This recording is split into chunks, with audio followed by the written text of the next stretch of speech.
Welcome to Manhwa Recaps, spoilers ahead, watch out, and take care. Huge shout out and special thanks to the channel members.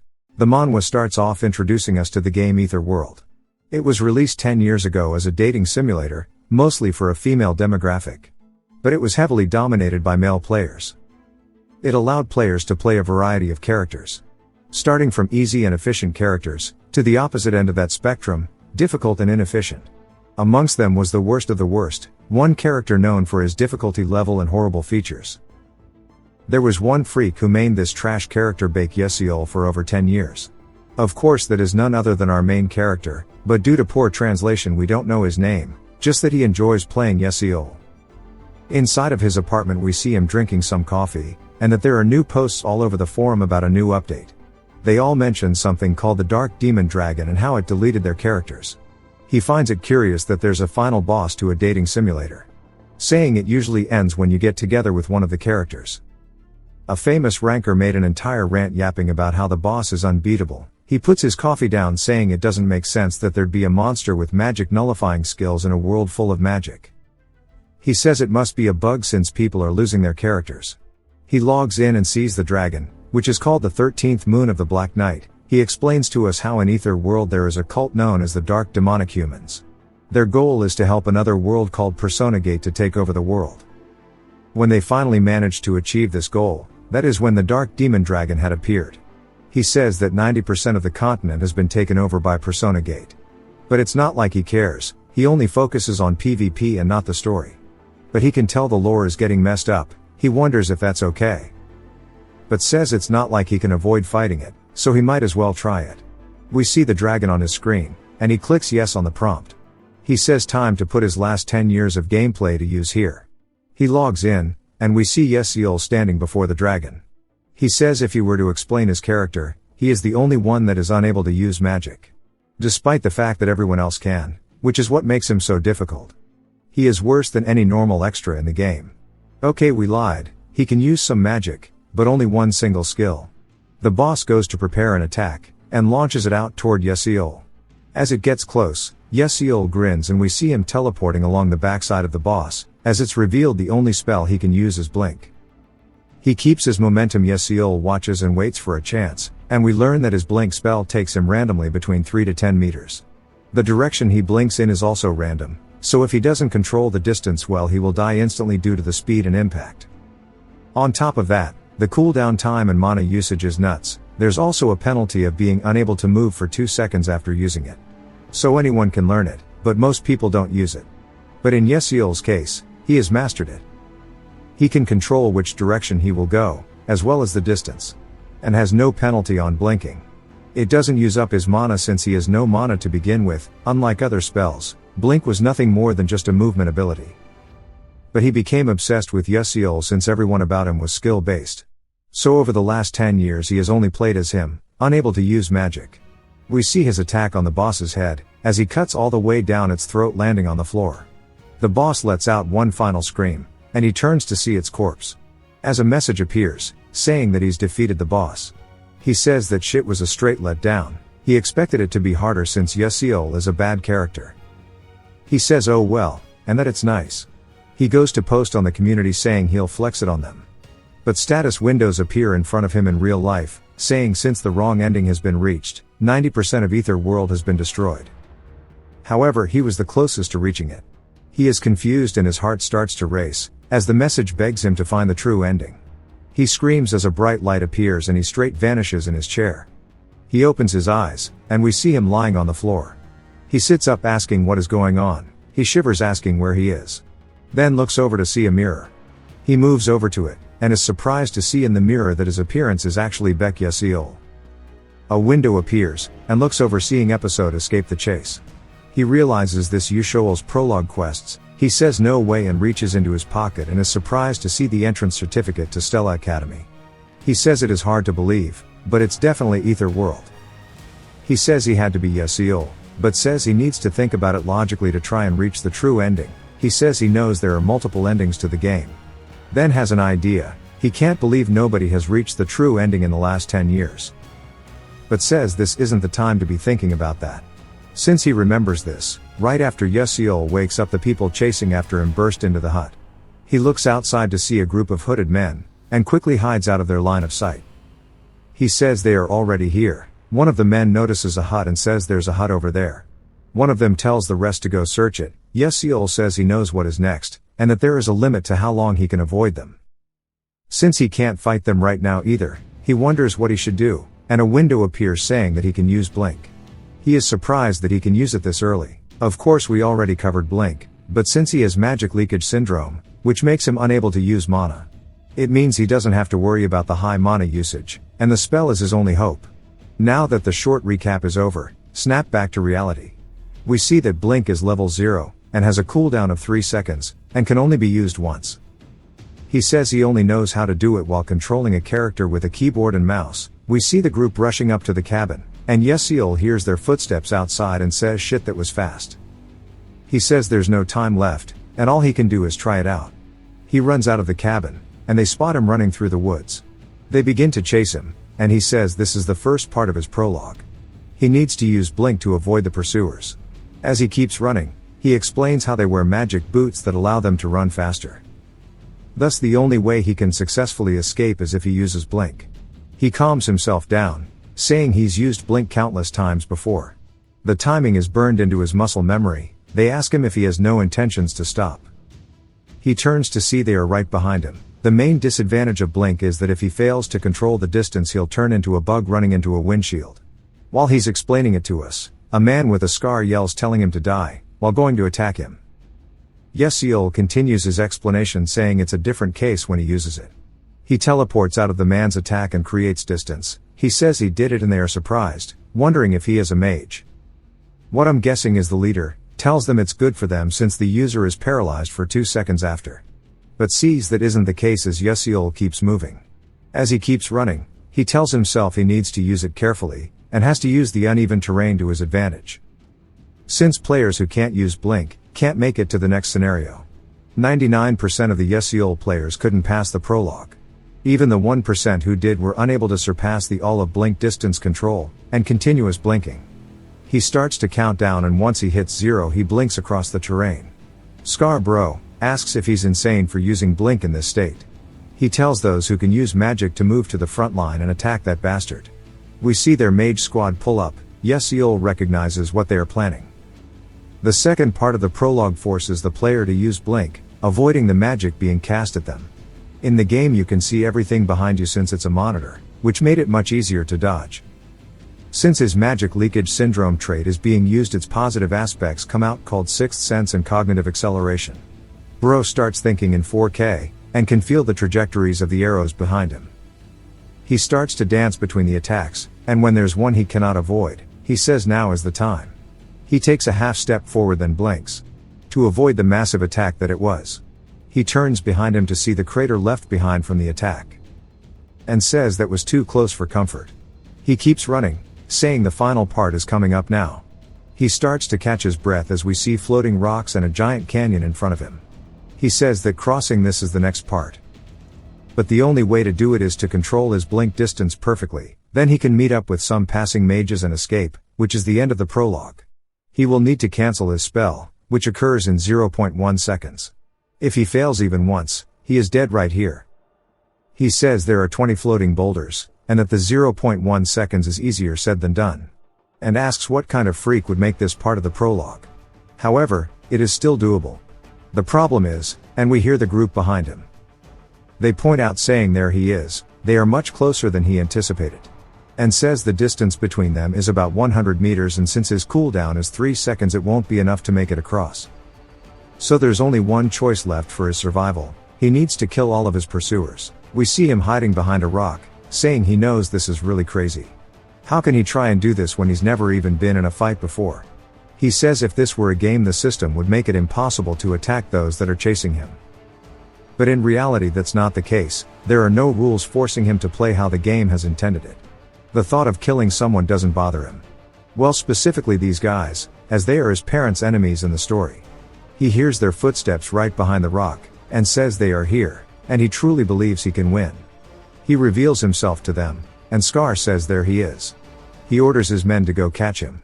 As they charge at Yesiul, he takes a stance ready to fight. One of them smirks, asking if he dares fight them all alone, saying that he is going to die here. Yesiul sees how far he needs to go and casts blink. The guy is surprised as he feels a sharp pain in his chest. Scar is also confused. As we see the guy not moving, until he starts to cough up a lot of blood. It lands on Yesiul's face, and he says the feeling of blood running down his fingertips outweighs any feeling of guilt he has towards these people. He slices at the man, saying that he's only doing it for survival, then kicks him towards his friends. Scar catches him, and they see that Yesiul starts to run away. They say not to let him escape no matter what. Yesiul says he took one down, but it won't be so easy next time. He wonders how to go about it, and wonders why it's so quiet. He glances behind, and sees they are right on his ass. He realizes they didn't give up, and that they might be using magic. His foot begins to slip, and Scar says this is their chance, telling his magicians to attack him. He begins to chant for his spell, and launches a fire arrow at Yesiul. As it gets close, it's revealed that there are actually many fire attacks being launched toward him. Yesiul says there's so many of them, but spots somewhere to escape to. He jumps towards it and casts blink, leaving the attacks exploding where he was before. As the smoke settles from the attack, they think that he has been killed from it, but sees that the crater is empty, and he realizes that Yesiul isn't there. But we see him coming from the top rope. The man looks up to see him directly above him. Yesiul says one of the peculiarities of blink is that it maintains the same momentum before and after use. He activates blink again, stabbing the man in the chest without giving him a chance to react. The man screams, and another one of the men hear it, wondering what's going on. But he is quickly dispatched as well by Yesiul slices through him. A cold sweat runs down Scar as he sees his comrade's lifeless body beside Yesiul. He starts to huff, clearly getting tired, and says there are only two left now. He needs to end it before the two who fell behind catch up to them. Scar says he's quite unique, and he has a fast reaction speed for a mage, and asks Yesiul who exactly he is. Yesiul says his reaction speed is indeed faster than most pro gamers. But that's only in online games. He can't just keep dodging forever, especially in such close proximity. He decides that he needs to end it, before it drags out. Scar says he's already figured his style out, and he only uses blink along with his dagger. As long as he protects his vitals, a dagger won't be a problem to him. Yesiul gets closer, and Scar yells, casting a spell called Ice Wave. Yesiul returns with blink, and Scar thinks that it's over for him due to his spell going out first. But then hears behind him that his comrade has just had their throat slit by Yesiul. Scar realizes he was baited into thinking he was the target. And earlier he ran like someone who's never been in combat before, but now it's different. Yesiul says that was earlier. But now that he's practiced on them, he feels confident. Scar gets pissed, saying they went easy on him. That's their fault for underestimating him. He shouts, saying that he'll kill him right now. Yesiul isn't afraid and rushes forward at him. He rears his shoulder back, and yeets the spear he picked up as it flies at Scar. Scar says that using a blink head-on puts him at a risk of being counterattacked. So the spear is bait. He blocks it, saying he won't let him have his way. And smirks, saying he'll now appear right beside him, and he swings to his right, but realizes that he was once again baited into thinking that's where he'd be. As he gets stabbed through the chest by Yesiul. Officially ending the first episode of escaping his pursuers, he obtains some experience, and has been given a reward for uniquely beating the story. Yesiul falls to the floor panting, and he is clearly gassed out from all of that. His hand too shaky to even reach for his sword. He looks over at Scar's corpse, and the fact that this is reality sets in. He understands that this isn't a dream, he just experienced all of that for real, his first fight, his first blink, and his first murder. He looks a bit conflicted, but says he did it to survive. After a little rest, he stands up, saying it's time to leave this place. But realizes something. He says wait, and turns around to look at Scar's corpse. He starts digging through his pockets, saying realistically he has no money. But there is around 2 million credits. I guess millions aren't much over there. He looks back at the cliff, saying that this is the only real problem left. He steps to the edge, and starts to think about how to go about it. We hear some people across from it, asking if anyone is there, saying to come this way. He recognizes them as the group of mages who appear in the tutorial. They wave over at him, and he yells, saying he is there. They ask him if he is able to cross without there being a bridge. He says yes, he'll be heading over soon. One of the mages tell the rest to wait, since he said he'll be crossing. Another one says that for him to cross he'd have to be a third-class knight, asking how a boy could do that. He says that he isn't sure, but is surprised after seeing him blink across to one of the rocks. They are both stun-locked, as he does it yet again. Some of them see this display and wonder if it's a type of jumping magic. Someone from the back says it's blink, and they turn to reveal a girl saying that he is blinking across. One of them asks how it's a blink when he's able to control the distance and direction, asking how that would even be possible. Then he is surprised, as he sees two people behind Yesiol, and wonders if they are with him. But he quickly realizes that's not the case as they begin to cast offensive magic. The spell actually looks hella sick. It's like Pum's revolver from one of the other series on the channel. Yesiol sees it behind due to them warning him, and he uses blink to avoid the attack. He turns to see that the mages aren't giving up, and that this is turning dangerous. His cooldown is 3 seconds, so dodging all of their magic with that isn't possible. He has to find the next floating stone to use as a foothold. But with sixth sense he senses them casting another. This time it's a dark beam. He barely avoids it, losing some of his hair. But the platform beneath him starts to fall. He looks around saying all of the stones are too far, and says he just has to hope to land on one. He casts blink, and manages to latch on to one of the edges of the rock, saying that he survived somehow, but he spoke too soon as the next fire arrow is launched at him. As it gets close he says he's cooked, but some kind of blue spell comes in clutch, blowing the fire arrow away from him, completely evaporating the fire arrow. Yesiol is surprised, saying that it was an ice spear covered with lightning. And someone with 2 attributes in the tutorial is rare, and not only that, but they calculated the trajectory without wasting any mana. He wonders who is capable of such a thing, and looks at the mages, to see that it was the girl from earlier. The enemy magicians realize they are outclassed, and quickly turn, admitting their defeat. As they walk away Yesiol sighs out of relief, saying that it seems like he'll live. A bit later he makes it across, and sees the girl who saved him. He thanks her for doing it, and she says that she didn't do it for gratitude. He says okay, but starts saying her voice is hella cute, but says that approaching her would be hard. He looks over across the cliff, explaining how to others they just seem like bandits. But in reality, they are a part of the dark demon cult we talked about earlier. But that ends here, as he's in the territory of the mages. They won't be able to pursue him any longer. And that they don't even know who he is in the first place. A status window starts to fade in, saying it's episode 2, time to enroll in Stella Academy. Guess the translators had a stroke typing episode.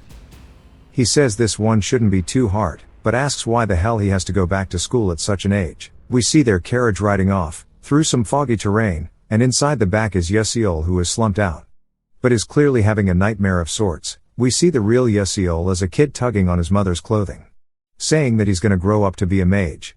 She smiles proudly, saying she believes in him.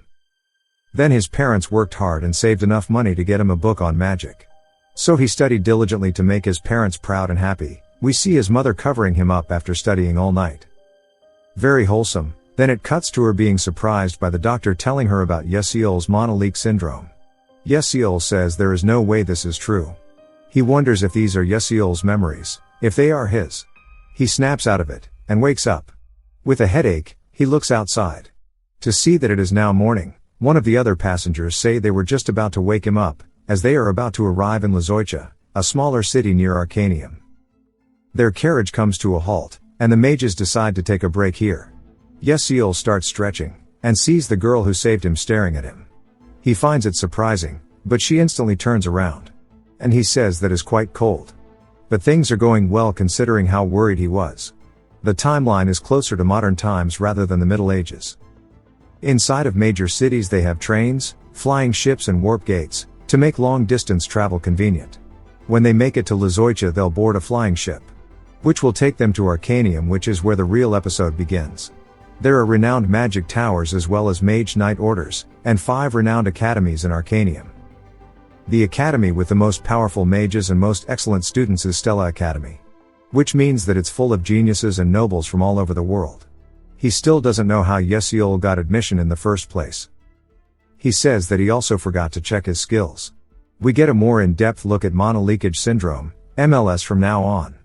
He says without sixth sense and detection acceleration he would be dead already. His physique is cursed as he cannot accumulate mana, and was a curse he happened to be born with.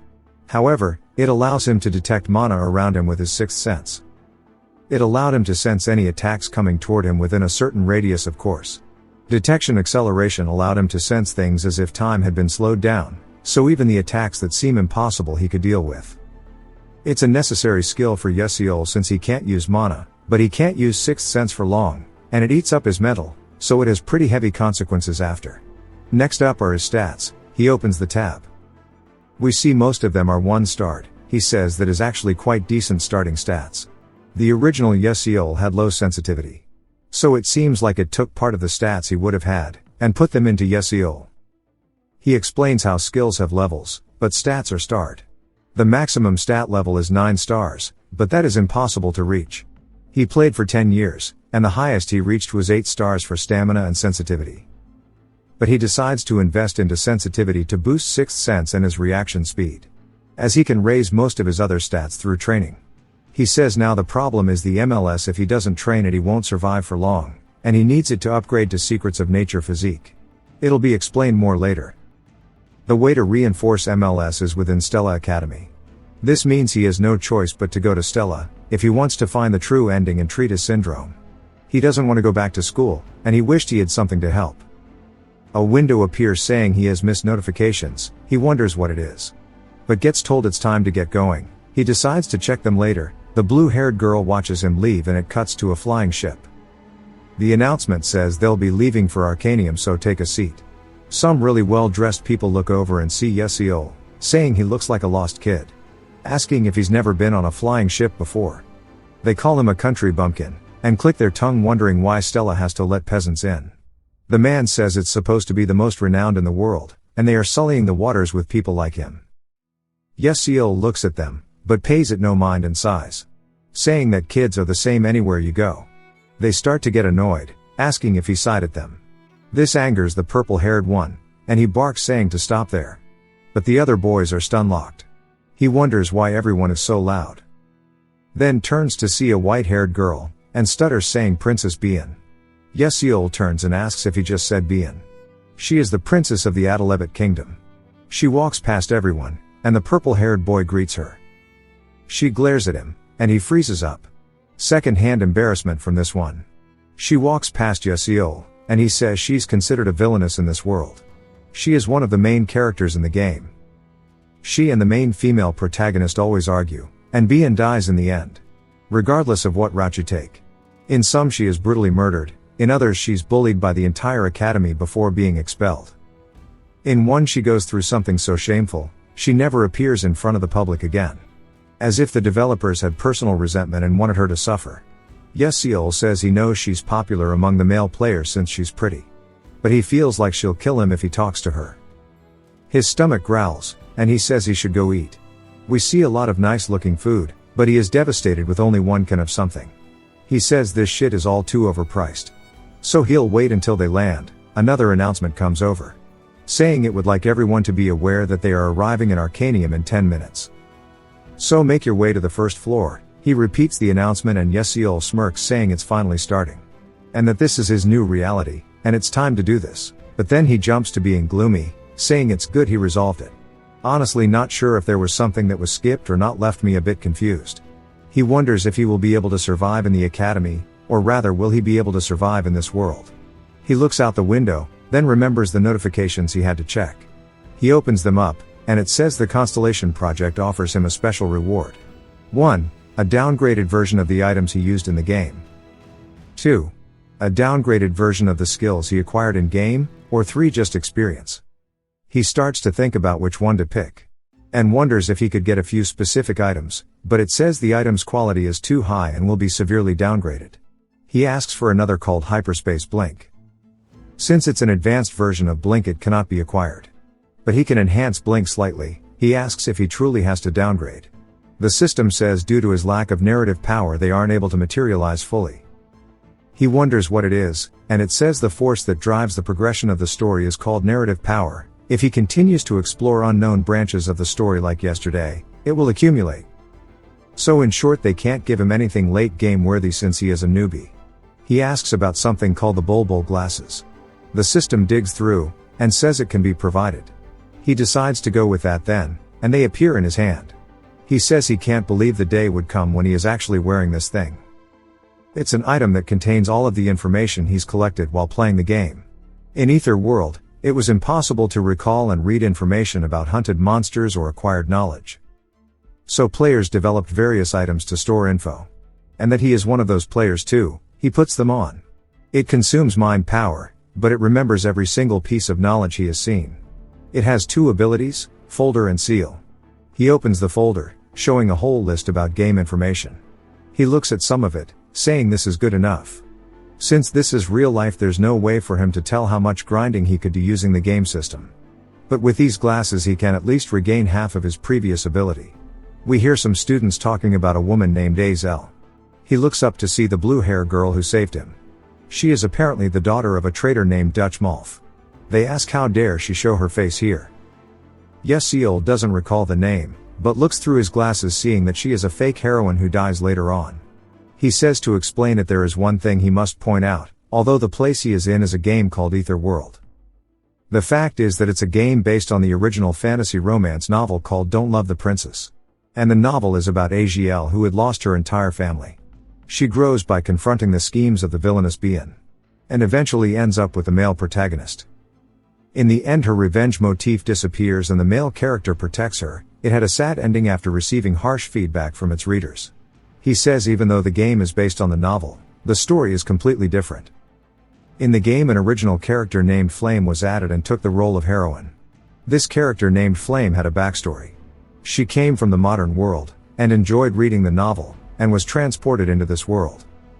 So unlike the novel, Aziel became the fake heroine of the game, while Flame took her spot. Despite many attempts from the players, it was said that she was unsavable. But he says none of this matters to him.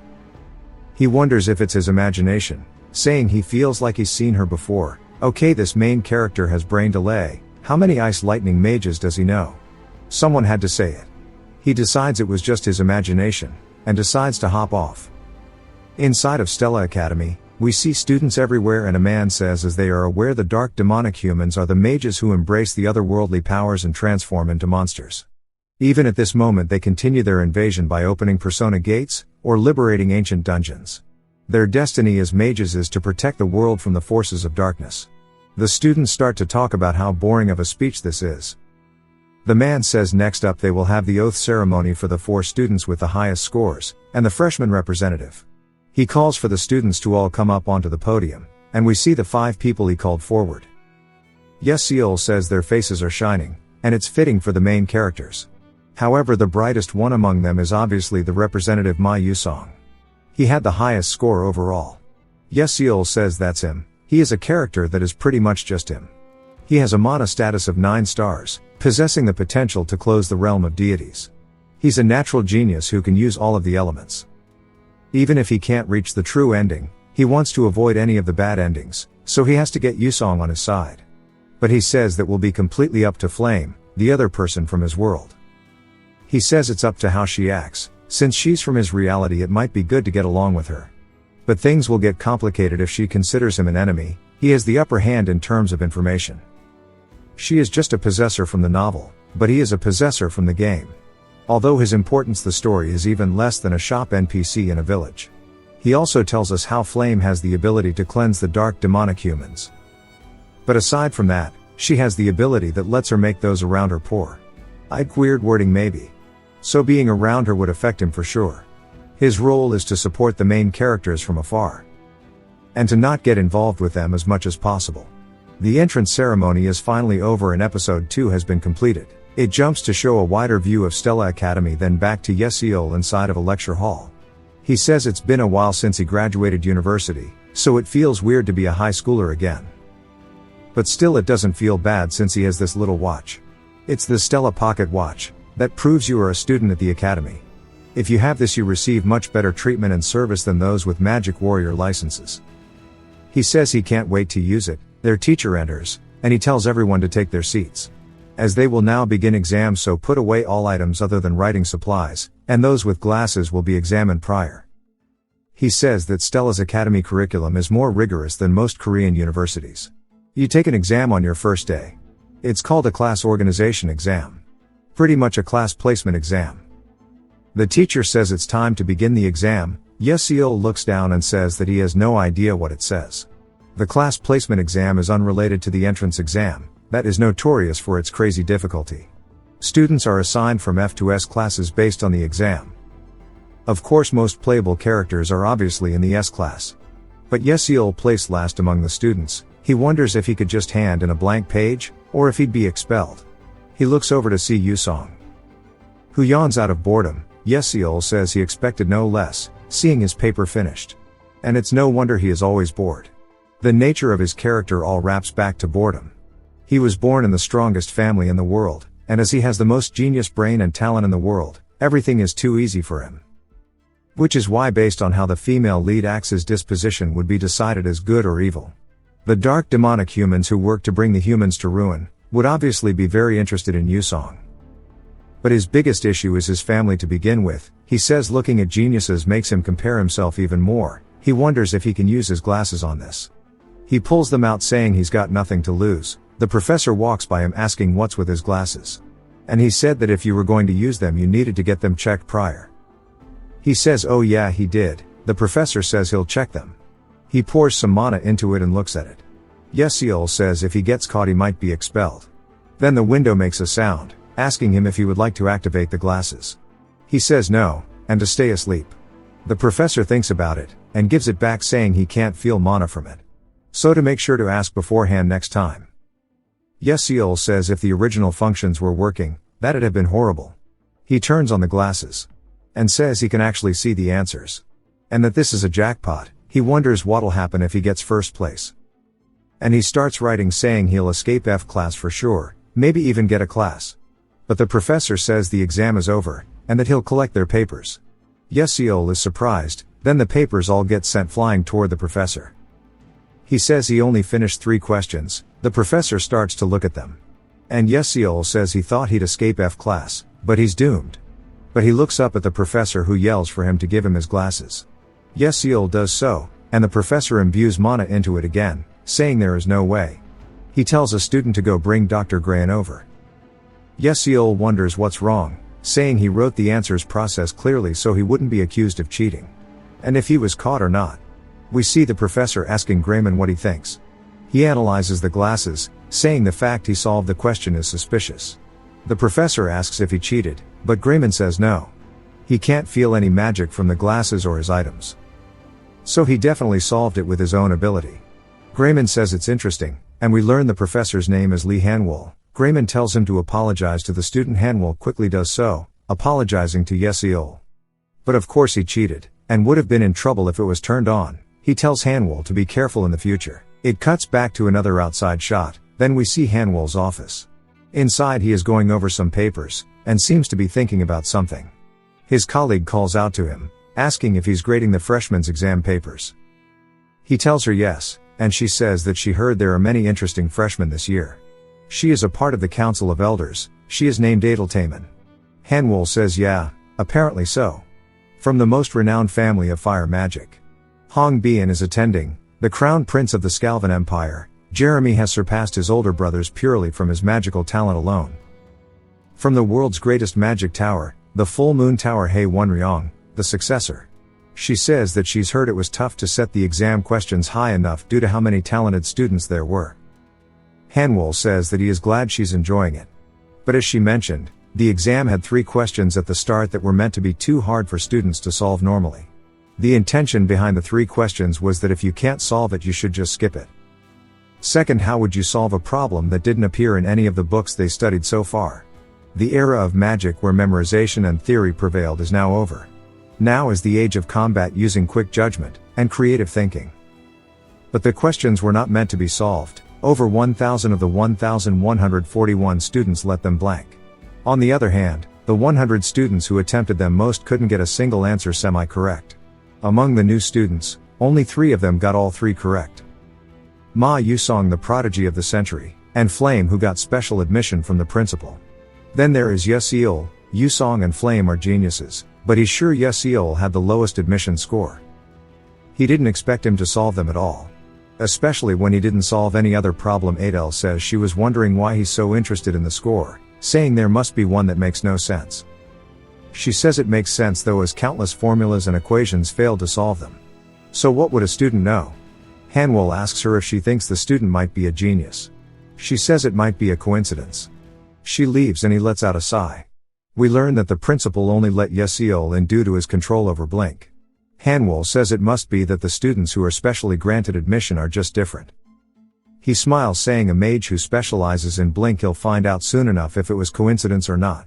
We see students all talking, and they mention the class assignment was posted on the bulletin board. The students wonder what they'll get. One of them says his mom said not to come home if he isn't in a class. Yeseol just can't believe he has to check it in person, saying in game he could see it with one click. He makes it to the board, and a student notices him, saying that he's Beck Yeseol, the one who got a 0 on the magic application section of the entrance exam. They openly mock him, asking how he got into Stella, saying they are questioning the school's standards now. Yeseol says he doesn't care about their yapping, he just wants to see what class he got placed in. He looks up and his name isn't in the F class.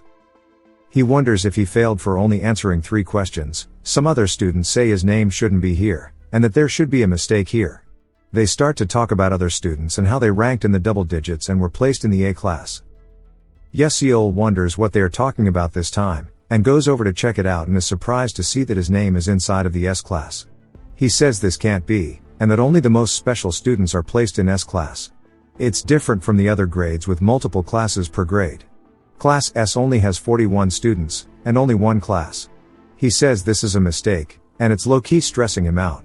He says now he's forced to deal with the main characters. Getting involved with the protagonist will threaten his already short life, but he can't change his class soon. So he'll keep a low profile instead. He says he'll just manage for now.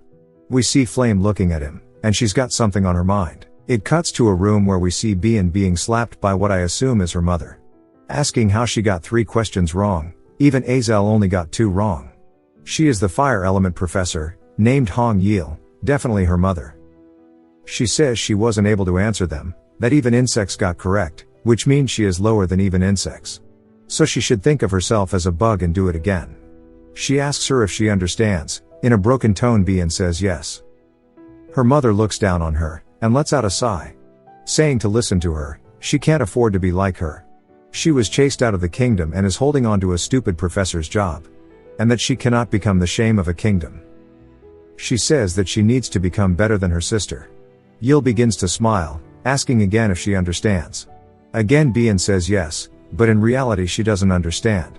She just lives the way she was taught, and is only as good as she's been taught. She begins to cry, asking why she has to be tormented like this. Poor girl. It cuts again to the S class. We see the students all sitting down and Yeseol says he is screwed, and most people here are weirdos. Again he quickly overhears the students asking how he's here. Apparently some of their parents protested that he is in their class, but the principal assured that he was fit for the class. Yeseol laughs, saying it looks like he is an outcast. But they've been hard working since they were young. He'd be frustrated too if a known idiot like him was in the same class. But their classes can change based on performance. But there are very few cases of someone being demoted, and there will be more people that move from A class to S class later on. But he is still amazed that the game characters are all in front of him. And most students here will become famous worldwide. And 5 of them may betray the magic world. Yusong is one of them. He looks over at Flame, saying if she could stop that it would be nice. Hanwol enters, telling them all to stop talking. Yusin is surprised, and Hanwol says it's nice to meet them all. He's sure some know who he is, but he'll formally introduce himself. He is their professor, Lee Hanwol. Some of them talk about how the amount of dark demonic humans he's hunted has reached 4 digits. He's a 7th class magic warrior. He is really on a whole other level. He tells them to settle down. He says it seems like there's a lot of talent here, and a very unique student too. As they all know, this place is to foster combat mages. As magic warriors they'll experience a rigorous education over 3 years. He doesn't expect any of them to follow, but he'd like them all to show their best during this time frame. He asks if there are any questions. Nobody says anything, and he says good. It's time to start the class. Bien enters the room, with a visible injury on her face. Yusong is surprised that Bien, more than anyone, is late. She walks to Hanwol, and Yusong wonders what happened. He puts his glasses on to check it out. He doesn't see anything that stands out, besides the guaranteed to die thing. but says she is fated to die because of either Flame or Azel. Which of course is why she is the fated villainess, not because she is evil. He'd like to save her, but he isn't in a position to help anyone. Hanwol tells her to take her seat. Yusong sighs, saying he feels bad but needs to keep his distance. But he is confused, as she walks straight up to him and looks down at him. He wonders what she's doing, and she takes the seat right beside him. He asks what this is, saying this doesn't feel good. Hanwol says before they start the class, they'll have their staff selection for what they'll be using while in school. The S and A class will have their staff selections together. Yusong says this is a bit annoying, but he is looking forward to it. There are two big events in Stella Academy. One of them is the familiar contract ceremony. The other is the staff succession ceremony. Like the premier academy that Stella Academy is, the ceremony is very special. They go to a different area, and Hanwol asks if everyone is here. He says the staffs ranging from the lowest class to the high middle class are prepared here. All they have to do is go to a staff they like and grab it. The process of switching one on is complicated. Yeseol says they aren't actually the ones picking their staffs. In Ether World, the staffs only respond to those they deem worthy of commanding them, causing a resonance effect. It basically means that you can't use the high-level ones just because you want to. He stops and looks around, wondering which one he should choose. If it was before he'd pick one worthy of F class, but now he has to choose carefully as he is in S class. He says the staff that fits his position the best is the wand. He explains how staffs are divided into two classes, short form and long form. Short forms are usually wielded by the knight class, who spam magic quickly, while long form is generally for those who focus on single spells with long cast times. The others start to gossip about what Yeseol is going to pick, saying surely he has no problem with the resonance effect. He still doesn't care since they are kids, and says they can think whatever they want. Someone calls out to him, and Yeseol is surprised, and asks him who he is. He says his name is Yuzlek. The students mentioned him earlier. Yeseol says he's never heard of him before though. Yuzlek asks him which one he plans to pick. He says he'll just pick anything. Yuzlek mocks him, saying to pick a staff that suits a commoner. And he shouldn't cause trouble for the professors. Yeseol doesn't want to talk to him anymore, and says that he shouldn't either. Yuzlek gets embarrassed, and shouts at him, asking if he's picking a fight. Yeseol sighs, saying this is annoying, and equips his glasses, which says that Yuzlek is a third-rate bully. He puts it up asking why there is so little info, and realizes that this dude is just a damn extra. Yuzlek points out to the one he plans to pick, saying to watch carefully. Yeseol looks at it and recognizes it as the Edmuri Adamiri, which should be the highest one here. A high middle-class staff is usually for pro-magic warriors. On the other hand, no matter how talented you are, middle-low class is usually the limit for students. Especially since even the professional magic warriors are barely able to grab a hold of the middle-low class staffs. There is another high middle class staff here other than the Adamiri. It isn't really here for anyone to pick. Its sole purpose is to be a flex. Hanwol tells them all to stand in front of the staffs they like. We see Wonryong with his, along with Jeremy, and even Bian. Then a massive resonance is seen from them all as they all got accepted by the middle class staff. The students say that's crazy, as certified magicians are only capable of wielding middle-class staffs. Yuzlek starts to feel outdone. He says he'll show them what he can do. They all see Yuzlek approaching his staff, and ask if he's really trying to go for such a high-rank staff. He stretches his hand out, saying this is what true talent looks like. He grips it and a bright light is seen around the room. Yeseol says he expected as much. He failed to resonate. We see him on the floor in pain, and the students say someone should call a professor. And they guess the high middle class staffs are going to be impossible. Yeseol says it is best for them to give up, because only one person here will get one. Yusong approaches it while humming a tune. He looks down at it, with a smirk on his face. The other students wonder if he's going to try and get it, saying they doubt even he could handle the Edmuri Adamiri. He grips onto it, and a really bright rainbowish light can be seen. Yeseol gets flashbanged, but once it's better we can see that he is smirking, as he was able to resonate with the staff.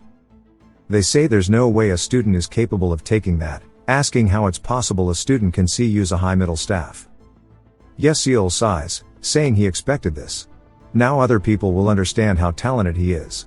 He looks over at Yeseol, who wonders if he's looking at him. And he smiles at him. Yeseol wonders if he's lost his mind, saying that Flame also owned another high mid staff called Teravan.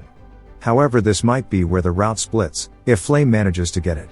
Yusong will take interest in her due to her genius, opening the Yusong route. But if she picked another staff, it would be an entirely different route. He needs to use Flame to bring Yusong onto their side. He finally finds her, and sees her approaching the staff. He says that is where Teravan is. He watches, wondering what she is going to do.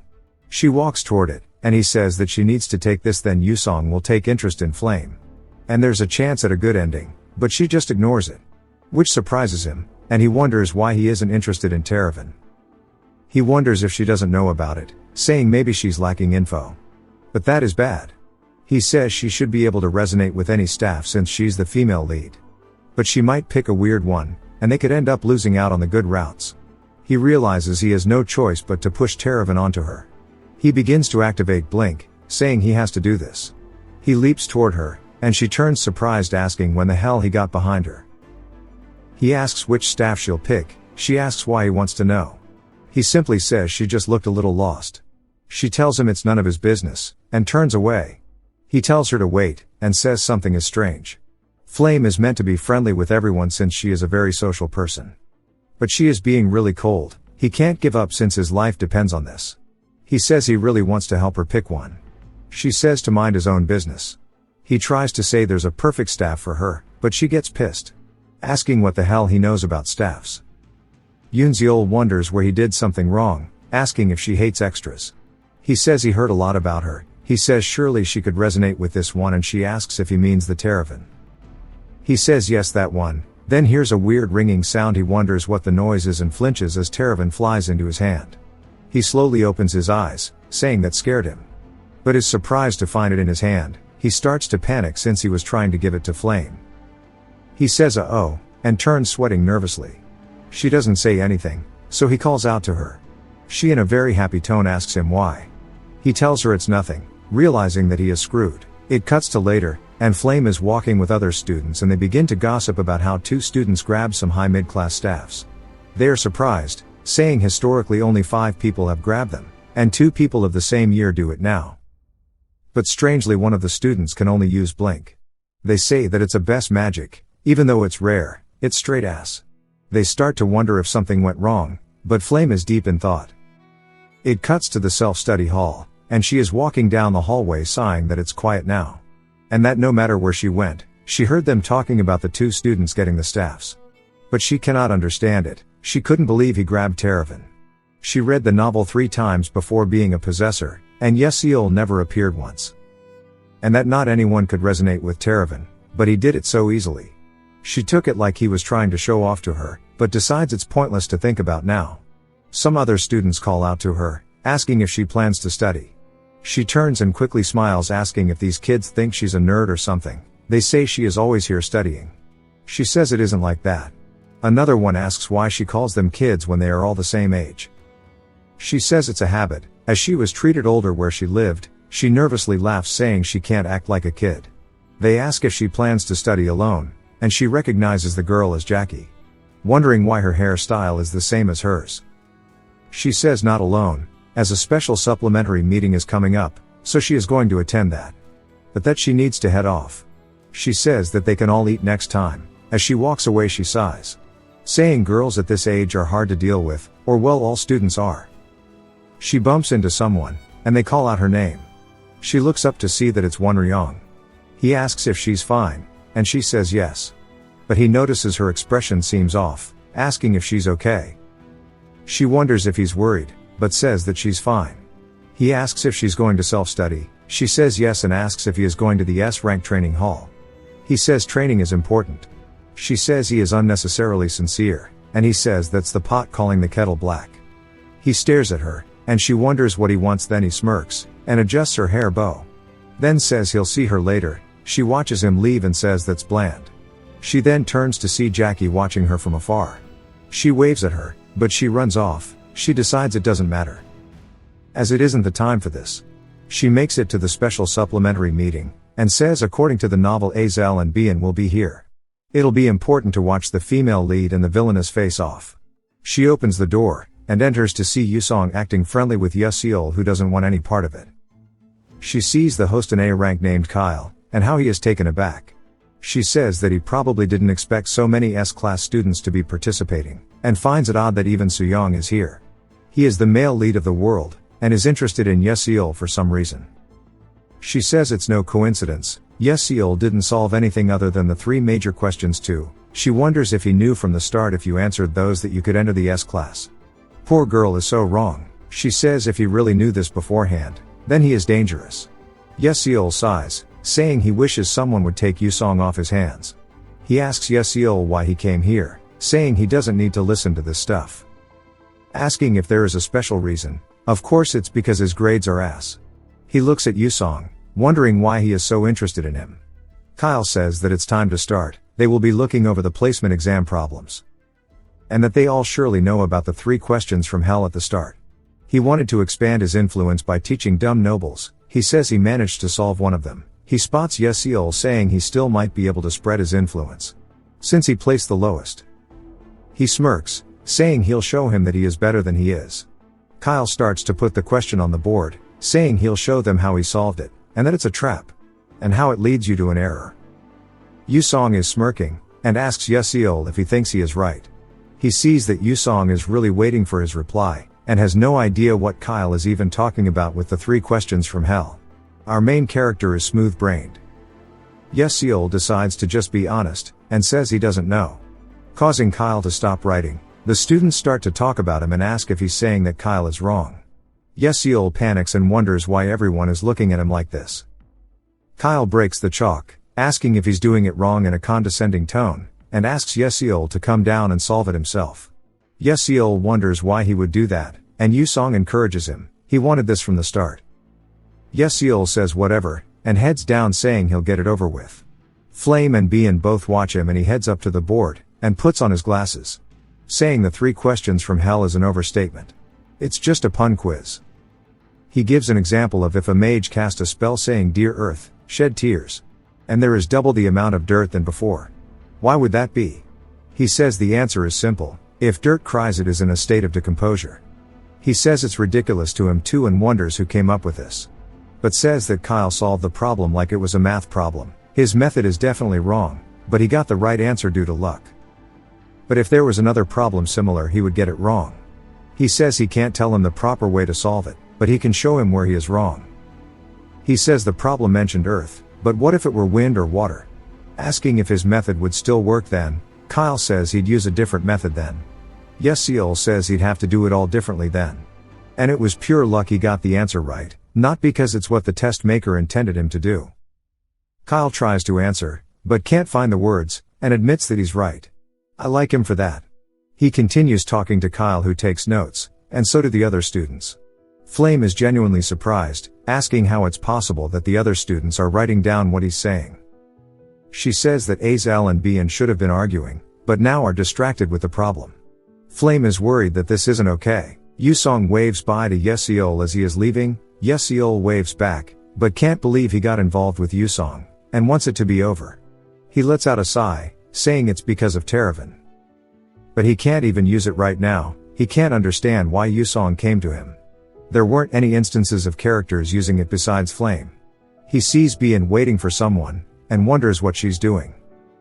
He decides to just quickly pass, but she calls out to him, which catches him off guard. She says she has something to ask him.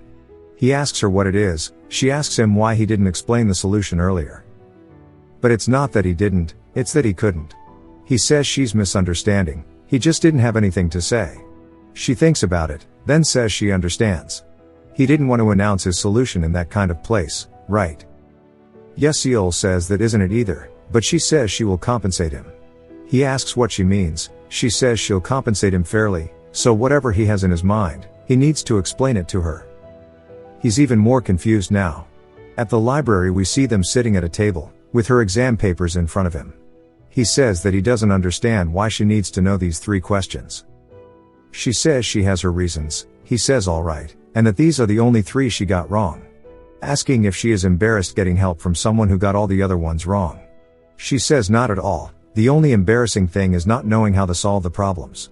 He says she sure is a model student, but asks why she wanted him specifically. He says she is a princess so surely she has friends she could have asked. She says out of the 1,141 freshmen there were only 3 people who got the 3 questions right. He asks her what she means. She tells him how they were meant to be unsolvable. But he, Yusong, and Flame all got them right. So now she is in a tough spot. He jumps out of his chair asking how they were meant to be unsolvable. She asks if he couldn't tell from actually solving them. He sits back down saying that is insane, and he understands why he is in S class, and why Flame acted the way she did. He says he doesn't know all of the details about the game's plot. He didn't even know there were trick questions like this, but that Flame is different. She read the novel, so even if she doesn't know the game's story, she must know the settings of the story, such as the 3 questions. And now that an extra who wasn't in the original story butted in, it makes so much sense. He facepalms, and asks Home what's wrong, and he says not to worry about it. He looks up at her, reminding her that she will listen to a request of his as thanks for helping him solve the question. He tells her his request is simple. He wants to alter his staff into a magic sword. The blacksmiths of her kingdom should surely be able to do it. She says that only low-level mercenaries use those. He tells her that it fits his style. He doesn't want to explain to her that he can't use magic, but asks if she can do it or not. She thinks about it and says sure, that should be pretty easy. He says good, and he'll tell her the way to solve the first question. He says it only needs a change of perspective. She repeats what he said like it's a question, and he explains to us how her weakness is the fact she is too by the book, and that she is stuck in a rut. But she only understands this in her 2nd year after losing to Flame. He can't give her any important insights right now, but he can push her in the right direction. He asks her if she happens to knows what a nonsense quiz is. She thinks about it, and says she thinks she's heard about it. He says he'll give an example. What's between a knee and a knee? She thinks about it, saying the back of the knee, and he says nope. The answer is and. She asks how. He repeats the question to her, and she seems dejected. Then starts to glare at him angrily. He says to calm down and look at the question. It has formulas and techniques she doesn't know, which means it has to be solved by using creativity. Asking if it's possible to memorize creativity. She looks off the side, and says no. He smiles, saying of course knowing spells and techniques is important. But for a mage the most important thing is to look at the world beyond the boundaries of thought, as magic can grow from the smallest of changes. But she thinks about things too literally, and how not everything is based on memorization. He says she is better than him at analytical thinking and judgment, but she lacks the most important quality for a mage, which is creativity. Her hand starts to shake, and the aura around her becomes tense. He says that she looks way too serious. He nervously asks her if she understood what he's saying, even though it is kinda complicated. She says of course she did. He nervously smiles, thinking to himself that he has no idea what he's saying anymore. He says he'll test, and asks her what the man said to the horse while putting him to bed. She thinks about it. He repeats the question. She says she doesn't know, and he says the answer is that it's past your bedtime. He asks why normal beds don't work. She doesn't know, and he says because they are always lying down on the job. He keeps asking her these questions, over and over, but she doesn't get it. She starts to shake a bit, and you can tell she is trying her best to learn it. He says he has an easier one, asking her what the cloud said to the ocean when it was raining. She starts to think about it. And he starts praying that she understands. She says she is getting a bit emotional. He is surprised, and tells her she got it right. She looks really happy with herself. He says it's his first time seeing her smile. He says as expected of a princess her creativity is on a different level. She coughs, asking for the next one. He laughs, and they keep going. Later that night, we see Yesiol walking and he looks exhausted. He says he spent 3 hours of pun questions with her. He didn't expect her to believe what he said. He says that she is undoubtedly an excellent magician with a sharp mind, and he feels guilty for exploiting this. But he needs Terravan to be modified into a magic sword. But it's not like he can do anything about what he's already done. He says he needs to quickly buy his books for class. He looks around, saying he thought for sure it was around here. Then spots an older building out of the corner of his eye. Inside we see cobwebs on the bookshelves, and he says this place is a little grotty. But he knows this bookstore owner has a habit of acting like he is asleep while watching the customers. In this decrepit bookstore, the study notes of Maya are here. The top student who graduated from the academy over 10 years ago is hidden here. In game it only took a press of a button. In real life you need to read the textbook for the major. And depending which textbook you use, the rate at which your grade increases is different. In the beginning he bought textbooks from famous stores, but found out later that there were good textbooks hidden in plain sight. If he were to take a magical engineering class while holding onto the study notes of Maya, he would be guaranteed a perfect grade. But just wearing the bulbul glasses would get him decent grades. He spots it out of the corner of his eye, saying here it is. He goes to reach for it, but so does someone else. He looks over to see Azel, not sure how he didn't notice her earlier. She's surprised he knows who she is. He says of course as she is famous. She says she recognizes him from the supplementary group. He is surprised she doesn't remember meeting him before the academy, but he didn't even remember it either. She says she enjoyed the debate, and was disappointed that he couldn't finish it. She walks off saying it was nice to meet him. He says he is glad she didn't take the book, but wonders why she is even here.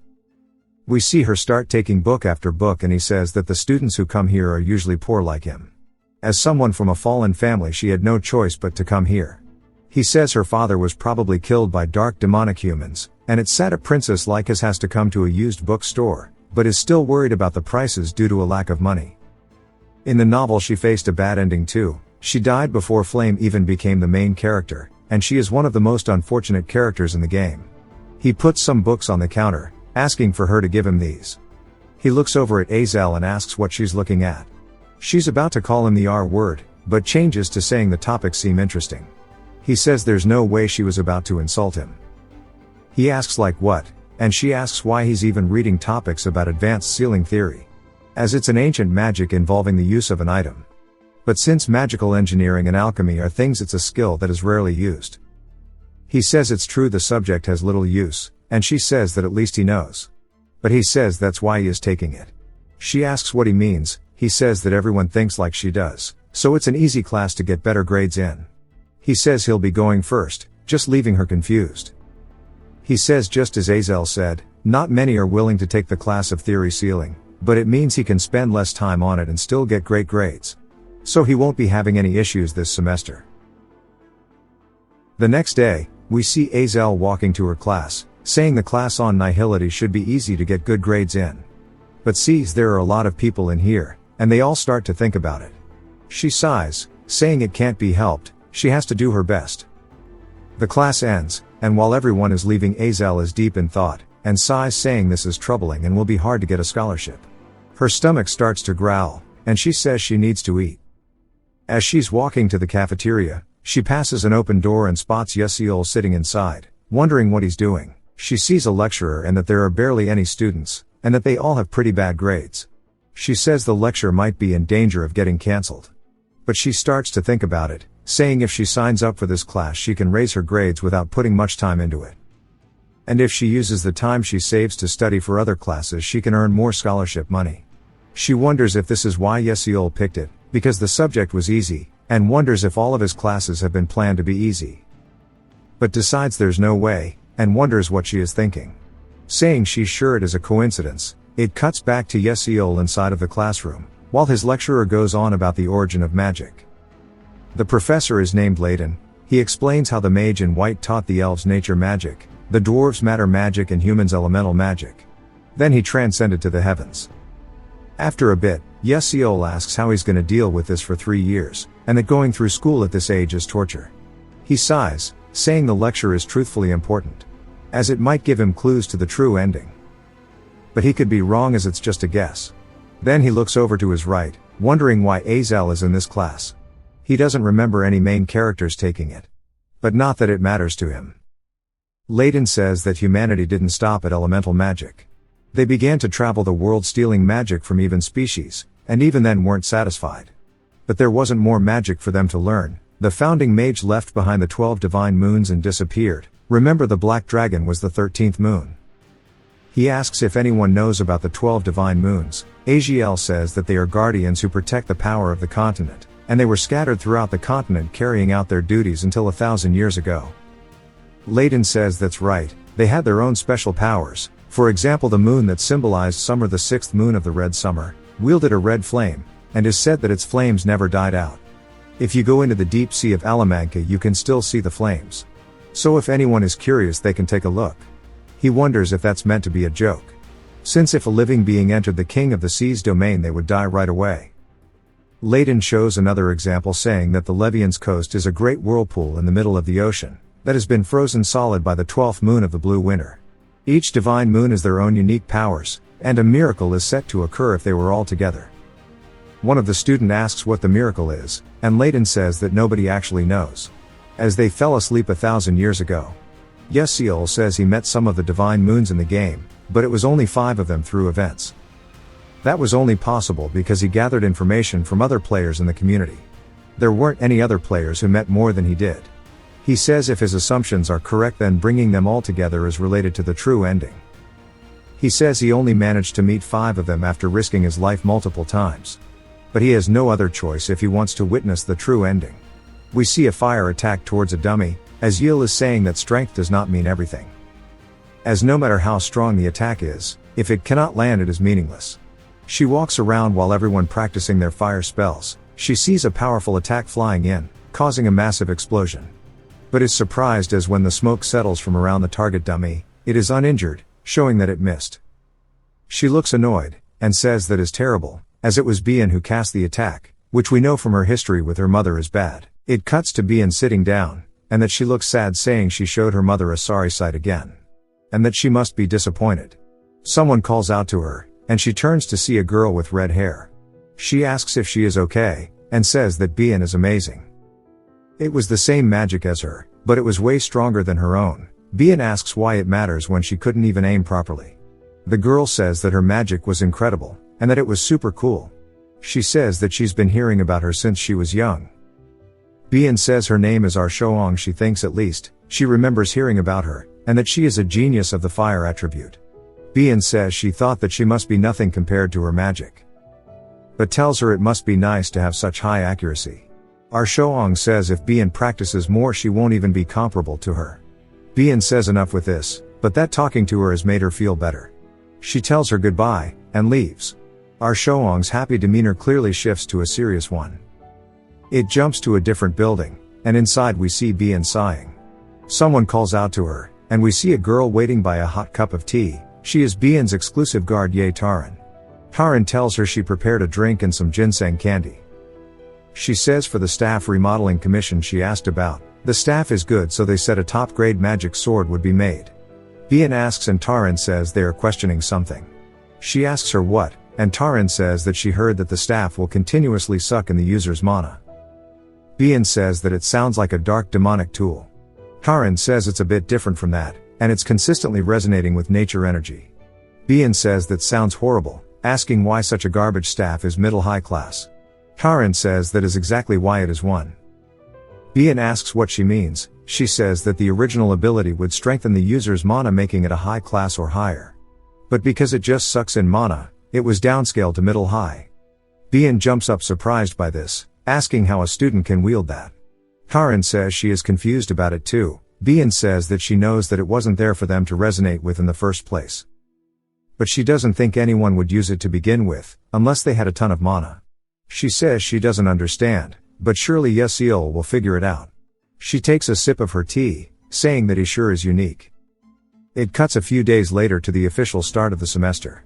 We see a teacher giving a lecture, and Yesiel listening to him explain how attack magic needs to be manipulated in more detail than other types of magic. Which is why mana orbitology is mandatory. The professor's name is Carlim. And today onward for their mock battles, they'll be learning orbitology with a focus on shooting and target. He starts to draw on the board, saying that they will discuss the orbital formula. It mentions using water-type magic, and the students are all kind of iffy about it, saying this is only answerable for water majors. Yesiel yawns, saying this shit is mad boring, wondering why these classes are harder than during his university days. The teacher sees him clearly bored, and gets him to stand up and solve it for the rest of the class. Yesiel solves it hella quickly, leaving the teacher stunned, saying he did that much easier than he thought. He asks him if he's a water attribute major. Yesiel says nope. Carlim says alright, moving on then. Azel is curious about this all. It cuts to Yesiel walking out of the classroom later, and Azel calls out to him.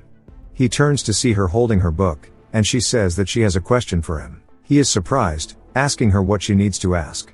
She says that she's figured out from watching him that unrelated to his grades he is quite smart, even compared to the top rankers.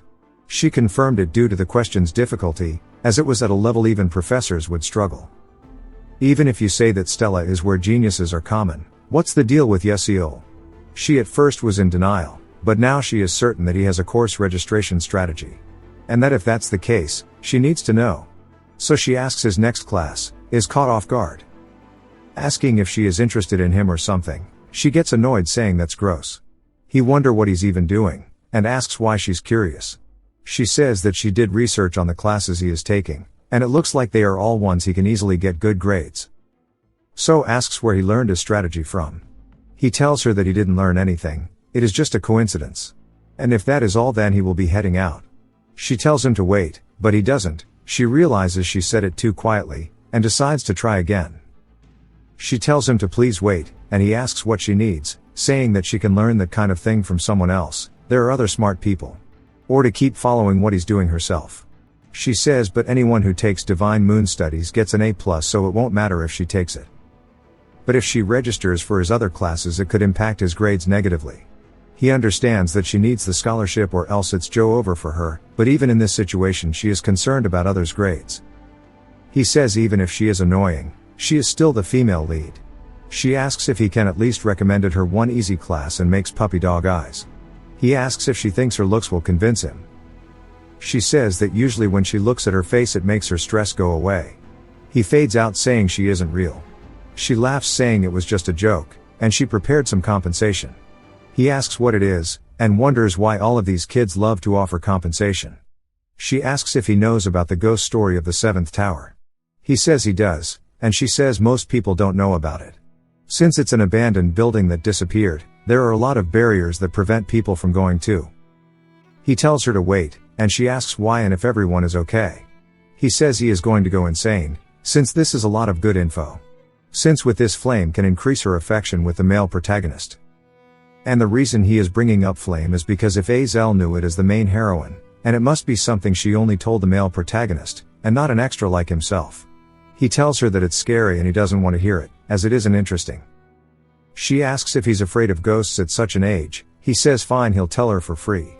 She is confused on why he changed his mind. He tells her that it's up to him in the end. He's fine with this, since it is enough that Azel sincerely wants to give him something. He says it isn't related to grades, but it will be super useful to her. Just take Meditation Journey into the Abyss, as her liberal arts class. She asks him if he's into cultivation by chance. He tells her not at all, and wonders how to explain it. He says his master was in a bishop position like her, and through meditation she was able to raise her magic power. She is surprised it was just through meditation. In reality this isn't known yet, but for bishops who wield large-scale destruction magic, meditation is quite important, since precise casting somewhat comes from formulas and equations. But ultimately comes from their mind, which controls mana. He says he doesn't tell people, but she's an exception since she's cute, but she says he just called her ugly earlier. She smiles a bit, thanking him saying it's a shame it's not a class that can help her grades, but she'll do it anyway. She smiles and nods as she leaves. As she goes he says he actually told her. It does scare him a little to think about how this could change the future. But if he just leaves her be out of fear, she will die a tragic death in this life as well. He says that it would be nice if meditation could be helpful for her. Then is surprised, saying now he thinks about it he's a mage too, so why hasn't he trained yet? He says that Yeseol in game was constantly training himself, which allows him to awaken his magic revelation physique and to grow immensely. In game you gain experience with the push of a button, but now he has to do it directly.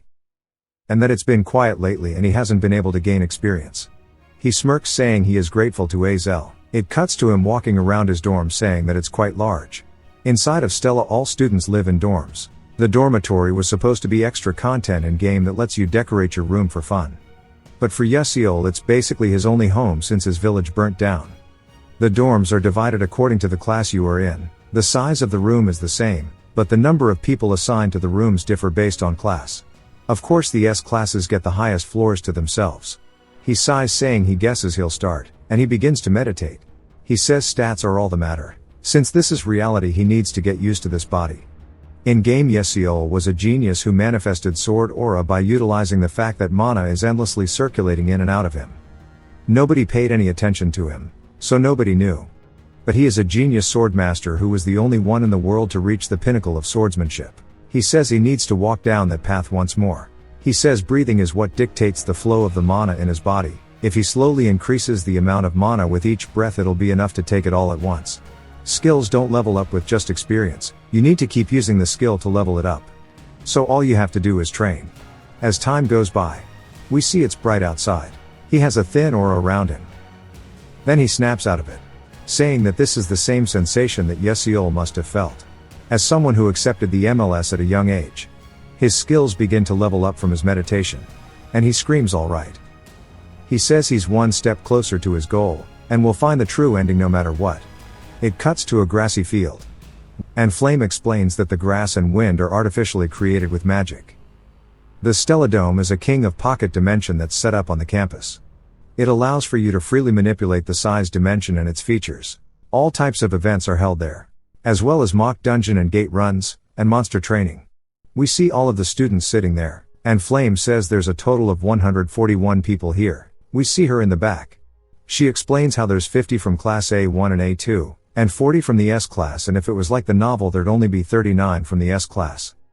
She expected it to be 40 including her, but now there are 2 additions. She wonders where the hell Yesiul came from.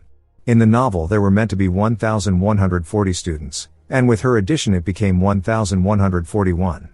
Which means he is in the original novel too.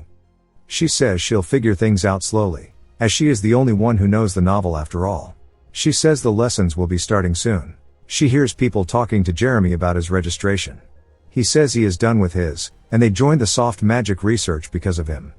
He smiles at them saying he can't wait to have fun with them all. Flame sees this from afar.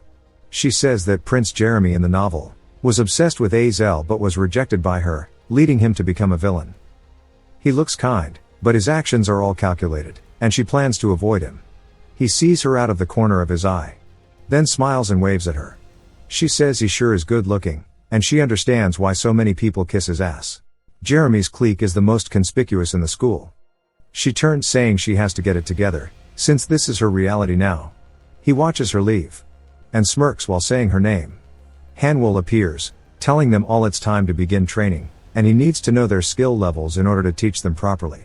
Hanwol says he'll direct the training, and if they don't like it, then he doesn't care. As they already know, the professors have the right to take away and add points.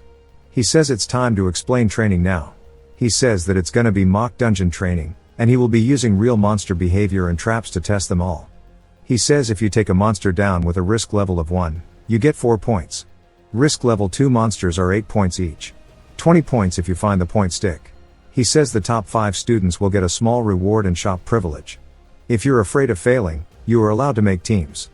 But keep in mind the points will be divided amongst them all. He says if they manage to take another student down then you will earn all of their points, and he dips out. The students start to panic, as the ground begins to shake violently. Giant roots begin to come from underneath. Flame sees a giant shadow overhead. Saying this is the Jack and the Beanstalk map, we see the giant beanstalks all over the arena. It zooms in on a group of students. Flame looks like she's got a plan, saying that she should get going too.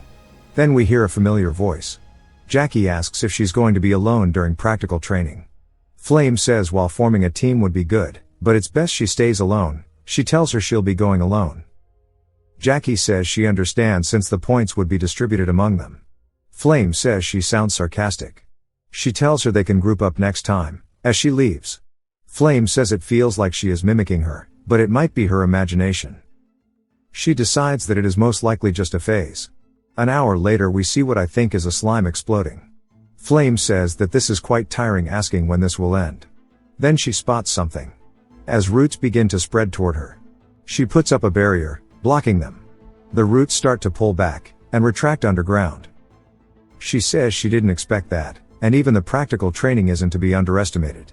She says she has collected 18 points so far. It's not bad, but it can be covered by a single stick. She decides that she needs to continue moving. Then she spots something. She feels a presence, wondering if it is a monster, but realizes it's a person. She asks how a student can excuse a presence like this. She sweats nervously, saying it's okay as she's hiding her presence with a spell. With her abilities it would be a good choice to ambush someone. She peeps over at the person, and realizes who it is. We see that it is none other than Yesiul. She wonders if he's going around alone too. She says that many people tried to join him, but he turned them all down.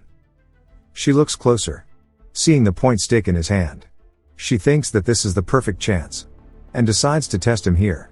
She begins to cast a spell called Light Cluster, saying the distance between them is around 15 meters. And that he can't do anything crazy from this distance. A larger magic circle forms beneath her. As she begins to go for another spell, she launches out an attack called Light Bullet. As it gets closer to Yesiul, he turns to see the light, but uses Blink to teleport, avoiding the attack. She is completely surprised by this, seeing only the remnants of her attack ahead of her. She asks how he did that, saying that she can't believe he avoided a second-class spell like that. In the meantime, we see him blinking again in the middle of the forest. He says yikes, asking if she wanted to kill him or something, using Light Bullet out of nowhere like that.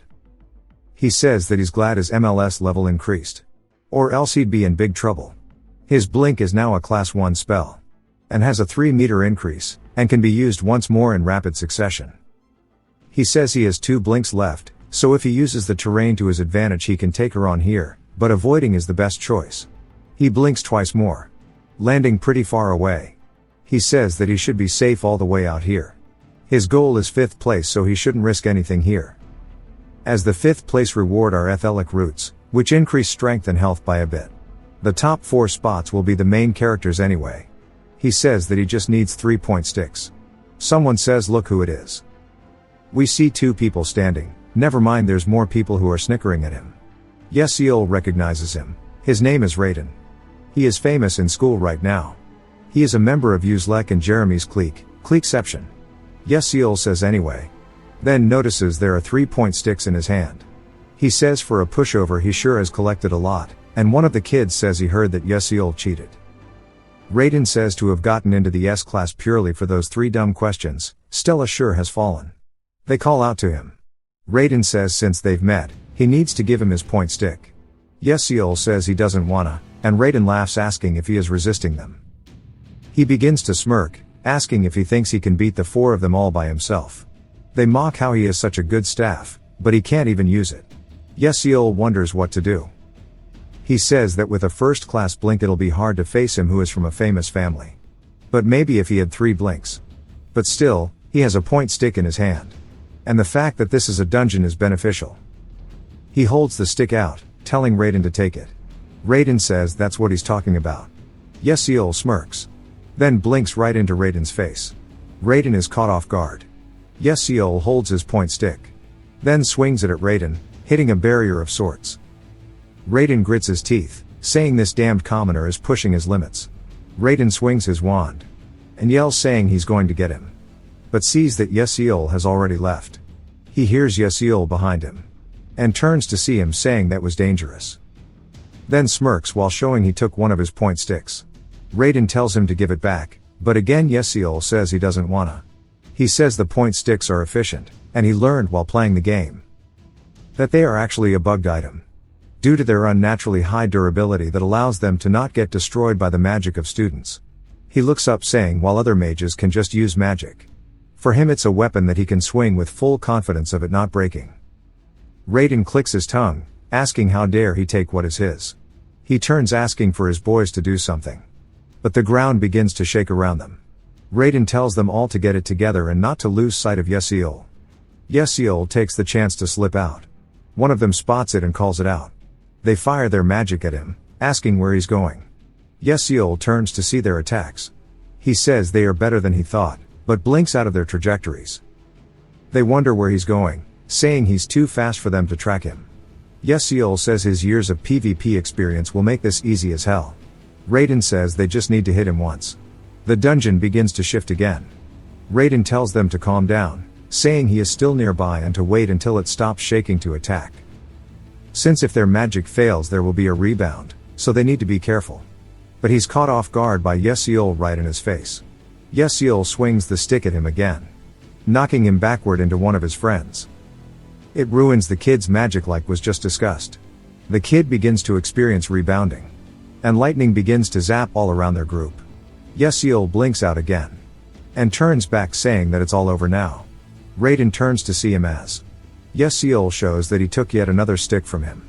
He says if he gets a girlfriend later, he'll give her this as a gift. Raiden yells, asking for it back, but Yesiul waves by. Then he blinks off again.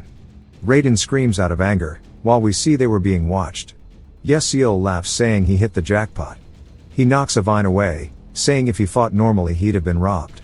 But inside of a dungeon it's different. He asks if he's imagining things, saying that he feels something strange from somewhere. But his thought is cut off, as he sees a giant fire attack flying straight toward him. We see the explosion from the attack, and Yesiul's feet land somewhere else. He says that was actually hella close, and he could have been in a lot of trouble if they had gotten him.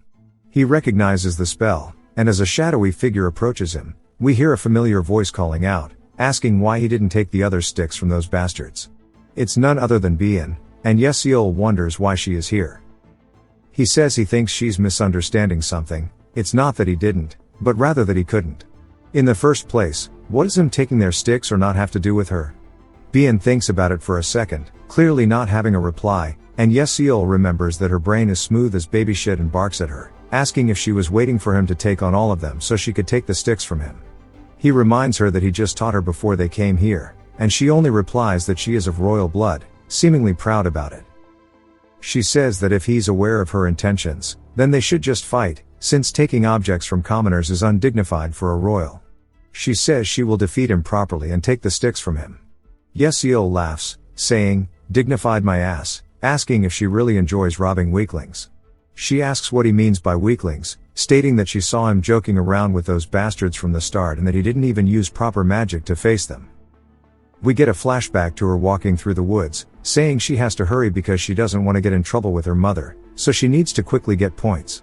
She overhears people talking and looks over to see Raiden's men yapping about how Yesiul is running away. She sees him running off in the distance and wonders if she should intervene between Yesiul and Raiden's group, but realizes taking on 6 people alone would be hard. She decides it's better to wait until the fight is over and they're out of stamina to take the points, but then she's surprised.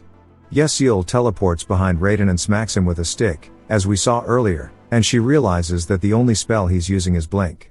She says they're much weaker than her, but they still grew up in elite mage families. If he's good enough to joke around with them, he must actually be quite powerful. Back to the present, Bien is dead set on using her full power to burn him. She summons multiple magic circles, spewing fire that launches directly toward Yesiul.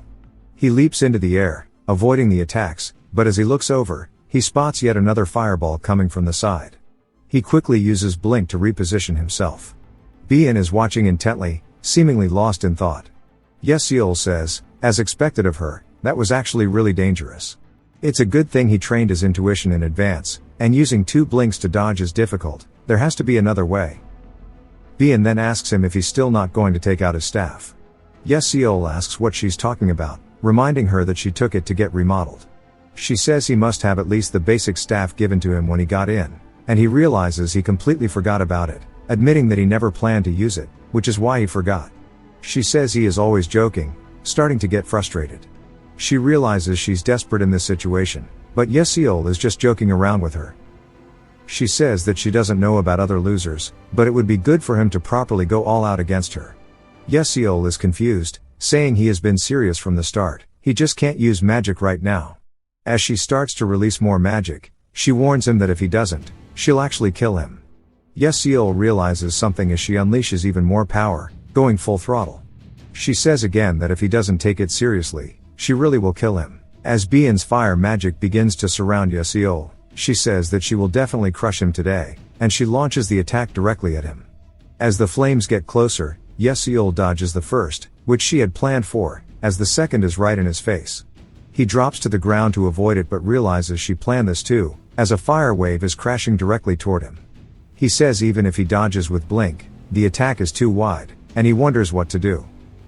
He hears a strange sound to his left, so he looks over towards it, and realizes that there's a safe area over there, so he blinks twice to avoid the attack, which lands just moments after he leaves.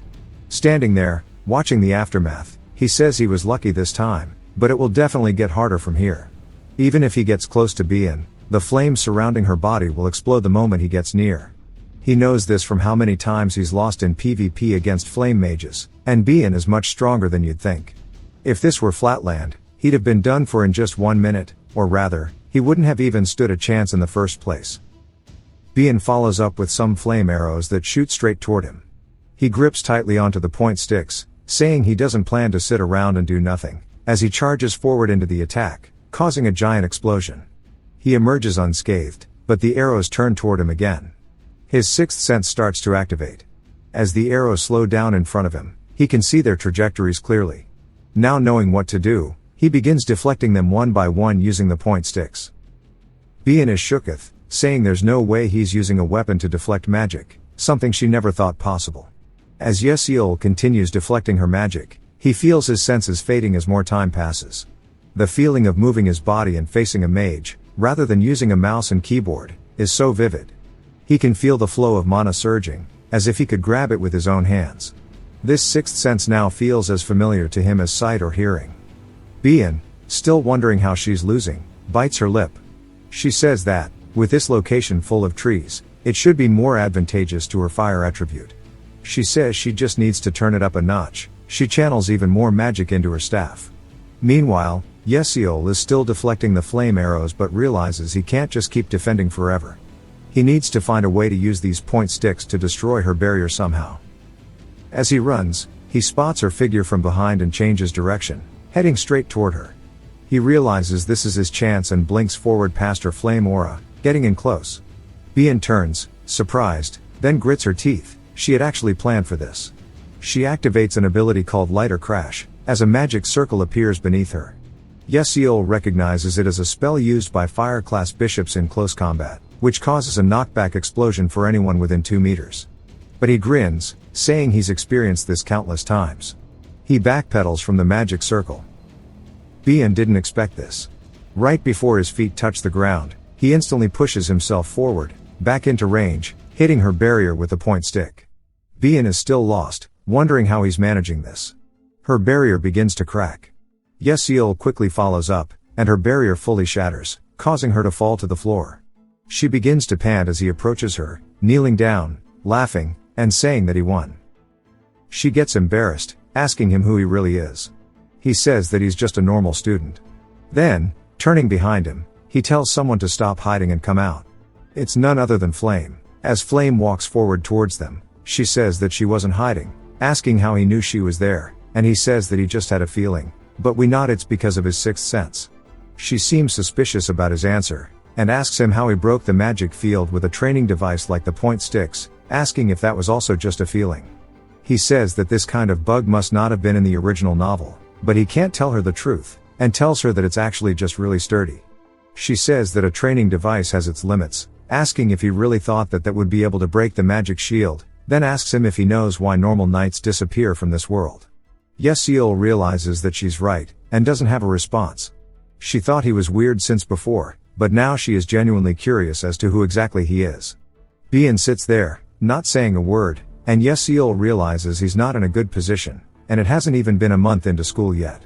He debates, revealing his identity. He says that's dangerous, as long as she holds no favor to him. He says he might be suspicious to her, but he's not a bad person at all. She's confused, asking him what that means. He says it's just as he said, and he wants to help her, if anything.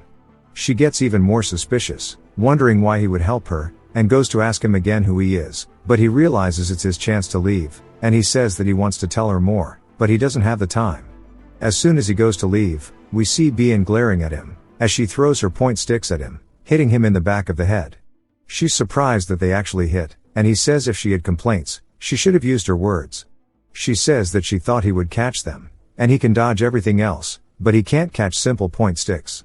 There's no helping it, though, because even his sixth sense has a limit, and he tells her that actually hurt.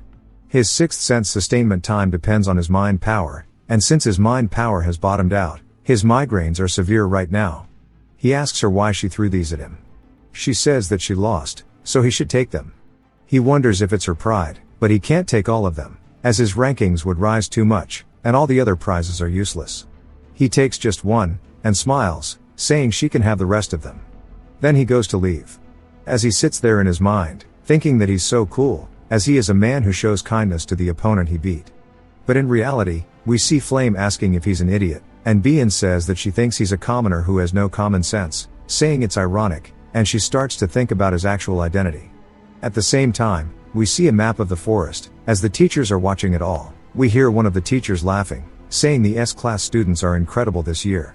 Hanwol turns towards them, and we see an old man who is the Magic Council of Elders named Elder Telix, saying it is worth coming to watch, and the Blue Mage Tower Board of Directors, Jarina Eon, saying it sure is fun.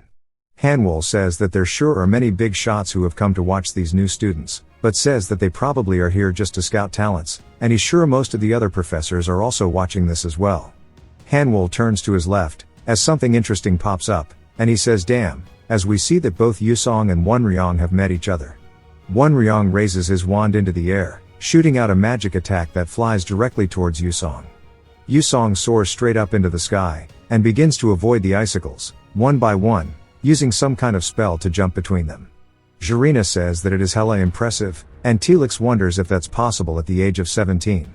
Hanwol says generally a normal mage would have to be at least in their mid to late 20s to reach the 3rd rank of that, but Yusong is freely using 3rd rank magic at the age of 17. Jarina says that she truly can't believe what she is watching, as both Yusong and Wonryong are using 3 different elements each to fight each other. Hanwol says that most mages have 1 element, and only after a lot of training can they have 2, and for those who have 3 or more, that is talent, and they both have possessed this talent since birth.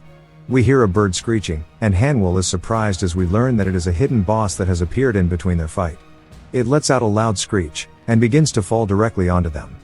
Both Wonryong and Yusong are shocked as it is not trying to fight them, and rather it falls straight in between them.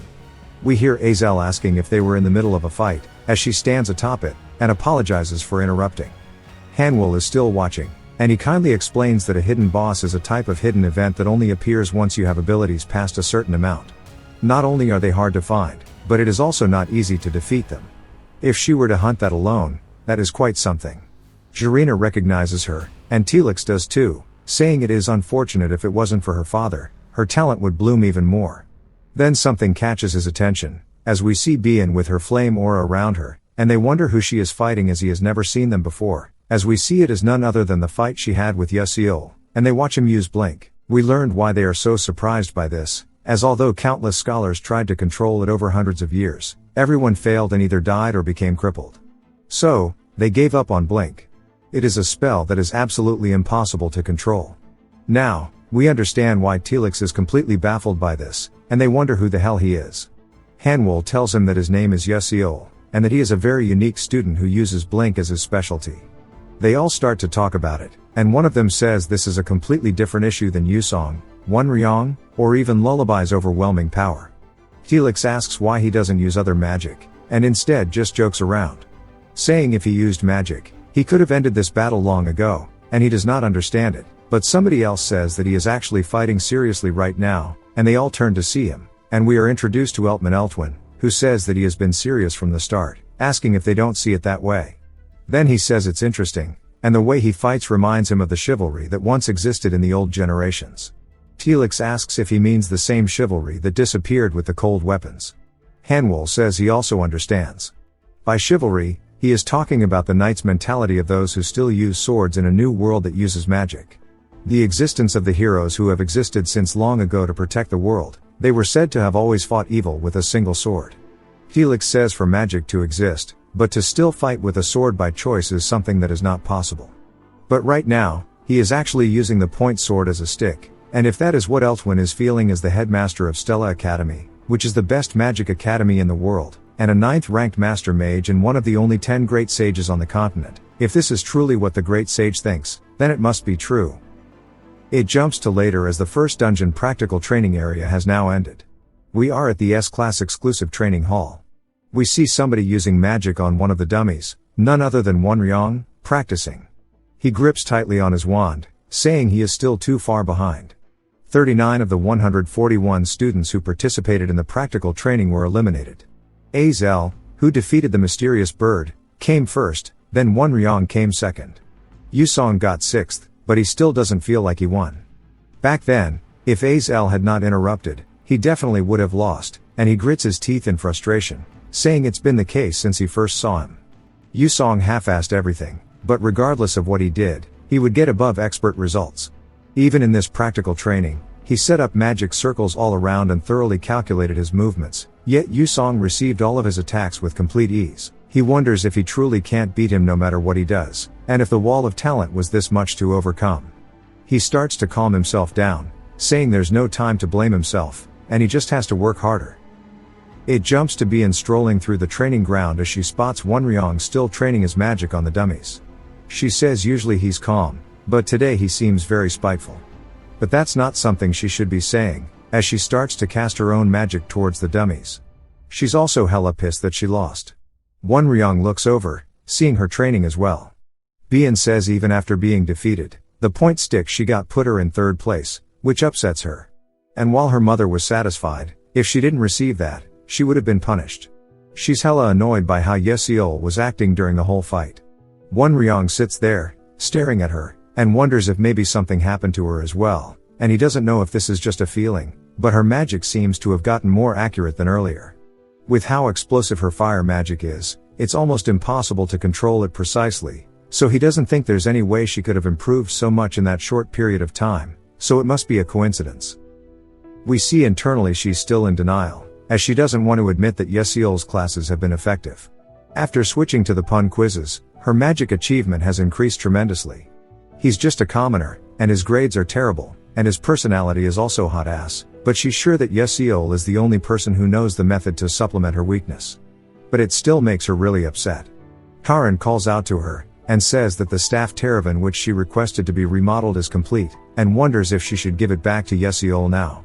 Bien says yes, and Taran goes to leave, but Bien tells her to wait, and Taran asks her what's wrong. As we see she is flushed. It jumps to the second main tower, and Bien says that she came here because she heard Yeseol was here, but this is where the faculty's research facilities are, and she wonders if maybe he's here to meet a professor. She then begins to get embarrassed again, wondering why she came here, saying that she can just give it to him in the training hall, and if she does this, it makes it seem like she's following him around, and this can't be, so she should return. As she goes to leave, somebody calls out to her, and we learn it's a teacher named Hamerl. Bien says it's been a while, and Hamerl says it feels just like yesterday when she was teaching magic at the castle, yet she's already gotten so old, and asks her why she's here. Bien says she has some business here, but she is returning. Hamerl says it's a bit in shambles right now, so that would be for the best. Bien asks what's going on, and Hamerl says right now it's hectic because some magic officials have come due to a student named Yeseol. Bien is surprised about it, and asks why they're here for him. Hamerl says she's sure she knows because she fought him herself, but that student didn't use magic. Bien starts to get embarrassed, and she must have watched. That means she showed an unsightly state to the teacher she respects the most. Hamerl realizes how much it's pressuring her, and tells her not to feel bad, as Yeseol was doing his best. Bien says he didn't even use magic though, and she tells her that is because of his creed. Bien asks what she means, and Hamerl says that the headmaster saw him fight, and said that he thought he was trying to revive chivalry, which disappeared many generations ago. Bien says that makes absolutely no sense, and then is surprised, recalling the fight, saying he definitely did use the point stick as a sword during their battle, and then wonders if maybe that's why he wanted Teravan in the shape of a sword as well. She audibly gulps, and says that by not using magic in a magic academy, he will get an incredible penalty, and he'll end up receiving penalty points during practical training, among other things. Hamerl says that he decided to walk this path despite knowing that, saying that in itself is commendable, and the fact that he still pushes himself even after accomplishing the great achievement of Blink makes her think that his creed must be real. It jumps to later that she is waiting at the gates, and Bien says if anyone said they dreamed of chivalry, everybody would mock them, since nobody thinks that there can be a knight in this generation. But Yeseol is seeking chivalry sincerely, and she wonders if it's still a joke. She got so angry at him, telling him not to joke around, and on cue, he approaches, asking her what she's doing as he is eating his rewards from 5th place. She immediately blushes, and says that she's not here because of him, and he says that he never said she was. She awkwardly stares at him, and he's confused, but then she hands him Teravan, telling him to take this. He opens it up, and sees that it's a shapeless sword, saying as expected of their craftsmanship, it is unmatched. It's a good thing he helped Bien. He asks her if he can keep the box, saying he thinks he can get a good price if he sells it. She tells him to do as he wishes, and then sighs, calling him a commoner. She has more to ask him, so she calls out his name, asking if he is really planning to not use other magic. He wonders why she's curious, but she gets flustered and leaves, saying that he doesn't have to answer. He's still curious, and turns, saying that earlier Hanwol also said something similar, that he understood his intentions, and that he respected his creed or some nonsense like that. But he decides that if that's how they're going to misunderstand it, that's fine by him. And if he has this magic sword, he'll be safe enough for the next episode, and he decides to go to the training ground to try it out. We see him holding onto it, and he begins to channel his mana into it, and the sword immediately grows in shape. He is completely surprised by it, saying this is way better than he expected. It would have been better if Flame had wielded this, as she is the female lead and quite special. Even though she's human, she can wield elf, dwarf, and angel magic, since the staff can't be used by just anyone, as it continuously absorbs their mana. She recovers her mana using the energy of nature, and this wand would be incredibly lethal in her hands, but he doesn't have any mana to begin with. Although he's continuously absorbing mana, it cannot accumulate in the body, and is expelled due to the mana revelation delay physique. In other words, the concentration of mana within his breathing is used as the output of Terravan. He opens his status window, and we can see all of his stats. The percentages have gone up a good bit, and his actual strength, agility, and sensitivity have increased as well, and he says it's thanks to the roots from the practical training rewards. Since he has a weapon, he can directly increase these now, instead of doing that by using experience, and it's time for him to start practicing with his sword, which means he's going to get very busy from now on. It cuts yet again to the training area, as one of the professors is saying that from today onwards, they'll all be practicing proper magic, and he tells them all to spread out and hold their staffs. His name is Varian. We see everybody casting magic as he walks around, and he says there are quite a lot of talented students in this group, and that's a good thing. He lined them up by their rank. Something gets his attention, as we see he's staring directly at Yesiol, saying it's the infamous S-class student. He's a commoner who resonated with an upper middle class staff, and got 5th place in the dungeon practical training, but he does not like him. So Varian approaches Yesiol, asking him why he's not doing anything. Yesiol says that he's learning a different defensive technique, so he doesn't need to learn the basics. Varian's not amused, and says that makes him very curious. In reality, he calls him arrogant, saying maybe he'd understand if he was learning the succession magic of Bian's kingdom, but how could a normal commoner learn something like that? He heard that Yesiol can't use any magic other than blink in the first place, and if that's the case, he wants to see it. So he tells Yesiol to show him an example to the other students as well, and he turns around, saying he'll pick him an opponent. He picks out a B-class student named Morso, who grins at Yesiol. Varian says that for him, the lecture of defense magic to stand out is a good one, and that Morso is from the Skalvan Empire, so it'll be helpful to give him a good impression. If he shows impressive magic against an S-class student, it'll be good for him. Yesiol agrees to it, and Varian tells them to both stand on the platform, as they stand across from each other. Morso is still grinning, but Yesiol doesn't seem interested. Morso's group start telling him to crush him, and he says that's the plan.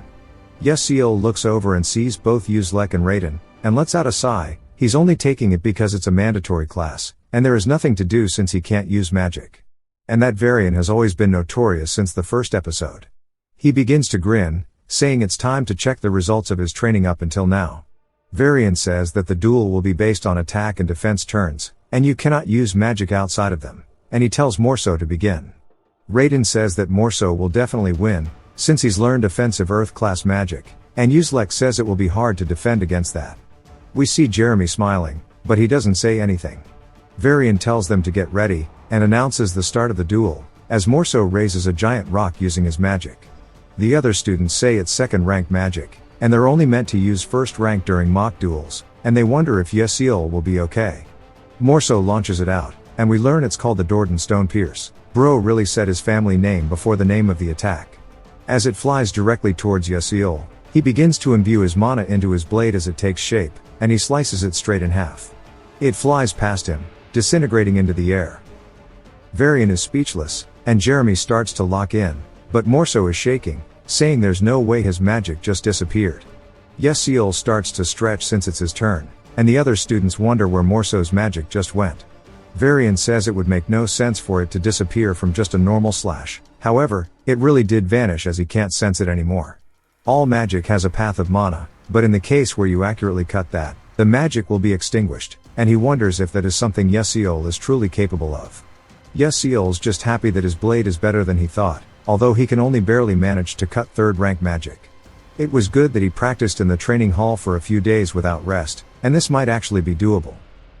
Morso starts to get annoyed, asking how a commoner cut his magic, and Varian realizes this is troublesome, as if Morso loses, it'll be annoying for him too. He tells Yesiol that his defensive magic is good, but there is a limit to deflecting attacks one by one. For example, if multiple attacks come towards him, Morso realizes that he's giving him some pointers and begins to grin, and Yesiol's annoyed, saying he just had to open his mouth. As he looks back, he sees Morso preparing an army of his stone pierce, and Morso begins to have that grin as usual on his face. I thought this was meant to be turn-based. The other students say this is too much, and that Yesiol is going to get hurt at this rate, wondering why Varian is not stopping the duel. Morso launches his magic out, saying he's going to end things here, and they all start to fly out towards Yesiol, and he watches as they get closer. Yesiol recognizes that there are 11 stones coming directly at him, and if he can't use blink or slice them, he only has one choice left, which is to block them, as we see him do exactly that, and they all begin to shatter.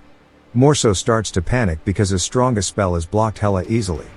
Varian wonders what he is doing, saying if he loses, it's going to be really bad for him. Yesiol says that he just tried copying something he saw in another game, and he's surprised it worked. It was called panning. Terravan has the disadvantage of requiring several times more mind power than others to maintain its form, so after using it, your stamina will rapidly fall, and since the defensive power is weaker than when blocking a single item, it would have been difficult to use in a natural fight, and he is relieved that this is only a duel. The other students say they have never seen something like that before, saying that it was just like a magic shield, and they all begin to realize that Morso is going to lose. He grits his teeth out of anger, and begins to imbue a green aura onto his staff, asking how dare a commoner embarrass him like this. The other students wonder what he is doing since his turn just ended, but Varian just wants him to keep attacking. Morso yells, telling Yesiol to prepare himself, as he will take him down this time. Then we hear Jeremy call out to the teacher, who is confused, and asks him what is wrong.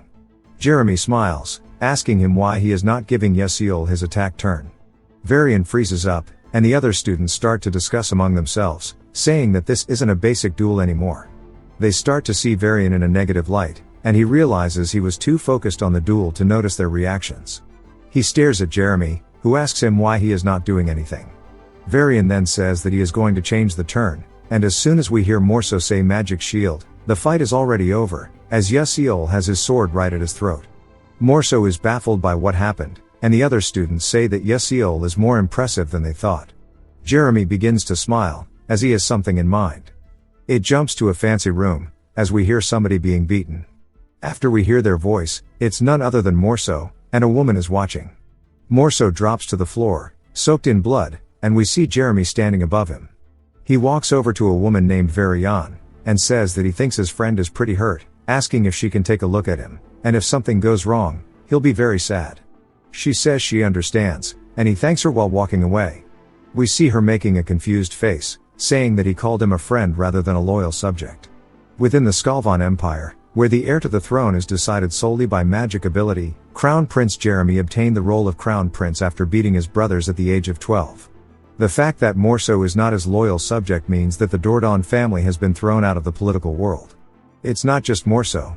Since he's caught the eye of Crown Prince Jeremy, that commoner named Yesiol won't have a comfortable life either. We see both Flame and Azel in the classroom, and the other students start to talk about Yesiol and his chivalry, and they bring up the recent duel he had beating Morso, and how Morso's family is influential in the Skalvan Empire. Flame is annoyed since no matter where she goes, they keep talking about Yesiol. It's not that she wants attention, but she dislikes how much he is gaining. The teacher tells everybody to focus, saying that alchemy requires accurate measurement, timing, and perfect temperature control. We are introduced to the professor named Maison Turenne. She says today they'll be practicing the Turenne fatigue recovery potion that she created, so to focus. Flame is annoyed, saying that if she does one thing wrong, it'll all go bad, and that alchemy is very difficult, so she avoids it. We hear Maison calling out to a woman named Altalicia, saying that's dangerous, asking what she's doing, and that she can't call herself an alchemist like this. Flame says one day, Professor Maison will blacken and become unruly. I don't know what that means, and she has to stay in this class to prepare for that. She then begins to hear laughter. She turns, seeing Yesiol smiling like a villain and laughing, saying this is it.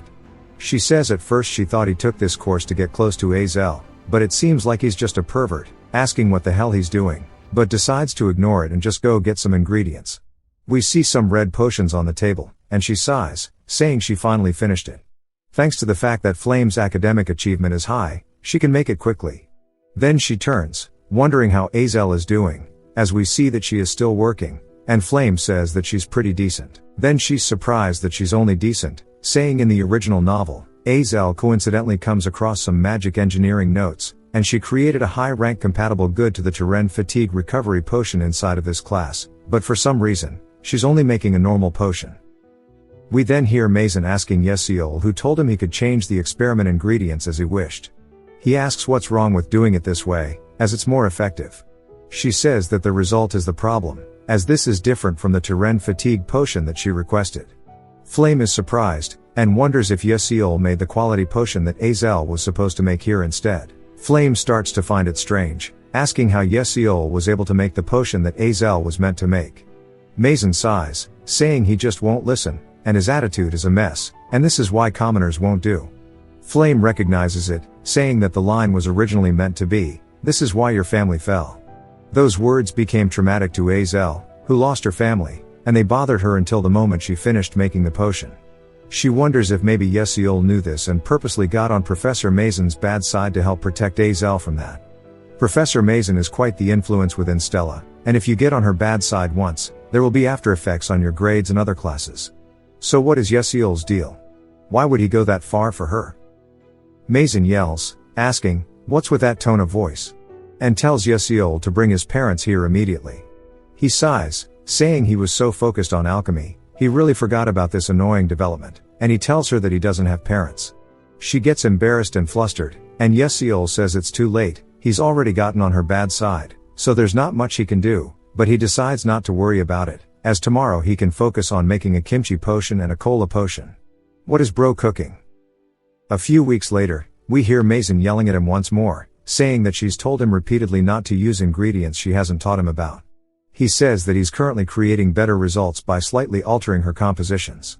She starts to bark at him, and he adjusts his bulbul glasses. Yesiol says that the progress is going well, just as planned. In episode 8, her erosion peaks, and she is unable to defeat her emotions, undergoing dark demonification, becoming one of the villains.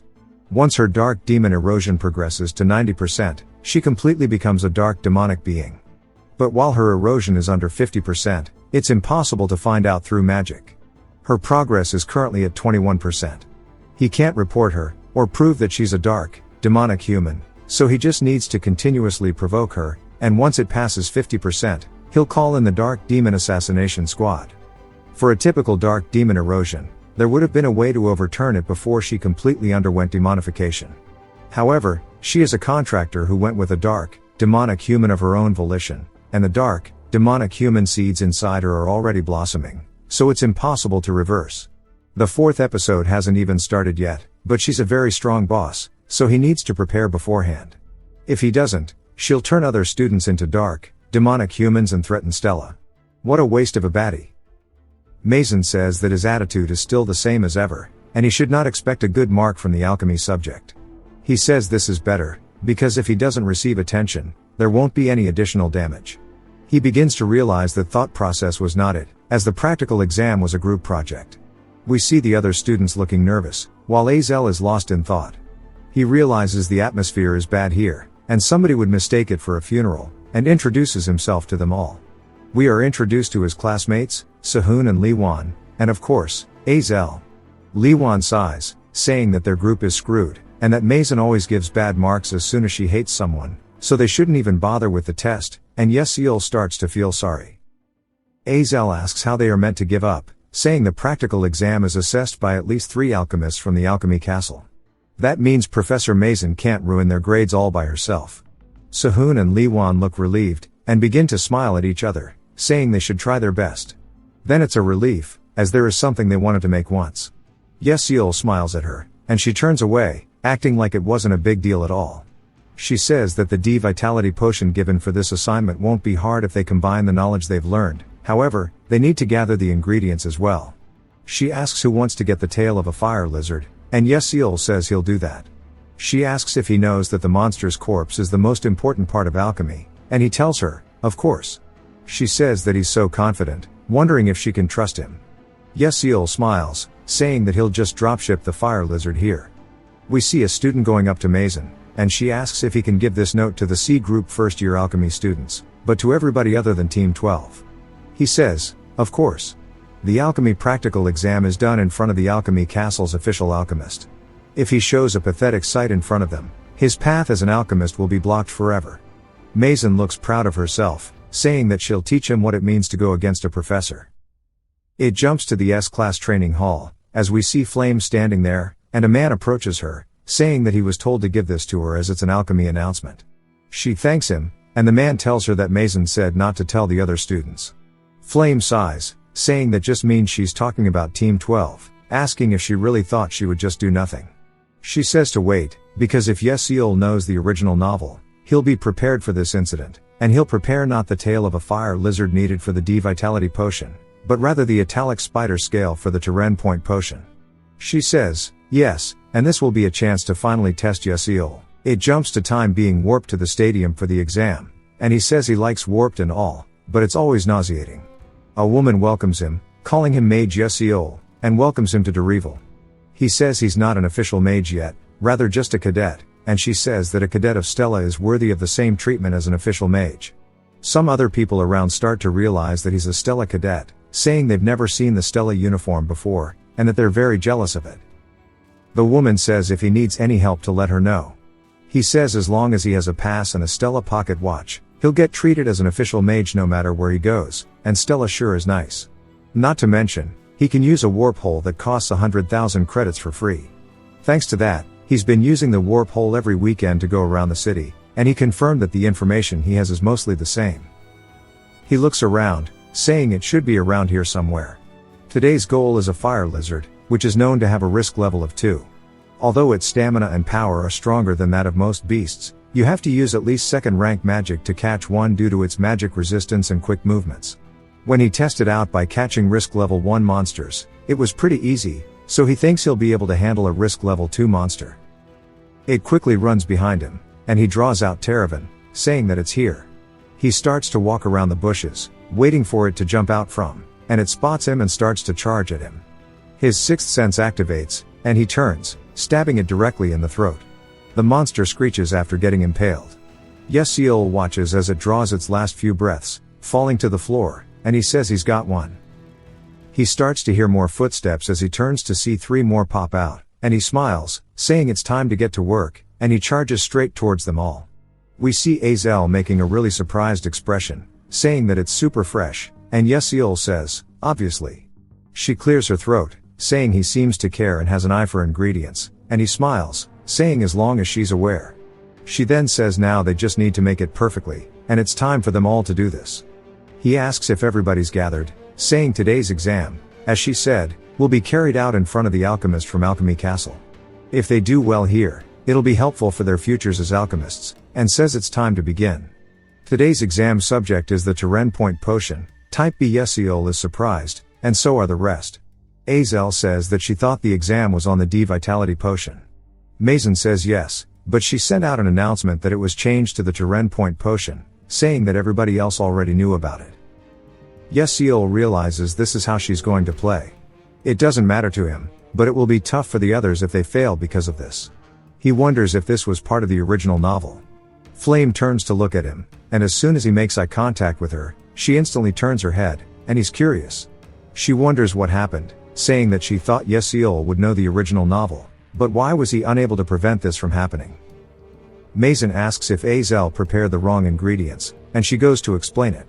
Mason scoffs, saying she forgot the goal of an alchemist is to prepare ingredients, and she shouldn't follow the path of an alchemist. There's no helping it. She goes to disqualify them, but Yesiel says to wait. Since they just need to make the Terren point potion, they can do that. She asks what he means, and he says that they'll make it right here, a potion with higher efficacy than hers, using different ingredients than she did, just as he always has in the rest of her classes. Mason laughs, saying that the core ingredient for the potion is the italic spider scales, and they have a vast amount of nutrients. The point potion is a thermal supplement created with that as the foundation, but he's going to try to make it using the tail of a fire lizard. She smiles, saying this is better, if anything, and she'll end his path as an alchemist in front of everybody. She says the time limit is 1 hour, and that he needs to complete the point potion in that exact time. Liwan asks if he's crazy, and Sehun says that he doesn't think this is right. Yesiel says that since it's come to this, They have no choice but to try, telling them all to trust him. As it's better to try something than to get disqualified, they decide to go along with it and get hyped up, saying they want to help, and it's time to show these alchemists what they've got. Yesiel smiles, saying he'll explain the plan to them now. Yesiel explains that alchemy was one of his main interests while playing the game, and he recorded each and every trivial recipe. Of course, among them was the recipe for the Turen Point Potion Type B. He wasn't going to do this because it was originally going to be a recipe that Mason invented in the future, but he needs to do it now. He says the reason the spider's scales have a lot of nutrients is so that it can hatch eggs, and it has a similar feature to the tail of a fire lizard, the blood vessels. The Alakare tribe in the southern desert is said to use these blood vessels to improve the health of their leaders, and using them also results in a longer life expectancy, so they can use this instead. Li Wan says that he has some knowledge about the Alakare process, asking if he can take this on. Yesiel says, of course. Yesiel then explains that the spiked mulberry mistletoe should be dehydrated using the desert style of mana release, asking if anyone knows how to do that. Sahun says that he learned it when going around with his dad before, and he should be able to get it done within 5 minutes. He goes to explain the next part of the process, and Azel says she'll do it. We see the group getting to work on their part of the project, and Yesiel says they're better than he expected. From now on, they should blend it all together like he instructed each one of them. It jumps to Mason making a surprised face, as there is a potion in front of them. Yesiel says it is the Turen Point Potion Type B. The other alchemists say they can't believe it, asking if children really created this. Mason says not to make her laugh, and that the Turen Point Potion is something she invented after countless years of research, and there's no way they could have completed it this easily. One of the alchemists says they'll check it personally. She begins to cast magic on it and is shocked. The others ask what's wrong, and she says it's incomplete and there are a bit too many of the ingredients added. But this potion is much more effective than Professor Mason's. Everybody looks happy, and the alchemists start praising it, while Mason shakes and begins to get furious. Yelling for them to pass it over, she says she'll check the quality herself. She grabs onto it, and we see that she's also surprised. She says there's no doubt about it. Her technique that uses a monster's nutrients to replace a human's vitality has definitely been applied here. This is clearly a perfect Turen Point potion, but there's no way they could create a result that's better than her potion on the spot. She wants to break it, but decides that she's the one who still gives the grade, so she gently sets it down so she can disqualify them for missing ingredients. She goes to give them a grade, but the other alchemist says that even an A+ wouldn't be enough for Team 12. She agrees. Mason gets annoyed, calling them old, and grits her teeth, reluctantly telling Team 12 that they have passed. They all start smiling, saying they did it. While they start to talk to each other, we see Mason is furious, telling Yesiel just to wait, and that her progress has increased for her potion. Back at the training ground, we see everybody practicing magic, and Flame says she's finally finished, and going to school at this age makes her body ache. We hear some students telling our Shoong that it's okay, and that she's doing well, and that she's still doing better than the princess. As we see our Shoong wiping away tears, Flame says she's the one who is the genius fire class mage. Then they start to talk about how Bian's growth is scary. One of the girls says she's practiced for several years, but soon enough, her control may surpass hers. Flame seems surprised by this, saying that Bian's control should only start to develop in the second year, so how is she already doing it? She begins to wonder if maybe it is Yesiel's doing as well, and that the alchemy practical exam was strange too. The Turen Point Potion Type B was a recipe that the future Azel was supposed to find, which Professor Mason would then steal and complete. How is it that Yesiel could know the recipe that didn't even appear in the original novel? It seems he didn't know that the incident was going to happen. She then starts to think that Yesiel knows about the future but doesn't know about the original novel, and says maybe he's not a possessor, but rather a regressor. That makes sense if Yesiel came from the future. He may know about the future, but not the small incidents that occurred to Azel. In the original novel, Yusong did once obtain the opportunity to regress, given by the sole being with the power of time in this world, the 11th moon of the Silver Age. We hear Wonryong asking her what's wrong, and she wonders why he's calling out to her, but says it's good timing, asking what he thinks about Yesiel. He says he doesn't know why she's asking him about that, but he just thinks that he's a slightly strange student. She asks if he feels anything else, and he says not really. She sighs, saying she understands. Wonryong asks if maybe she's bothered by Yesiel, and she says yes, she is. He says he understands. Flame says since it seems that Yesiel knows about the original novel just like she does, this won't do. He asks what she means, and she says that whining like this doesn't match her personality, but since he's here, she's going to confide her thoughts to Yeseol. He wonders what she means by confiding her thoughts. As he stands there curious, she waves, saying that she's gonna head off and thanks him for hearing her out. Wonryong waves back at her, but in reality, he's lost in thought about something. He looks like he wanted to say something to her, but he just let her leave. It jumps to the next day, as Yeseol's sitting at a cafe, and he sighs, wondering what to do now. He's saying that currently, Maison's erosion progress is at 37%. That means the incident will take place within 3 months, and her dark demon erosion randomly affects one student.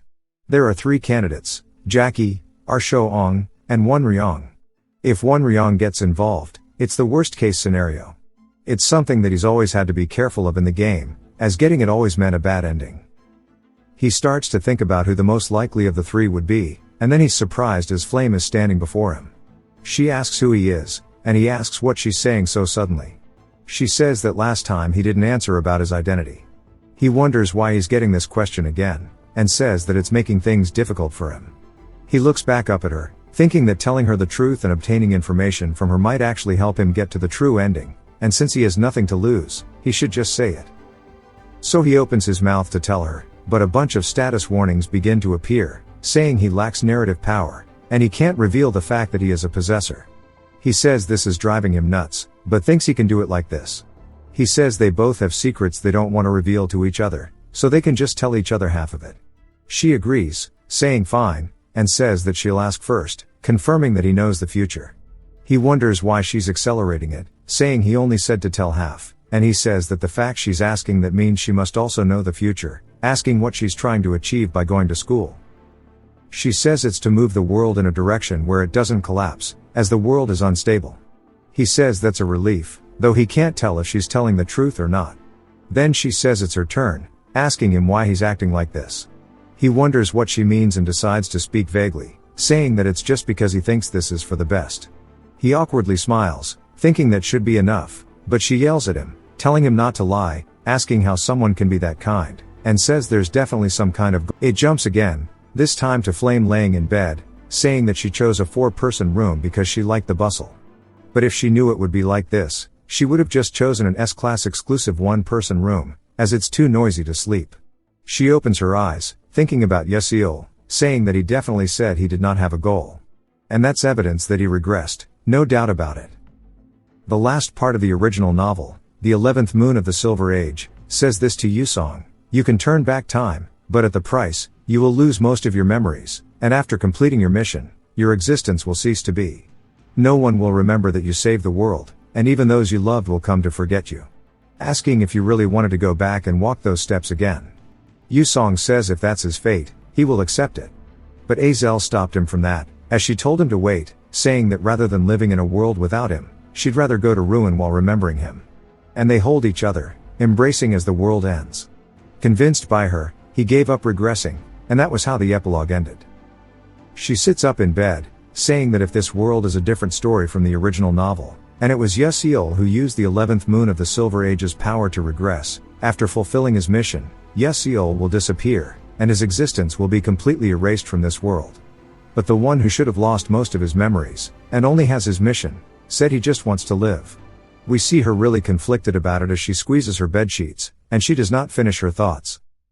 She hears her door open, and she turns to see Jackie, saying that Wonryong had come for her, and that he's waiting on the first floor of the dorm. She says just to tell him that she's not here. Jackie tries to explain it to her, but Flame doesn't seem interested, saying that she's going to sleep. Jackie is surprised and audibly gulps. Outside, we see Wonryong waiting, and Jackie runs over, nervously calling out to him. She smiles widely when he turns to her. Then he asks who she is, asking her where Flame is. She says that she's sick and sleeping. Wonryong wonders if she's feeling down because she confessed and was rejected. He tells Jackie he'll go back. We see Jackie just standing there, distraught since she likes Wonryong so much, yet he can't even remember her name, and that it's always been this way. Flame has outstanding ability, always takes everybody's attention from her, and she is everything that Jackie ever wanted. The most important thing is Wonryong's heart. We see her standing at her shadow. She clenches her fist, saying that's annoying because she realizes she's living in someone else's shadow. It jumps to the next day in the first main tower. We hear a man telling Mason that she was embarrassed by a student. She says she's ashamed, and that she must be well aware there are high expectations for her.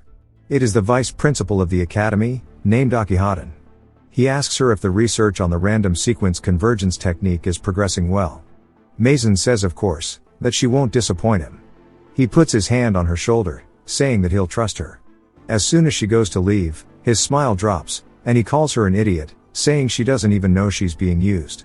She's blinded by glory. He begins to laugh, saying that a magic warrior who's meant to fight against dark demonic humans is performing research for them. He cannot wait for the day when alchemic magic engineering is complete.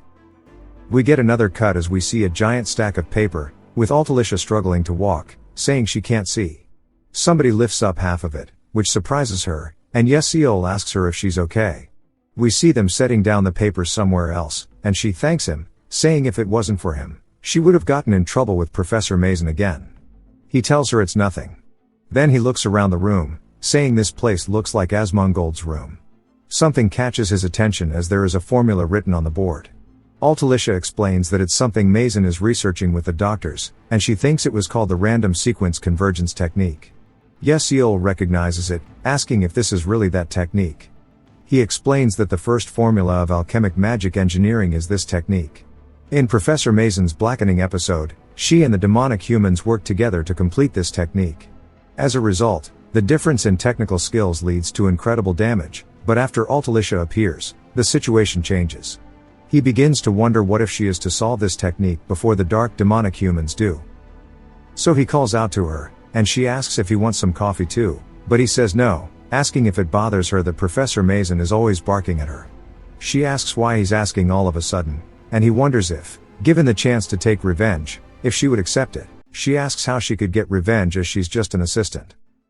Also, if she gets fired, she'd be living on the streets. Though she does think being homeless is a vibe. Yesiol then suggests that she should become a better alchemist than Professor Mason. That way, nobody can look down on her. She begins to tear up a little bit and smiles warmly, saying that would be really nice. Yesiol can tell that she's tired, and there's no way she'd be satisfied by doing Mason's dirty work in a dusty storage room.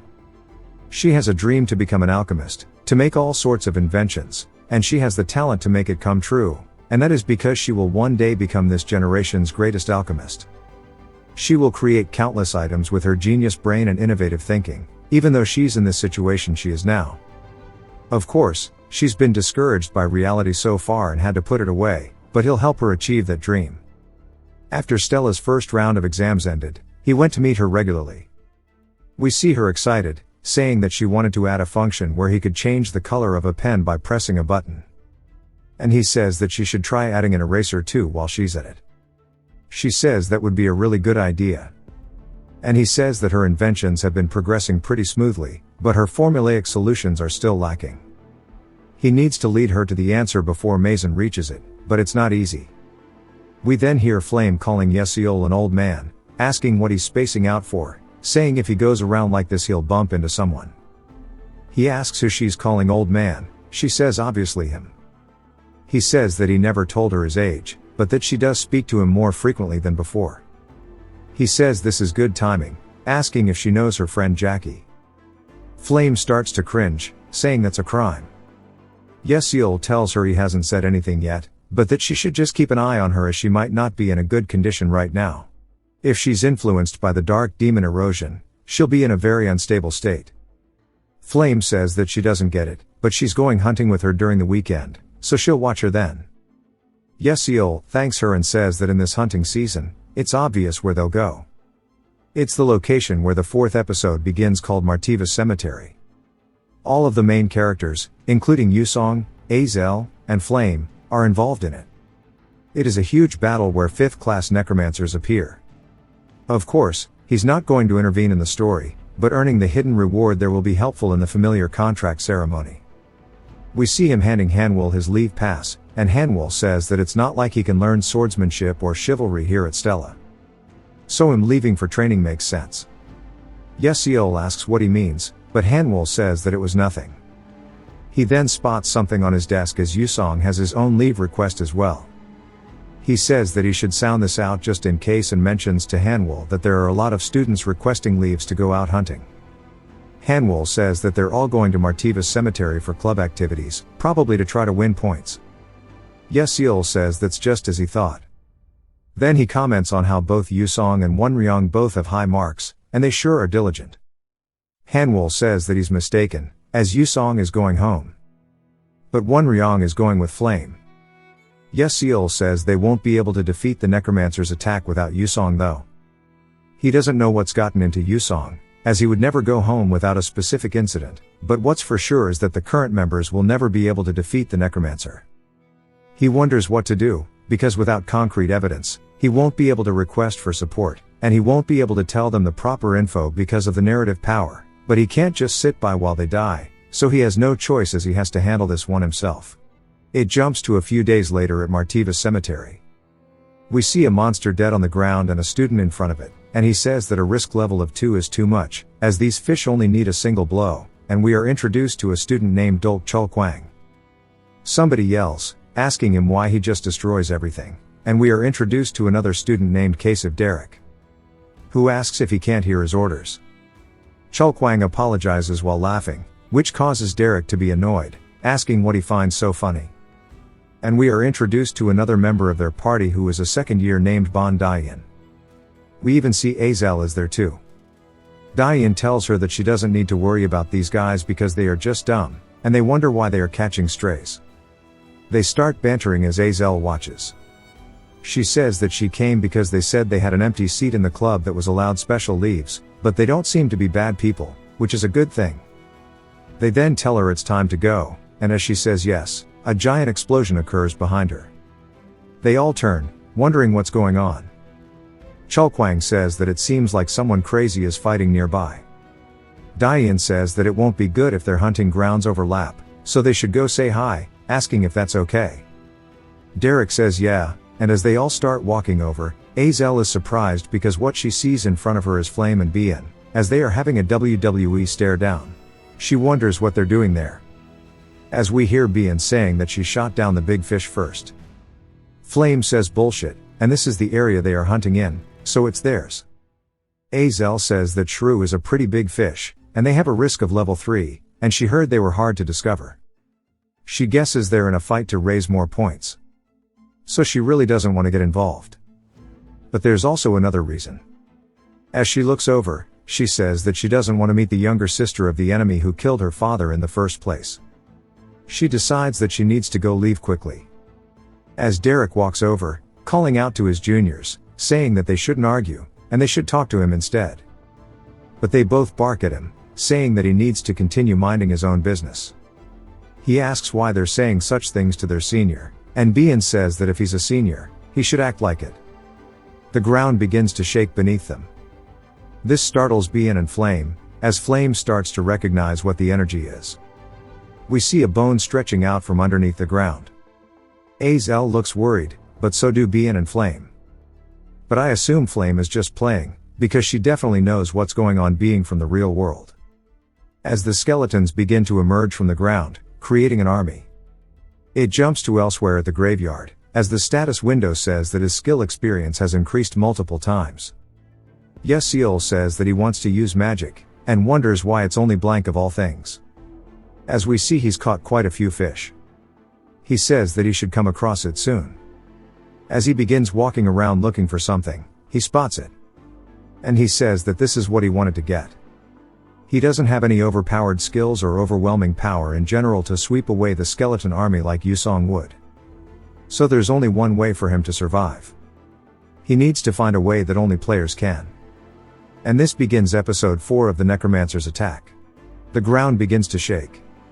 As this time, another skeleton's hand reaches out from under the ground, but it's different, as this one belongs to a skeleton general, which commands hundreds of skeletons. He says there are only 3 of these semi-boss ranked monsters in the episode, and that he would die immediately if he were to fight them normally with his current ability. Of course, he doesn't plan on facing them normally, as he starts beating his skull, telling him to go back inside. The general is confused, and Yeseol says that it's the golden rule to his watch when a monster is being transformer summoned, but ignoring it won't help with defeating it. As he continues beating the hell out of it, eventually he uses his skull and spine to make a staff, and he says that with this, the right of command given to the skeleton generals becomes his. And he turns back around, saying it's time for him to head off. As we see multiple necromancers and their skelly boys have surrounded the group, as they look a little tired. Flame says that she forgot this was the necromancer episode, but something strange. In her memory, it was Yusong who resolved this, but why is Azel with these people, and why is Yusong not present? She asks if they really have to face a 5th class necromancer with these members.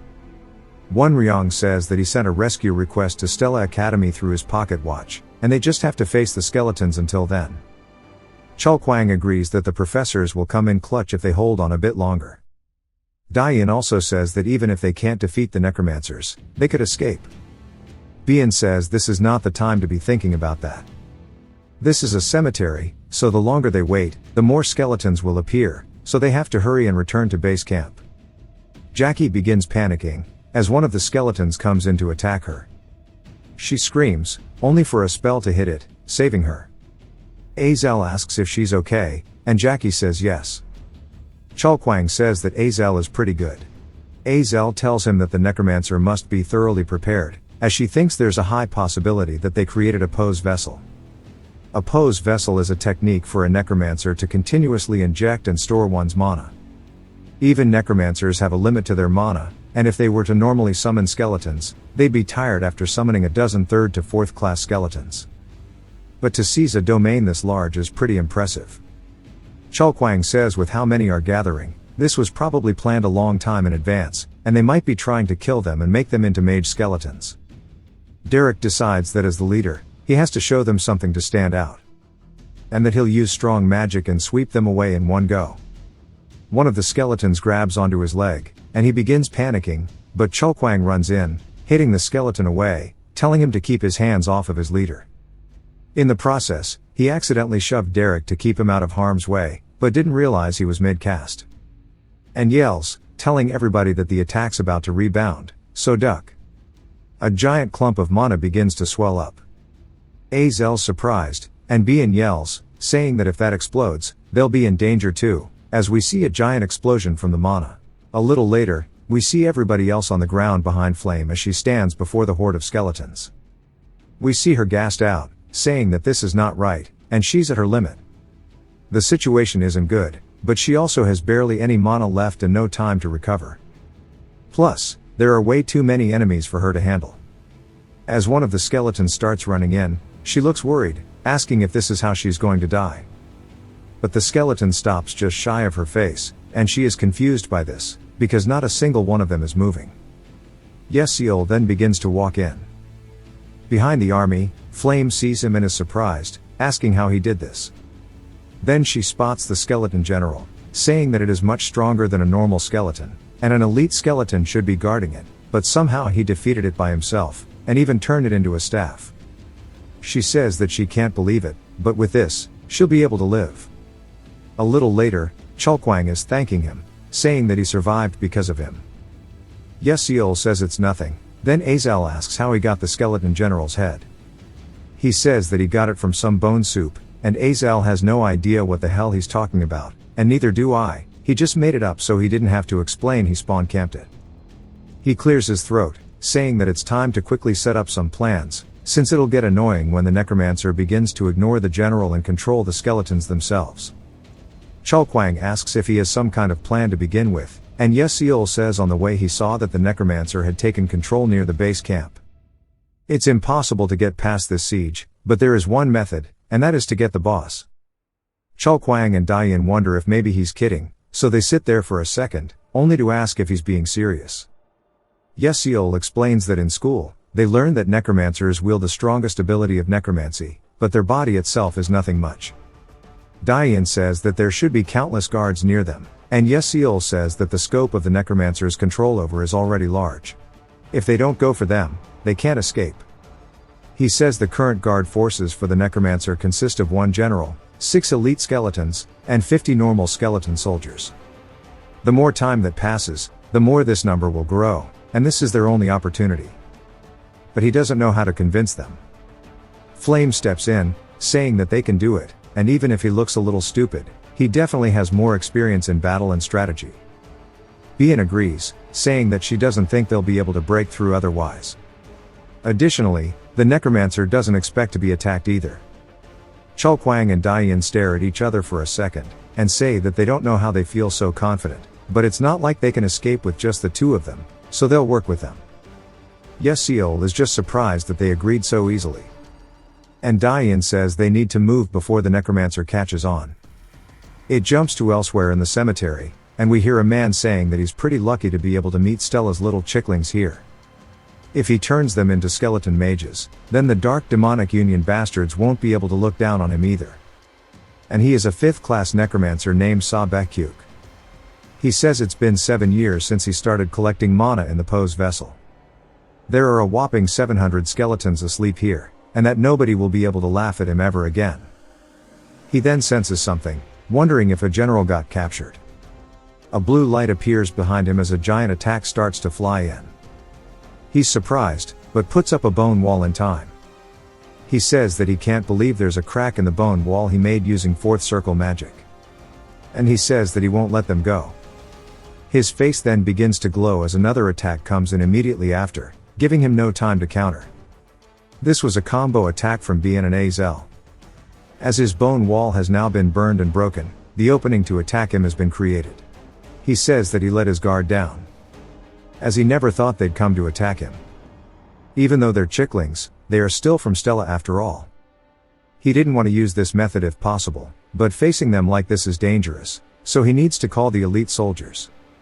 He then bites his thumb and uses his blood to call out to more soldiers, telling them to wake up. He then calls out to more soldiers, causing the ground to begin to crack. As the skeletons rise up from it, we see that he has amassed a group of elites now. He then coughs up a ton of blood and says that he took some internal damage from overdoing himself while summoning the skeletons, but this much should be enough, and gives them the order to block the students. While they're fighting, he says that this is going to be nice, and he can now be at ease, only for Yeseol to teleport behind him using Blink. Bakyuk looks surprised, asking him who the hell he is. Bakyuk starts asking him where he came from, saying that he kept an eye on all the Stella students through the skeleton vision, wondering how he didn't see him. Then he realizes something as he spots the general inside of his hand. Yeseol throws it to the floor and then shatters the side of the skull, causing Bakyuk to cough up a ton of blood. Bakyuk says that he thought too lightly of them, and that this is the true power of Stella Academy. But Yeseol is sitting there, nervous, saying that this is not how he planned it to go. Normally, Chulkwang and Dian should have dealt with the generals and come to help him, but because more elite soldiers were added, they're not done. And now he wonders if maybe he has to fight alone, when he's the weakest one here. He debates running, and then hears Bakyuk coughing for dear life, and he says that he's not in good shape, wondering if COVID is back. He says that he must have overdid himself to summon the elite skeletons, which is why he has internal injuries. Yeseol smiles, saying that he thinks he can do this now. We see Bien get surrounded by them, and she's tired, saying that this is not good. She needs to quickly deal with these guys, and go join Yeseol. I honestly have no idea if this is Arshoang or Jackie from this distance, but she yells, telling Bien there's trouble, and that the necromancer and Yeseol are having a one-on-one fight. Bien is surprised, saying that Yeseol is a 1st class mage, and his opponent is a 5th class level necromancer, so there's no way this will be a manageable fight. We see an explosion off in the distance, from where they are dueling, and she says that if Yeseol dies here, she'll kill him, which makes no sense because if Blood's dead, he's dead. We see a bony cage start to form around Yeseol. He spots it in time, and uses Blink to teleport out of it. He then senses an attack from behind, which again he uses Blink to avoid, and then blinks back in once more, directly to Bakyuk.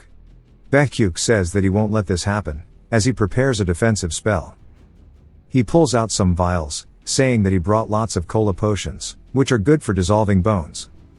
As he throws it forward on towards the bone barrier, it begins to melt it, and Bakyuk says that he needs to stop dodging like a rat bastard, and fight him like a man, only for him to send out another attack towards Yeseol. Again it gets blinked out of, as he's now behind Bakyuk. He says now is his chance as he goes in for an attack. He spots Bakyuk smirking, and realizes this is bad, as a bone sticks out from under the ground. It shoots up, piercing straight through Yeseol's leg. Yeseol says that he's fallen for his trap, and then jumps back a little bit to create some distance. Baekhyuk says that this sure is a nice sight, seeing a rat like him in such a state. And Yeseol says that even if he's weak, a 5th class is still a 5th class. He tightens his grip, saying that it's not going to matter, because while he is a 5th class, this is all he amounts to. And he's quite tired now, so if he goes in once more he can defeat him, but it's hard to use mind power because of the pain. And at this rate he can't use Blink's motion cancel, and he doesn't know what to do, until he realizes something, saying that there's still an option left. As Baekhyuk walks over towards him, he laughs and screams, saying to die as he attacks towards Yeseol. Baekhyuk laughs, saying that him running away is such a great sight, and as Yeseol crawls forward, he says that he just has to go a little further. Baekhyuk slowly walks up behind him, saying that it's pointless to struggle as he will die here. Yeseol begins to smirk, saying with this he has won. Yeseol explains that the distance between him and the necromancer is now 13 meters. In other words, it's a distance at which he doesn't have to use the cancel of Blink. He casts the spell, only for us to see Baekhyuk surprised as he looks down in front of him, seeing Yeseol coming in with an attack. Yeseol lets out a scream as he charges forward, stabbing Baekhyuk through the chest. The skeletons freeze up, and the rest are surprised. They also begin to vanish, and they wonder what happened, saying that maybe Yeseol actually defeated the necromancer. Jackie falls to her knees, saying that she can't believe it, and that this means they're safe and they're alive. As Yeseol collapses on top of Baekhyuk, he struggles to get up, saying that he's so damn tired and he wants to go home. Afterwards, they were transferred to Stella's Magic Knights and returned to the school. Hanwol calls out to him, saying that he said he was going to train somewhere with good mountains and good air, and if this means the cemetery has good air. Yeseol says that he apologizes. Hanwol says that he will receive penalty points according to the school rules, as there are no exceptions.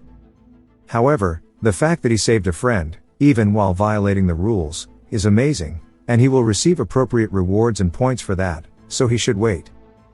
Yeseol thanks him as he walks away, and says that he should be on his way now. He says they should be on his way now, as they said it would take a few days for his thigh to recover, so he needs to rest. He then looks over to the other side, spotting Azel.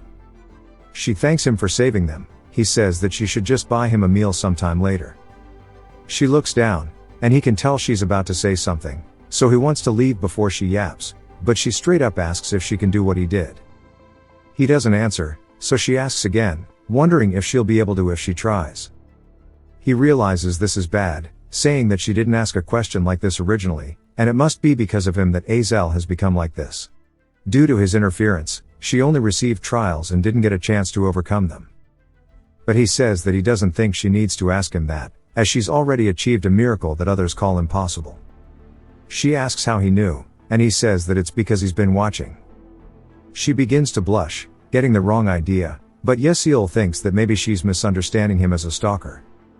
Yeseol immediately says that he's going to head off, and he can't believe that he almost got arrested, but she's having clearly different thoughts, and she says that nobody shows interest in the daughter of a traitor except for him, and he said that he's been watching her. She seems really happy that he called the fruits of her effort a miracle. Back at school, we see all the students walking around, but there's also some visitors too. Yeseol says that he can't believe the magic faculty, mage tower, and nobles are here just for some commendations and is unnecessary grandiose. But he's more curious about something else, wondering why Bien is so excited about this. She glances over, asking him what he's looking at, and he says nothing. Hanwol tells them all to quiet down, as today he will be giving commendations to the 12 brave students who fought against dark demonic humans, and that this reward will not be presented by him, but rather, as we see Eltwin take the stage, it will be given by the headmaster. Yeseol's surprised, saying that this is the peak of humanity, and that any mage may look young, but he's over 300 years old, and he's always donning a comfortable smile, but he is the strongest mage warrior in the world who possesses the destructive title of Decimator. Eltwin touches Chulkwang, saying that he's worked hard and he should continue being brave in the future. One by one, the students go, and then Yeseol steps up. Eltwin glances up at him, and Yeseol is already feeling nervous. He says that this pressure is incredible, even just from locking eyes. This is what a 9th class mage is like, one of which there are only 10 in the entire world, but he refuses to look away. Eltwin is surprised by this and laughs, saying that he sure is hard-working, and it's as he'd hoped. He then walks away, and Yesiel is just confused, wondering what this means. Now the commendation award ceremony is over, officially. It jumps to later, as we see a note shining brightly. Yesiel says that 5 million credits is a lot for a reward, and he won't have to worry about money for a while now. And he even received the pose vessel that's said to be the heart of a necromancer. It'll be difficult now, but Altalicia will soon be able to make a subspace. Once she does that, carrying his own items will be easier.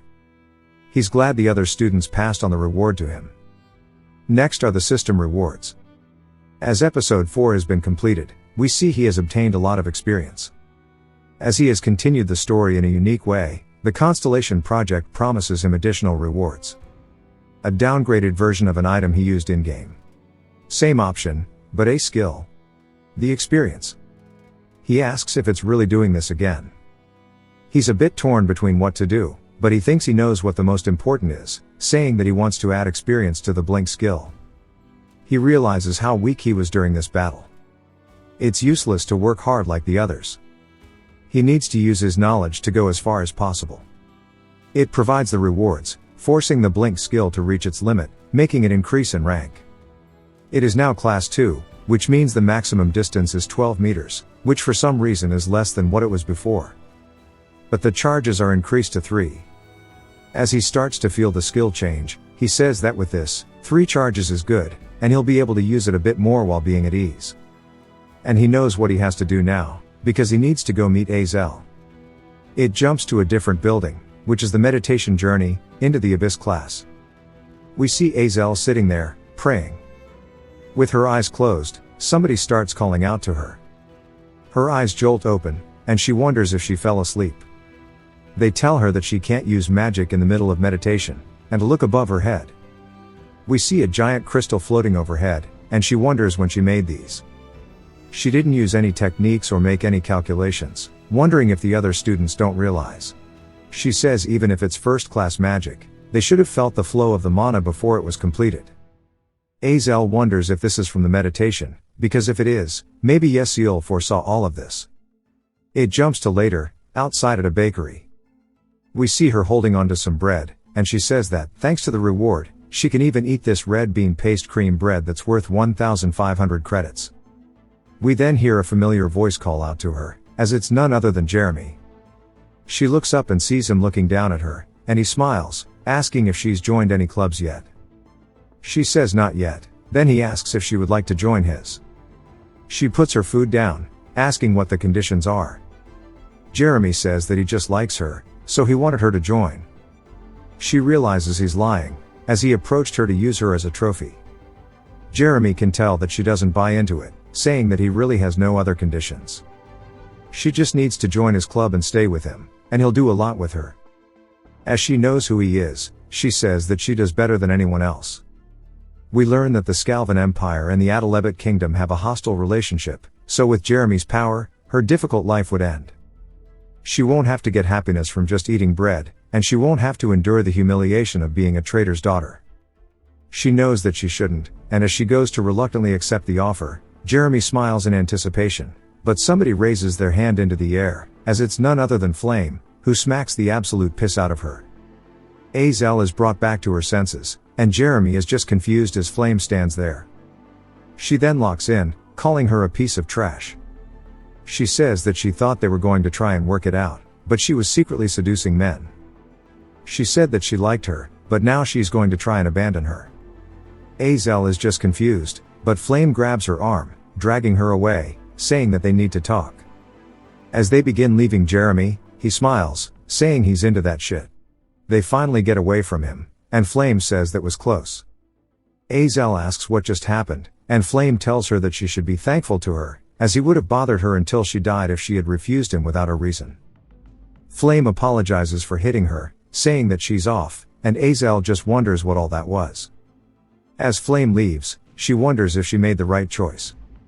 If Azel had to join the club like in the original story, she would have been thoroughly destroyed by Jeremy. If possible, She didn't want to disrupt the flow of the original story, but when she looks at Yeseol, she doesn't think this is bad. She then comes to a stop, saying that surely Jeremy won't realize that she lied. Back to Jeremy's office. He's sipping some tea, saying Flame's name. He says that was cute what she did, and obviously that she was lying when she took her away. This is even more interesting than Azel, and now he wants her. Back to the academy. Hanwol is explaining to them that they will have the monster mock battle today.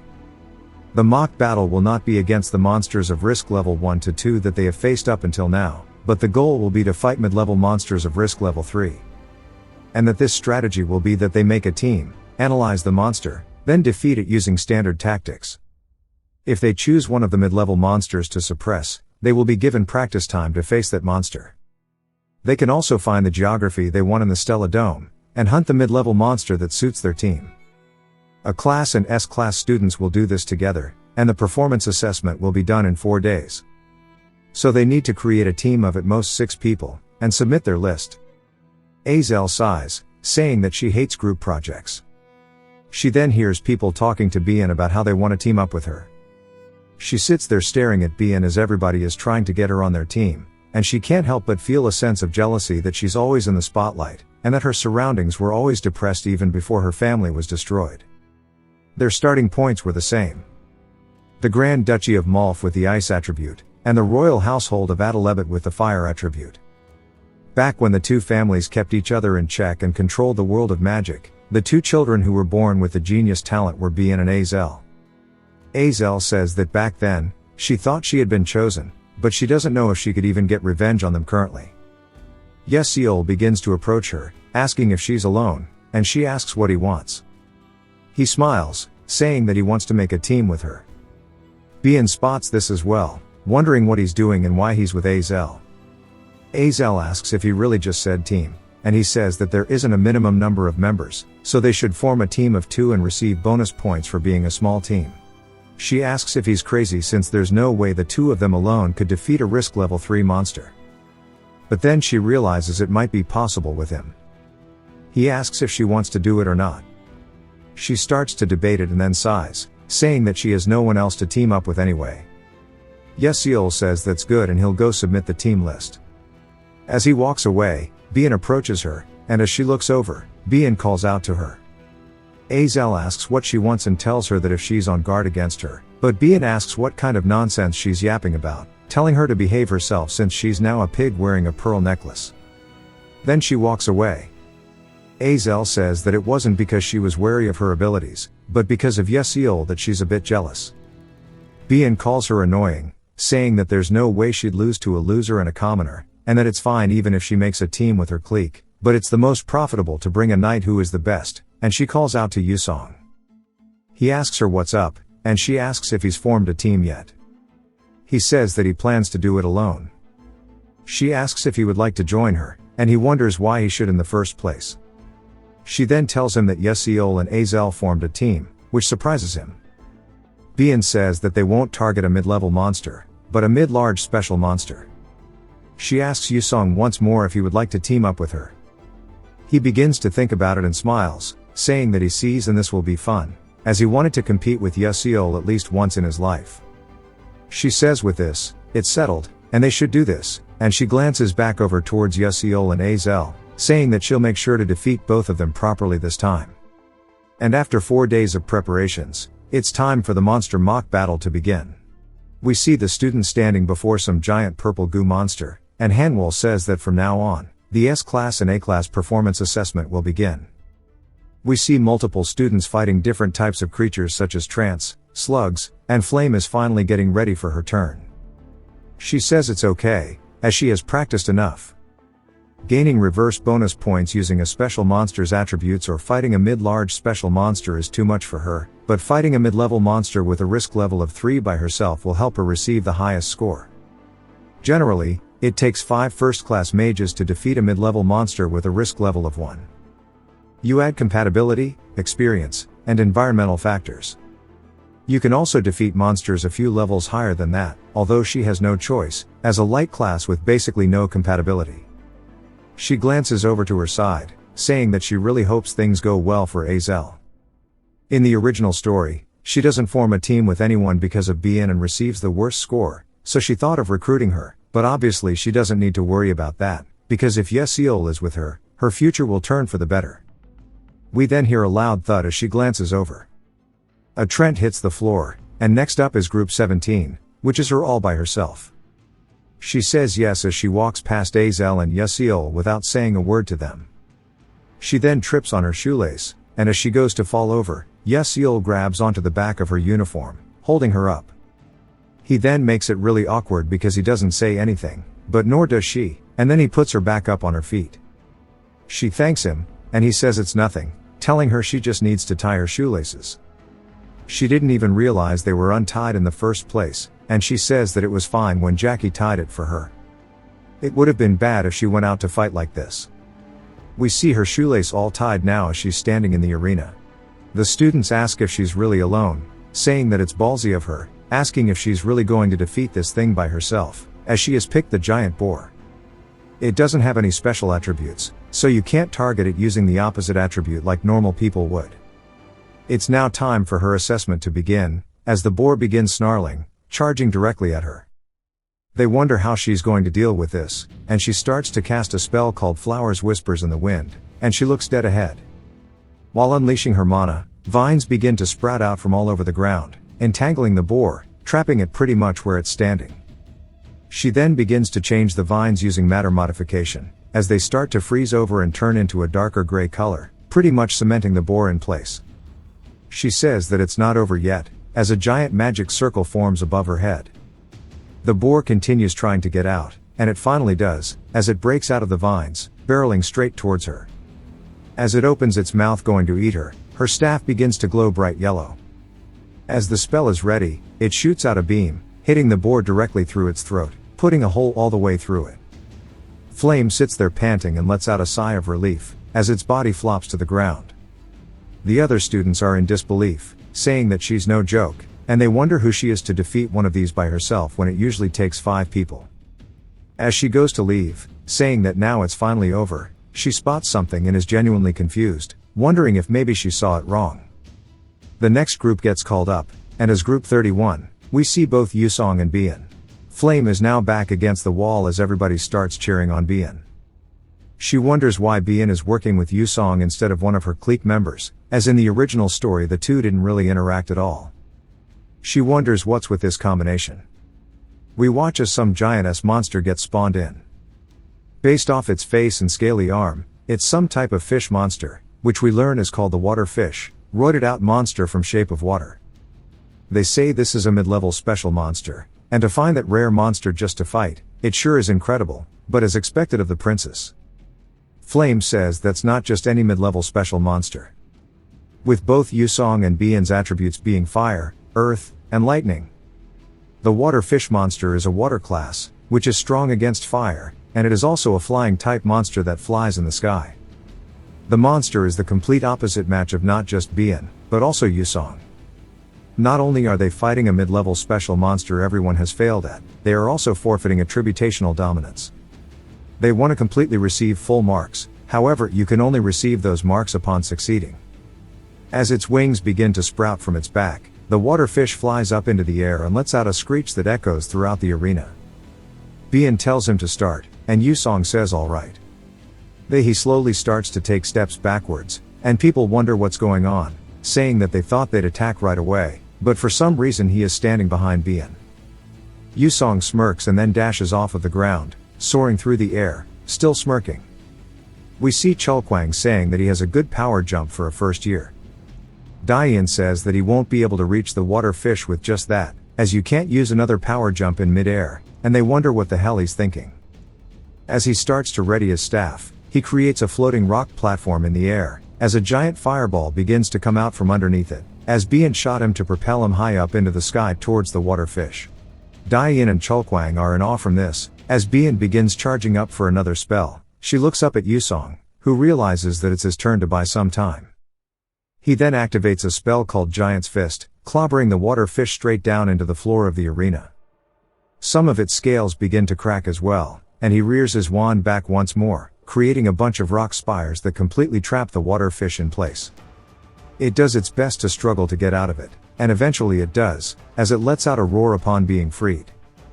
Yusong says it sure did break easily, but it's too late, as the princess's spell is now complete. We see it has a dark purple glow to it, and a giant beam with the same color begins to completely engulf the water fish. The other students are surprised, saying that they can't believe the water fish is screaming in pain even though it has one of the strongest resistances to fire. Then Yusong begins to cast another spell with a blue aura this time, and he smiles, saying that it's over as he begins to combo attack with Bian's beam of light, and the monster's screams go completely silent as it is now completely charcoaled. They say they can't believe this ended without the water fish being able to attack once, and that the new students this year are crazy. They mention how they are going to be just like that guy from the third year's S class without saying who of course, and that this is just what geniuses are like. Bian smirks, asking Yeseol what he thinks of that, because at this rate no matter what he chooses, he won't be able to beat her. She smiles, saying she has won this time. Yeseol then says he would like to summon 5 of them. Bro said to run that shit up. Bian is surprised and so are the other students, asking if he is crazy, saying that it's difficult for 5 people to defeat one, and they heard their rumors, but he sure is something else. As Yeseol's glaring forward full of confidence, the monsters begin to spawn in, and they each have a very different shape, so it's 5 unique monsters, as they are now surrounded. We see one of the professors who is a monster scholar named Viken, and he starts telling us what they are all called. There's a Hymeridan, a sand-maned black cow, a Keaton, a Nani slime, and a sensitive bat. But he recognizes the combination. Bian asks Yusong if he has any idea what's going on, but Yusong just says that he's curious as to what Yeseol's thinking, but he's also pretty excited. Hanwol says that he wants to ask one thing, asking who selected this monster combination. Yeseol says that it was him. Hanwol says that he's a knight so he can win points from even these extreme situations, but he's wondering if this is too cruel of a strategy for his bishop. Yeseol smiles, saying no, and it is specifically made for her. Hanwol asks if that's really the case, as everybody else begins murmuring. He says he's got it and he can begin whenever. As Azel looks a bit nervous, he asks if she's got this, to which she says of course. He tells her just to trust in him, and she says she's tired of hearing that. He then tells her that he trusts in her. She starts to calm herself down and says that she has no idea what he's thinking. We get a flashback to them at night as she's following behind him somewhere. She seems lost in thought and calls out to him. He turns and she asks why he paired with her, saying that a knight with his abilities could have worked with someone else. He scratches his head, saying that as she said there are many incredibly talented students, and there is no mage who can match Bian when it comes to firepower, and no mage who can match flame when it comes to control. Yusong is the strongest among the first years, so that speaks for itself. He continues talking about how the other students are good, and she asks why he picked her then. He says that he thought it would be best to do it with her. That's all there was to it, asking if she's ready to keep going as they should face A this time. She even begins to blush a little bit. Back to the present, she tightens the grip on the staff, saying that she still doesn't know what that means, but there must be a reason he chose her. She doesn't want to let him down and begins to levitate off the ground, channeling an insane amount of mana. The students say that that is called ephemeral resonance, and that it's apparently a phenomenon that only appears when a 6th class or above mage completely utters their subconscious world. The moment their concentration scatters, mana countercurrent phenomena may occur, leaving their mana disabled. Yet a first year is doing that. Yeseol says she sure is worthy of her title, Lady of the Winter. He smiles, saying it's time to get started, as the plan is to fight against 5 of the monsters altogether. He dashes in, then uses Blink, teleporting in front of the Hymeridan and swings cutting its throat. He then turns, anticipating its attack, as he blinks away from it. As he creates distance, we see it beginning to pour out blood. With this, the Hymeridan should be dealt with for now, and up next is the sand-maned black cow. The Hymeridan's horn begins to glow red, and that's all the cow sees, is the red horn, and it starts to take very deep breaths. Yeseol says that it's as he expected, the method for targeting 5 monsters at once, and that is a unique situation with all 5 of these. As they each have their own reaction to each other, he needs to create a situation where it makes them hostile all towards each other. The students are confused why the monsters are all fighting each other, and Yeseol smirks, saying that it's all going according to plan. It's also known as the borrowing knife strategy. It's where you don't use your own power, but borrow someone else's knife to kill the enemy. The veterans of a ether world thought, how can they kill many monsters with few people? And after countless trials, this was the method they found, and it was to use the attribution characteristics of the monsters. First, you attack the Heimeroden, as then its forehead will redden up, which will activate the cow's instincts, some matador type shit. The agitated cow will spray out sand, spreading it everywhere, and that's when it hits the slime, causing it to have its own reaction, and it'll produce a ton of water to prevent its skin from drying up.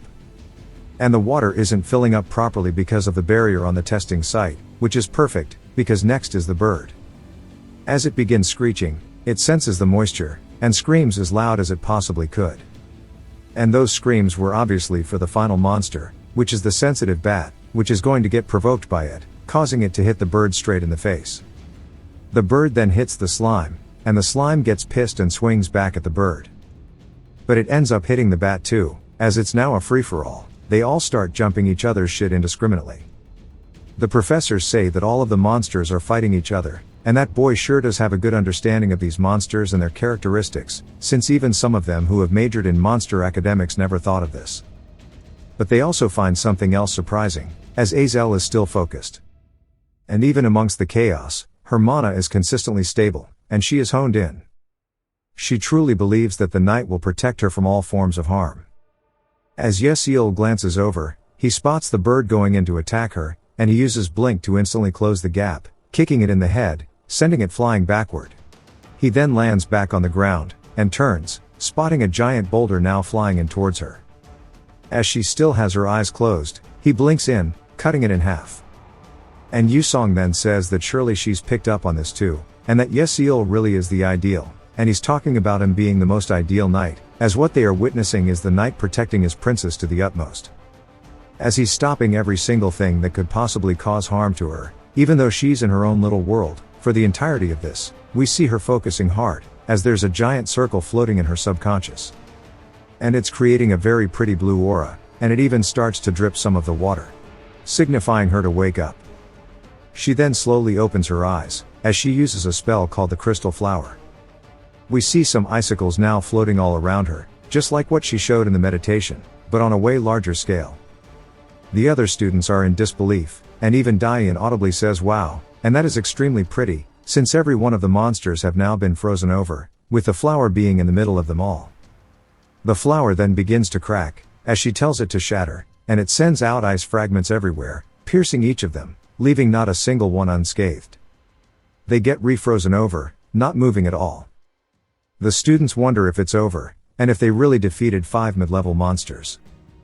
But somebody yells, saying to look closer, as the bird is still breathing. We hear the ice rattling as the bull opens its eyes, but it's not just the bull, as every one of the monsters have now woken up. The teachers say that in the end they couldn't conclude things, and that sure is a shame, but they already would have received a high score with that. Azel then sticks her hand out into the air, and starts to channel some kind of lightning spell, and people begin to recognize it, as she yells, saying to strike. As a lightning bolt begins to strike down in the center of the arena where she is standing, creating a giant explosion of yellow light. The electricity starts to fly throughout each and every one of the monsters, zapping the hell out of them, and Azel watches in complete awe of her own magic. She can't believe she could do something like this the entire time, saying it's just as Yesiel told her. Back when he first mentioned doing all 5 at the same time, she thought he was crazy, but he said that he isn't, and he knows she can do it because he believes in her. So he who believes in her, needs her to believe in him. We see her raising her fist, and she says that she didn't have anything up until now. She had neither the conviction for the path she was taking, nor a person who would tell her that it was the right one. But now that's all changed. Now she has been slowly but surely feeling hope in front of her, following the right path as Yesiel reassured her. Every time she looks at his back, she immediately understands that this is what she should be doing, and she wants to continue following the light that he emanates, then she won't have to be lost anymore. Now with this, the performance assessment is concluded, and Azel lets out a very warm smile. Yesiel dodged the attack by leaping into the air, saying that he almost got caught up in that, and she should have cast it after telling him. We finally get to see the marks for the rankings, and obviously Yesiel's group is in number 1 with 199 points, and Yusong and Bien are in second with 137. They are both looking at it, saying that they lost completely. If they lost even after defeating 2 mid-level special monsters of their opposing attributes, they have to acknowledge it. Yusong smiles, saying that she came to terms with it faster than he expected, as Bien tells him to shut up. She then looks over at Yusong, saying that if her knight had been Yeseol, then perhaps she too would have been able to show magic as good as Azel's, but why is it that he is so dedicated to her?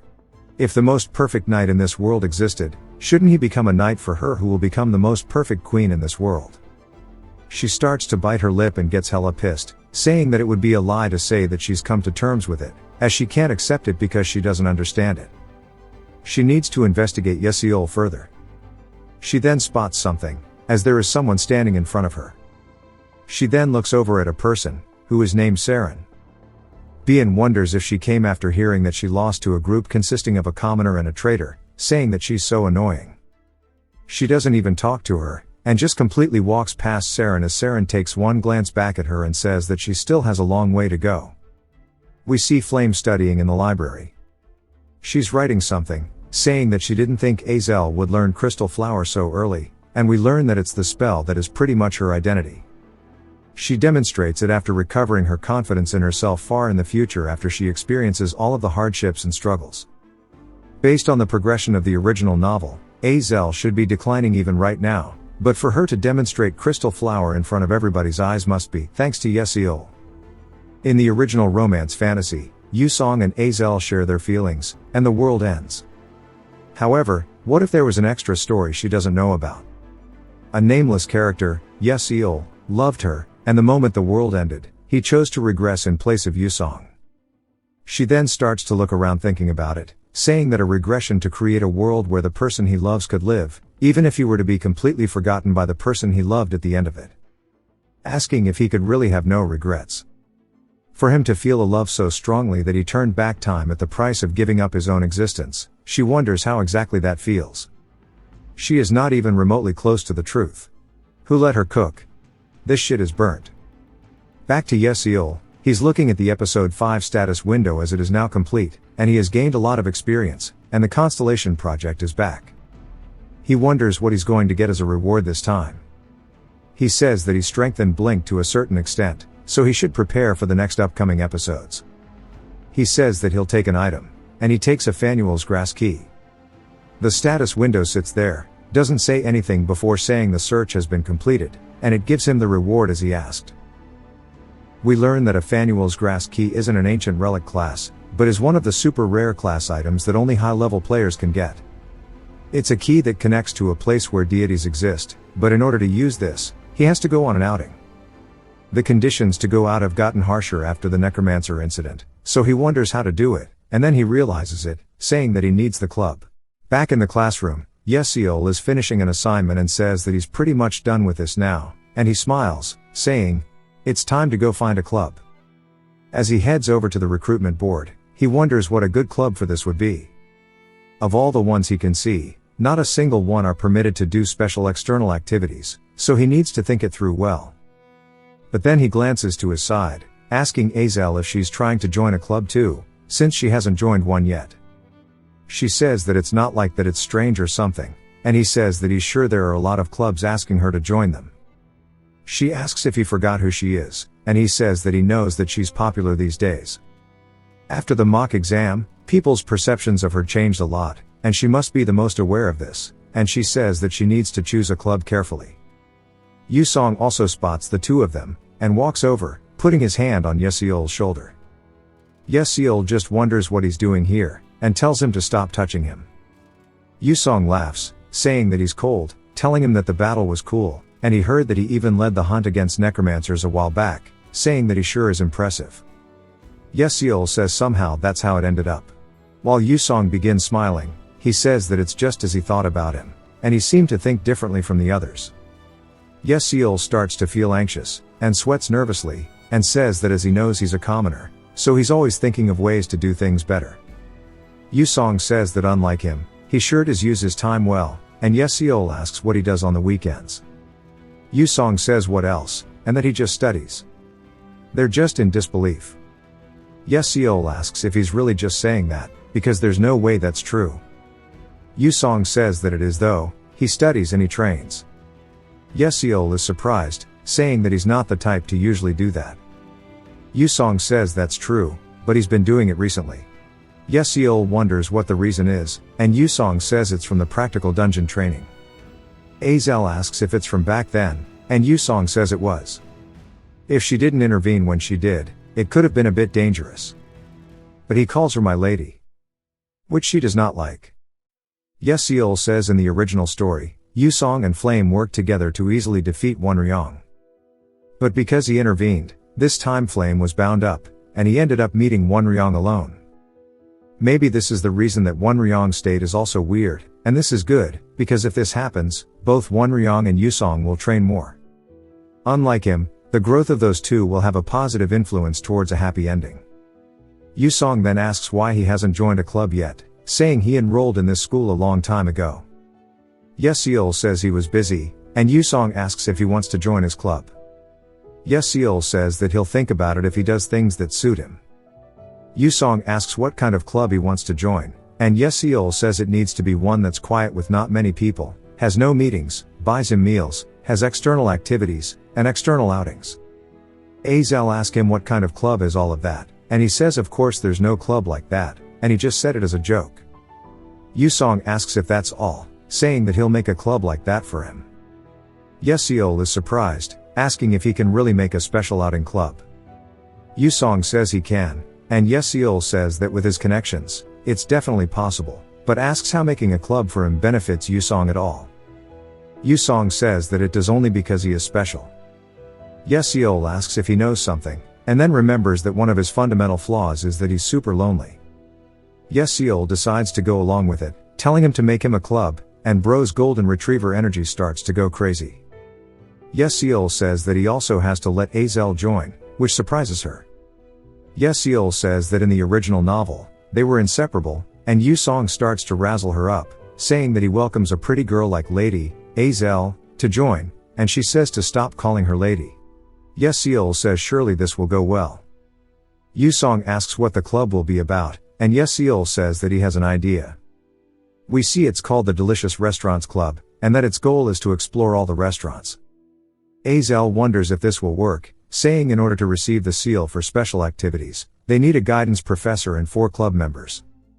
Yusong says that he'll figure out the members and the seal, but he thinks it'll be hard to find a guidance professor. Yeseol asks why he'd have a hard time for that when he can get permission for special outings, and Yusong says that's because they're all trash, and that he'll go ahead and get the seal. Yeseol says that he'll leave it to him, and that not everybody can give the seal for special activities, and if it's someone who could stamp it, it has to be one of those bastards. As we are now in the first main tower, we are in the vice principal's office, none other than Akihaden. Yusong enters, and Akihaden stands up, welcoming him, calling him young master, and Yusong says it's been a long time, revealing that he's actually his grandson. Yusong takes a seat, saying that this is way better than he expected, and he likes it. Akihaden asks if that's so, and he wonders why this psychotic bastard is sitting in front of him. So, he just straight up asks what he's doing here. Yusong then slides the club registration forward, saying that he wants him to stamp it for him. Akihaden starts reading it, saying that he needs to check whether it fulfills the conditions. As he goes to grab it, we hear a loud slam as we see Yusong's hand slamming the paper and stares at Akihaden. He says that there is no need to look at it, he just needs him to stamp it, saying that surely he will. Akihaden gets nervous, saying that he must not refuse him. As long as he is that man's heir, he cannot. Akihaden says that he will, then tells him something, but we don't get to hear what. Yusong says that he's aware, and then thanks him, saying that he's going to be heading out. Akihaden watches him leave, and then we see him look slightly annoyed as he says that he sure is like his father, and he's pretty much a carbon copy. But he can't believe that he's so arrogant, but that he won't be for long, because one day he will chop his head off. What a dysfunctional family. Elsewhere, we hear a professor saying that it's the end of the lesson, and as he starts to leave, the students sigh, saying that it's finally over, and that whenever someone's presenting, that professor always nitpicks them, and especially for the commoners, that seems to be the case. We see Jackie tighten the grip on her paper. She says that she could have shown a better version of herself, but she messed up since she was so nervous, and she could have done better than Flame. Flame then says that she did good during her presentation today, but tells her not to worry about what the professor said, because she did great. Jackie blows her off, saying whatever, and Flame says that she was worried for her, but she doesn't understand. Yeseol says to ignore her. This surprises Flame, and she asks him what he wants. He says that it's nothing much, but he knows that she's close with the professors, as he wants to make a club, asking if she can talk to them. She asks why he doesn't do it, and he says that he thinks the professors hate him too much. She says based on his normal attitude, she's sure that's the case. He always talks back to them, he sleeps during lessons, and it's a relief that he hasn't gotten an academic warning yet. He tells her that she's exaggerating, and she says that it seems like a pretty annoying thing. Then she realizes something, saying that he is close with Assistant Professor Altalicia.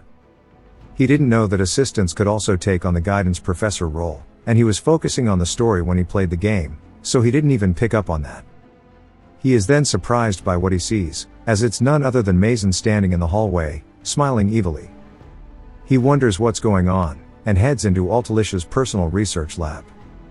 He smiles warmly, then immediately stops and sees her in tears, and calls out to her. She looks over towards him, and asks her what's wrong.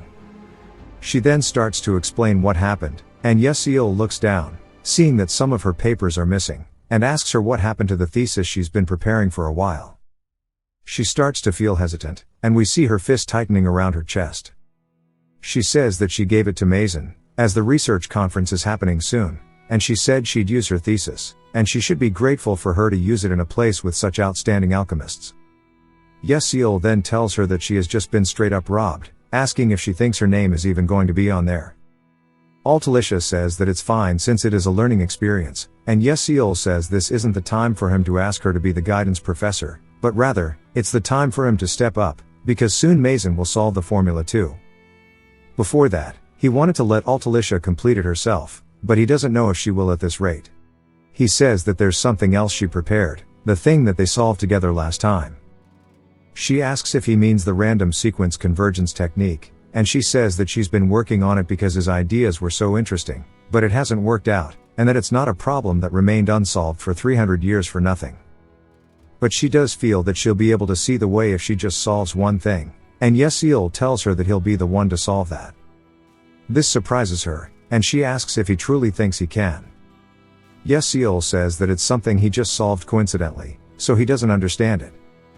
Yeseol then picks up the chalk and starts writing on the board. Altalicia watches him, and just is in disbelief. Yeseol says that it'll be different if she were to be the one to look at it.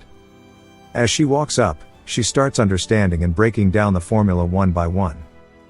Yeseol smiles, saying that she's already getting absorbed into it, and that her concentration sure is impressive, and that she truly is a genius compared to him who just copied what he saw, and that she is a genius who will change the future of humanity, and that his role ends now, and he'll just place his trust in her talent and wait patiently. Sometime later, we hear Yeseol yawning, saying that he's finally here. He explains that after that, with Altalicia's help, he founded the Delicious Restaurants Club, and with the rights of the club leader, he received the leave pass. And he says that he feels unwell. Although he did receive some suspicion in the process, it's a relief that Manhwa gave him the leave pass, and he says it's fine as long as he doesn't cause any accidents.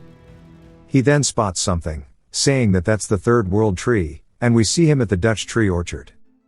As he starts heading further inside, he says that this can't even compare with the game's graphics. A woman then says that it's nice to meet a mage of Stella, and another one says that they hope his honest heart reaches the mother of the land. He says it's perhaps in the past because Eltwin saved the second world tree that was ablaze and about to die. But there are many elves who recognize the Stella uniform and are friendly. Yeseol says that he hopes the blessings the world tree, who has granted this beautiful garden, is with them.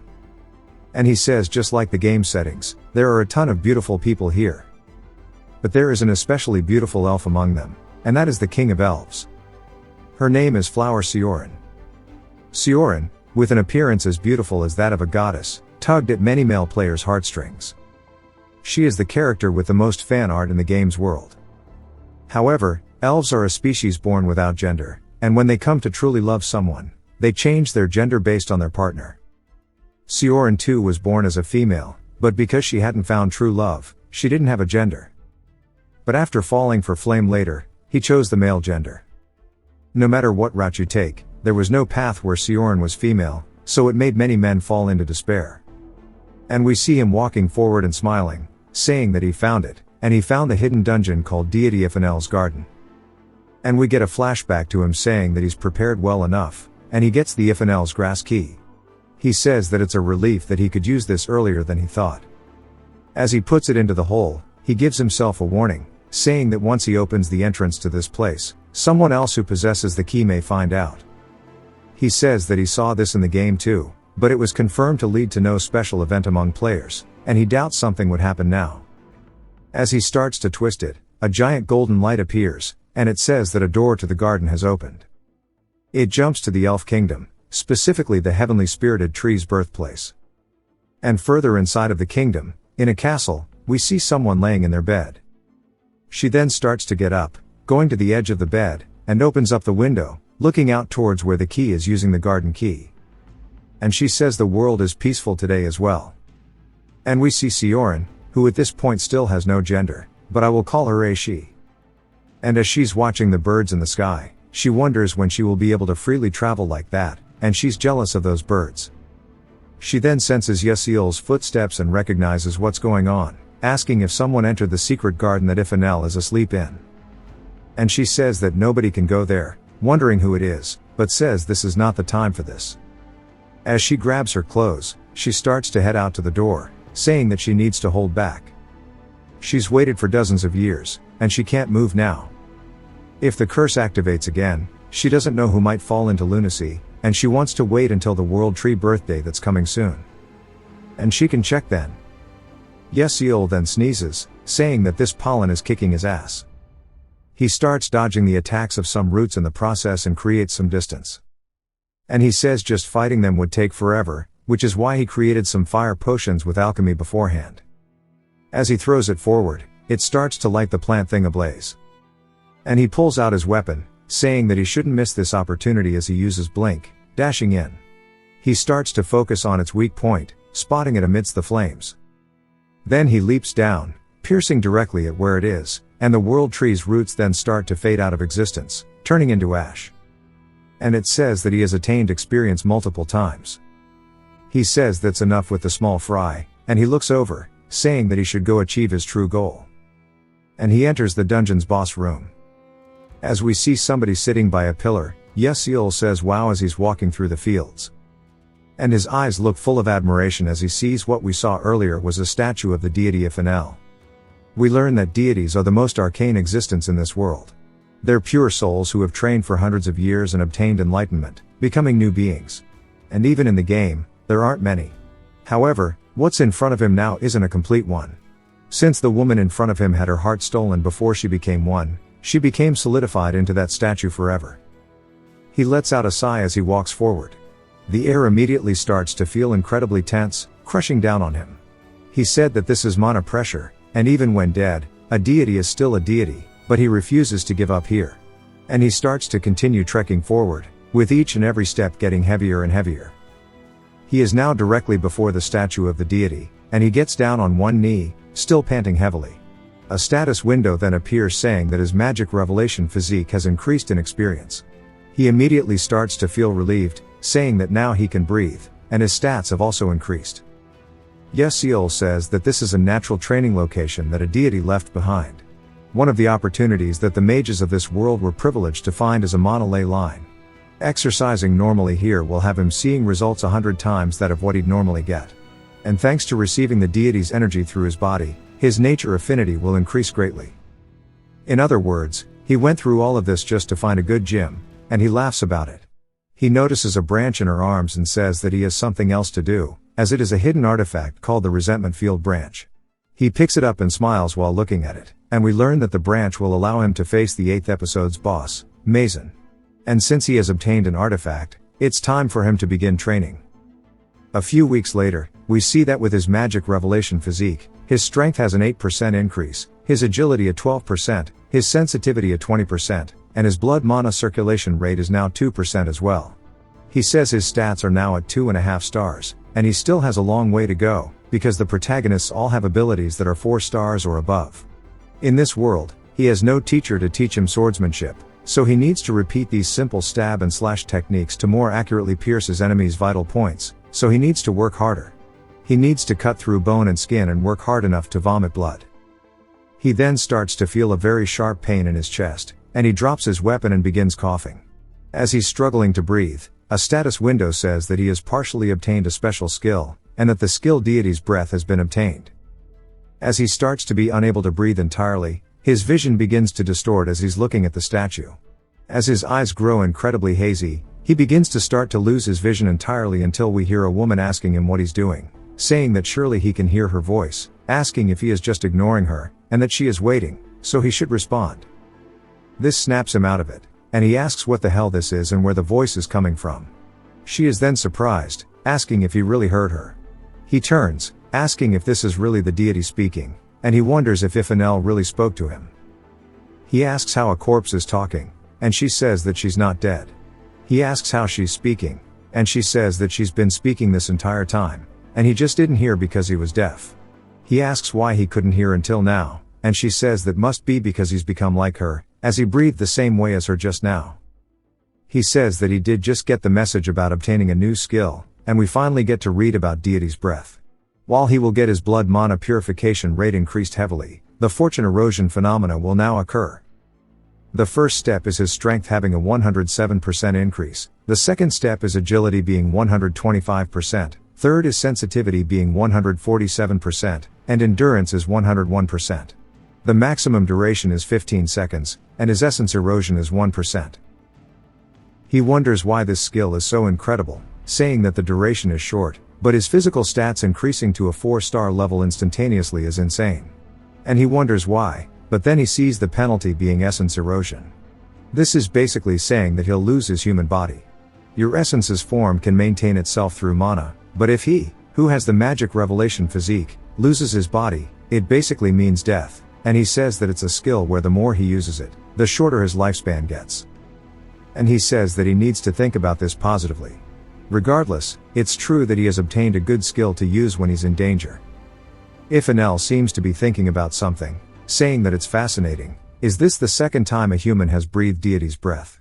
His existence is too faint, just like that person, since there's barely any mana inside of him. It seems as if he doesn't exist in this world. He asks who she's talking about, and she says that like him, he used a sword and cut down both magic and deities alike. He's surprised, as there was no mention of this in the game, and he asks if he can meet that person. She says no, the first mage's 12 disciples are dead. He realizes that it was someone who died a long time ago, and she asks if he would want to learn. She was close to that person, so she recorded all of his breathing techniques and movements. He asks if she's serious, but she says that she has a condition. She cannot move from here or converse with anyone, which means she's basically dead. So she wants him to get her heart for her and save her. He says it's a response he expected and tells her that it's impossible. With his abilities, he cannot get another deity's heart. She thinks about it, saying that it's okay even if it's not a deity's heart. If it's a divine beast's pure heart, that would be okay too. He says that if he does that, she'd lose most of her power, and she says it's fine, as it's better than being trapped here forever.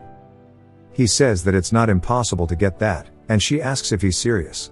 The reason he was training here was because of the upcoming familiar contract ceremony, and he'll have met countless divine beasts by then, and it's way easier than obtaining a deity's heart, so he'll do his best to bring it. She thanks him and says she has something to give him, telling him to take a look at the pillar behind her.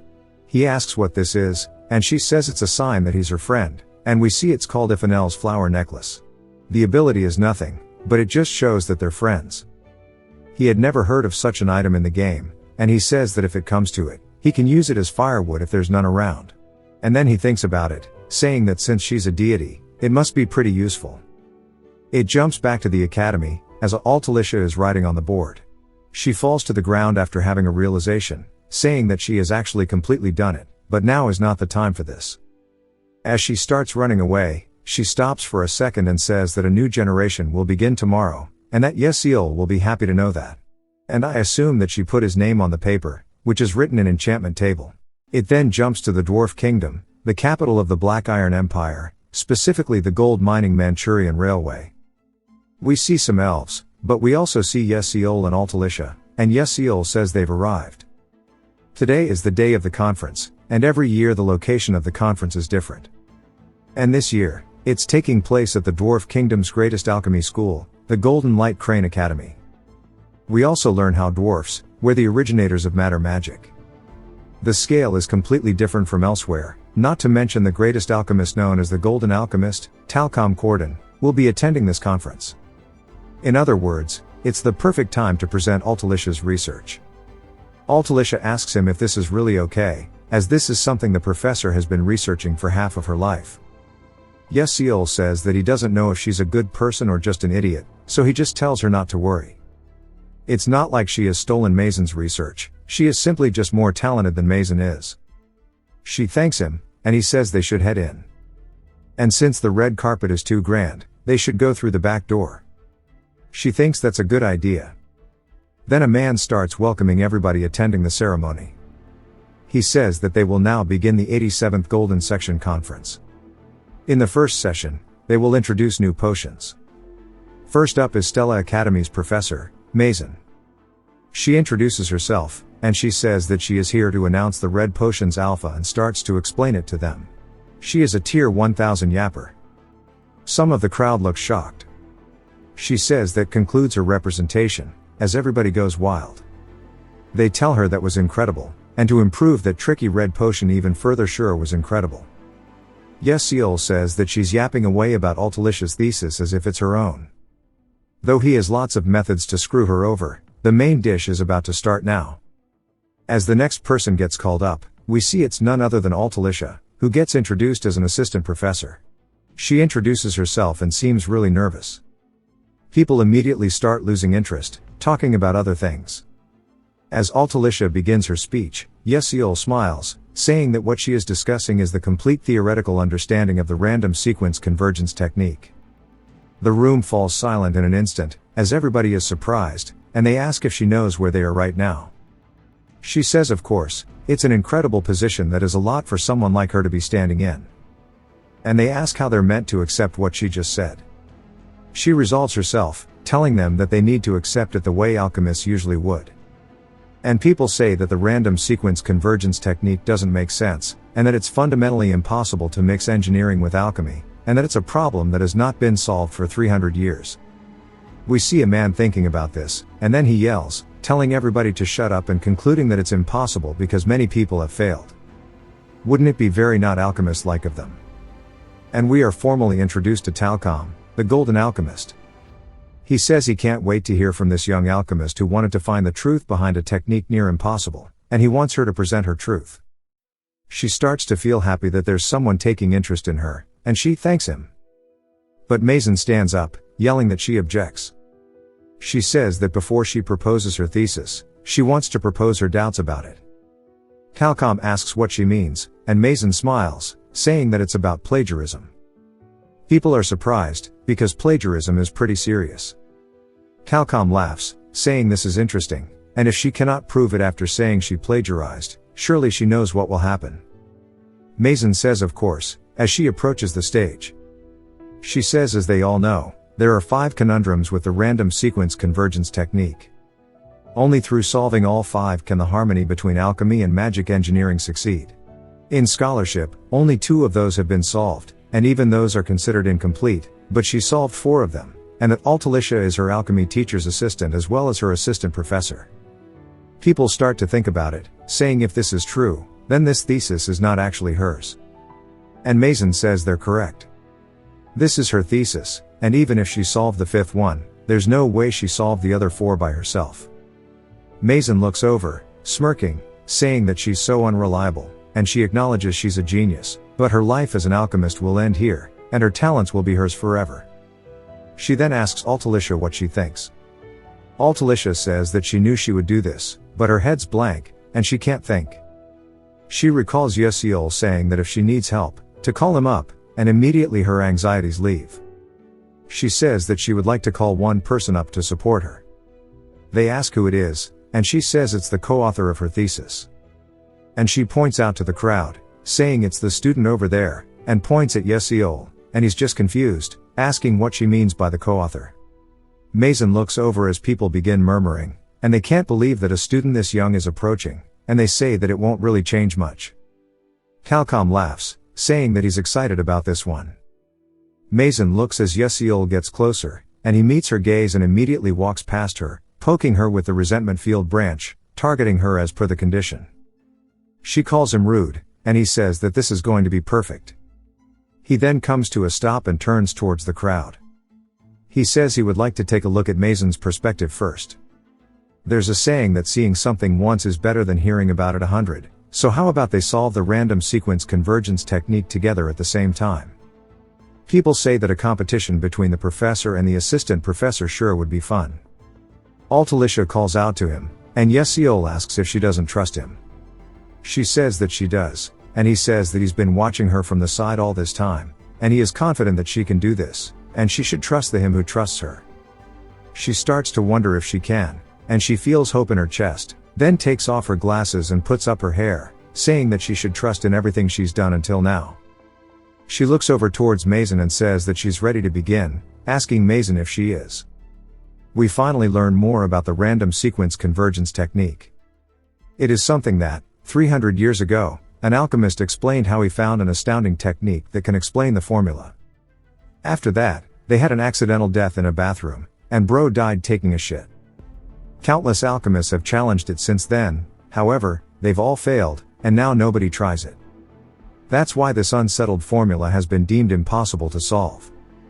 For people to boldly announce that they will solve it sure is interesting, and we see a member of the New Moon Great Tower, the 13th Destructive Assassination Corps captain named Kane, as well as the vice captain named Hazen, who says that she's bored to death, and she really wonders if that professor is a dark human. Turns out they are actually both invisible. Somebody even comments about the cigarette smell from Kane, but Hazen continues, saying that she thinks this mission is a mess. She looks over, wondering what Kane will say, and says that she can't believe he believes the old man's words unconditionally. She then notices something, and Kane wonders what it is, and it's because the hall's atmosphere has changed as the first dilemma has just been solved. Calcom is surprised as he sees both the answers, and says they're similar but slightly different. Kane says that the assistant professor's analysis and solution are clearer and simpler than Mason's, not to mention there's a difference in the final answer as well. Next up is the second dilemma, as they start going about that too. In the crowd, they say it's surprising, and they've seen many people solve the second, but it's their first time seeing someone solve it this way, and they can't believe what usually takes 200 lines to solve has been solved in 12. Yeseol says that everyone's reaction is good, but, well, the real deal will start now as it's time for the third dilemma. And they wonder if the third dilemma, which has never been solved until now, could be solved here. While Altalicia looks locked in, Mason looks irritated, and Talcum asks if it's really been solved. The crowd says that although it was impressive that Mason solved it, which was considered impossible, what Altalicia did is even crazier, and Mason starts feeling nothing but jealousy and anger, asking how she did this. They wonder how she even thought about approaching it like this, and they can't believe what they are seeing. Now, previous alchemists have considered the 5 dilemmas as individual issues, but Altalicia thought of it differently. She considered them to be interconnected and solved all of it together. That's the difference between her and Mason. Although they continue to solve it, we see Mason's hand come to a stop, and she wonders how the ending in this part was, because she's straight up just copying Altalicia's paper, and she realizes she has no space left on the chalkboard, saying she needs a new one. She yells, saying that she needs one ASAP, but Altalicia says she's finished. Something in Mason snaps as she looks over slowly, seeing Altalicia solve this in the same time frame as her so easily, and Altalicia says that what they see right now is the complete theoretical understanding of the random sequence convergence technique, and it overlaps with some other speech she has given, that I'm not sure if we've been introduced to yet. People start sweating, saying that this is crazy, and they can't believe they have witnessed such a historic moment, and that this is the moment of the century. Altalicia is just so happy that her efforts paid off, saying that she did it, and she's grateful to Yeseol, as it's all thanks to him. Mason then starts saying her name over and over, which causes her to glance over, and we see her emanating a deep purple aura, and Altalicia asks if she's okay. Then steps up beside her. As Mason continues walking forward, calling out her name, asking how much longer she will upset her after modifying the thesis she stole from her, pretending that it's her own, asking if she's happy. Yeseol asks if this is how she's going to undergo dark demonification, and it's faster than he expected. But if anything, it's good. If she becomes a dark human like this in front of everyone, then it would be for the best. As Mason continues releasing the aura, walking forward, and she looks like she's starting to tweak. Altalicia begins shaking and yells, telling her to stop and acknowledge it already. Her thesis is better than hers, and if what she presented earlier was not enough, just how much more of her thesis must she steal before she's satisfied? Everybody understands now that her thesis to begin with wasn't even hers, but Altalicia's, and they say that it kind of makes sense. Altalicia begins shaking with frustration and yells, saying that Mason was actually way dumber than she is. Yeseol is surprised, and so are Kane and Hazen. Even Mason is speechless, but Talcom is the first to let out his laughter. Bro is straight cackling. He says this conference was truly fun, it snaps Mason out of it. And she wonders what she has been doing, as that was almost dangerous. She turns, pissed, towards Altalicia, asking her if she really dares to do this. Yeseol steps up in front of her and calls out to her in a calm voice, telling her to stop and read the room. She freezes up, and then slowly glances off to her side, seeing that all of the members of the crowd are looking at her full of disgust and scorn. And she says that this is wrong, and she already told them that this bitch stole her thesis. Talcom then tells his men to drag her out. She yells, saying that she's not the one at fault, and she told them to let her go already. As Kane and Hazen still watch, Altalicia falls to the floor and lets out a fat sigh. Yeseol stretches his hand out towards her, telling her that she did great today. She stares up at him, still just taking in everything that happened, and smiles warmly, saying that she's glad. Hazen says that in the end, it was a dud. And Kane says that he's sure there would have been a sign if she had got that emotional, but there was no reaction from the sensor that reacts to dark demon erosion. Hazen says that the new Moon Great Tower's psychometry isn't perfect. And they can't believe that the co-author of her paper is a high schooler. Hazen says that he's quite cute. And Kane asks her if she investigated him. She says that she just received contact from Meddler, and that his hometown was ruined by dark demonic humans before coming to Stella. He's a commoner, and his grades are super low, but he is somehow in the S class. Not to mention, while attending Stella, he doesn't even use magic. He's unique in several ways, and even asked for his name to be removed from articles today. Kane then says that he sees, and he'll remember him, only for him to look surprised by Yeseol looking over at him, and he even makes eye contact with them before talking back to the crowd. Kane asks if they really just made eye contact, and Hazen said there's no way, and there's no way that his recognition resistance magic and her shadow shield formation could be pierced that easily, and he must be mistaken. Kane, though, still has doubts if that's really the case. Because it looked as if they truly made eye contact. But he shelves the thought, thinking that it might be his imagination, and says that they should go because their business is done, and Hazen says that she was sick and tired of this boring place. It jumps to a carriage as Mason is inside, biting her nails, panicking, saying that if it wasn't for Yeseol, she would not have faced such humiliation, and since it's come to this, she must react. But a familiar face and voice tells her to calm down. And we see it's none other than Layden, his Moon Studies professor, who we have not seen in a while. If any of you remembered him, I'd be surprised. Turns out he might have an important role. He tells her that she's caused an accident.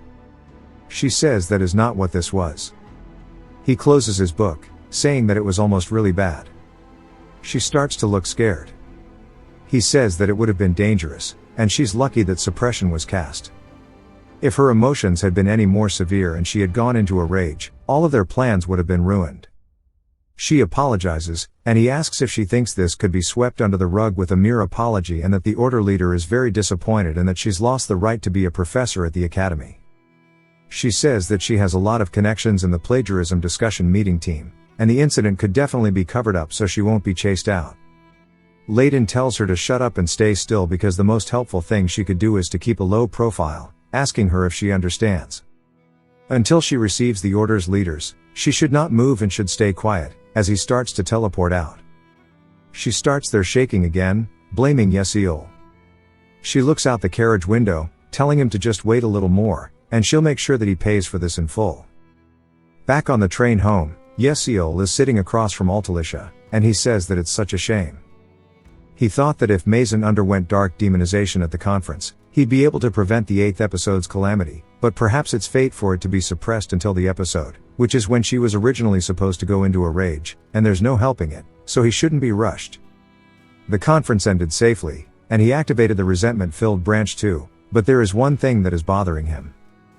Because whenever he looked over at Kane and met his eyes, he definitely recognized him, saying that he is a member of a mage squad made of very few elite members, and the greatest black magic squad, the New Moon Great Tower. They are masters of hunting dark demonic humans and mages, and the captain is none other than Kane, who we already know about. Yesiel says without sixth sense, he wouldn't have noticed until the end, and he has a guess on why those dangerous bastards were there, and it was to keep an eye on Mason. Regardless, it would be good if they could get connected in a positive way. Somebody then knocks on their door, which wakes Altalicia up, and he asks if he could have some of their time. She asks who he is, and then is surprised as she recognizes the man in the suit. He takes off his hat, and we are introduced to the Star Clouds Trading Company president named Melian. Yesiel explains that as the episodes went on in the game, the world building expanded, and as the main character, Flame, became an adult, there were naturally more characters to target. Of them, there is one called the Heart of the Southern Plains, and it is the president of the Star Cloud Trading Company, Melian. Thanks to his trait, Golden Rules Fate, he is the richest person in the world, and despite him being in his 50s and having a daughter, he was popular as a love interest. That is not because he is rich or because he is handsome, but because his daughter, Jeriel, is the villainous. Jeriel the High Elf bothers the protagonist all throughout the episode, befitting her title, and the furious players try to figure out a strategy to secure her over as much as possible, and it is to marry the person who loves her the most and lead their family to bankruptcy. It may sound like a joke, but everybody loved this dramatic plot line, and he didn't expect it, but to think he'd come personally, and he needs to leave a good impression on him during the conversation. Melian says that he already knows Altalicia, as she introduced herself, but he wants to know what Yesiel's name is. Yesiel says that he sure is smooth with it, but he already knows what he wants. He introduces himself, and Melian says that it's nice to meet him. The reason he came to see them was to offer an exclusive contract to Altalicia's techniques from Star Clouds. Of course, they'll have great conditions for her, asking if she would like to read through it. She's surprised and screams, saying that unlimited materials and support and an amount of money she's never seen before is crazy. With these conditions, she can make all of the inventions she's ever dreamed of, and she's sure Yesiel will also like it, but she sees that he's not really having any emotions. She wonders what's wrong and asks if she could have a little bit of time to think about it. Melian asks if the conditions aren't good enough, and if there's something else she wants to let him know. She says that it's not that, and they're amazing, but she needs to discuss this with the co-author of hers. Yesiel is confused as to why she would do this, and Melian says he sees, and that he thought he was just saying it for appearances, but he guesses that he was the co-author. He's still a teen, but he helped solve a problem that remained unsolved for 300 years, so he must be a genius, yet he's still in high school.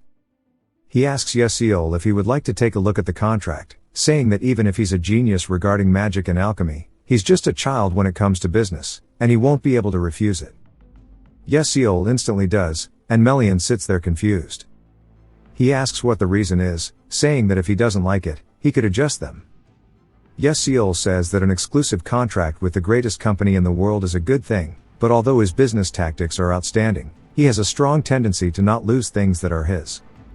If a technique is tied to him, the diversity, individuality, and performance of items will be limited based on what sells well, and due to the exclusive contract, countless mages won't be able to use it. Because the development of the technique will be focused on business, the dark demonic humans will catch up in technical skills. There are many players who chose this route and ended up making a lot of money, but they got a bad ending. He says he doesn't care about the conditions, he just doesn't want an exclusive contract. Mason asks him to elaborate, and Yesiel says that the technique combines magic engineering with alchemy.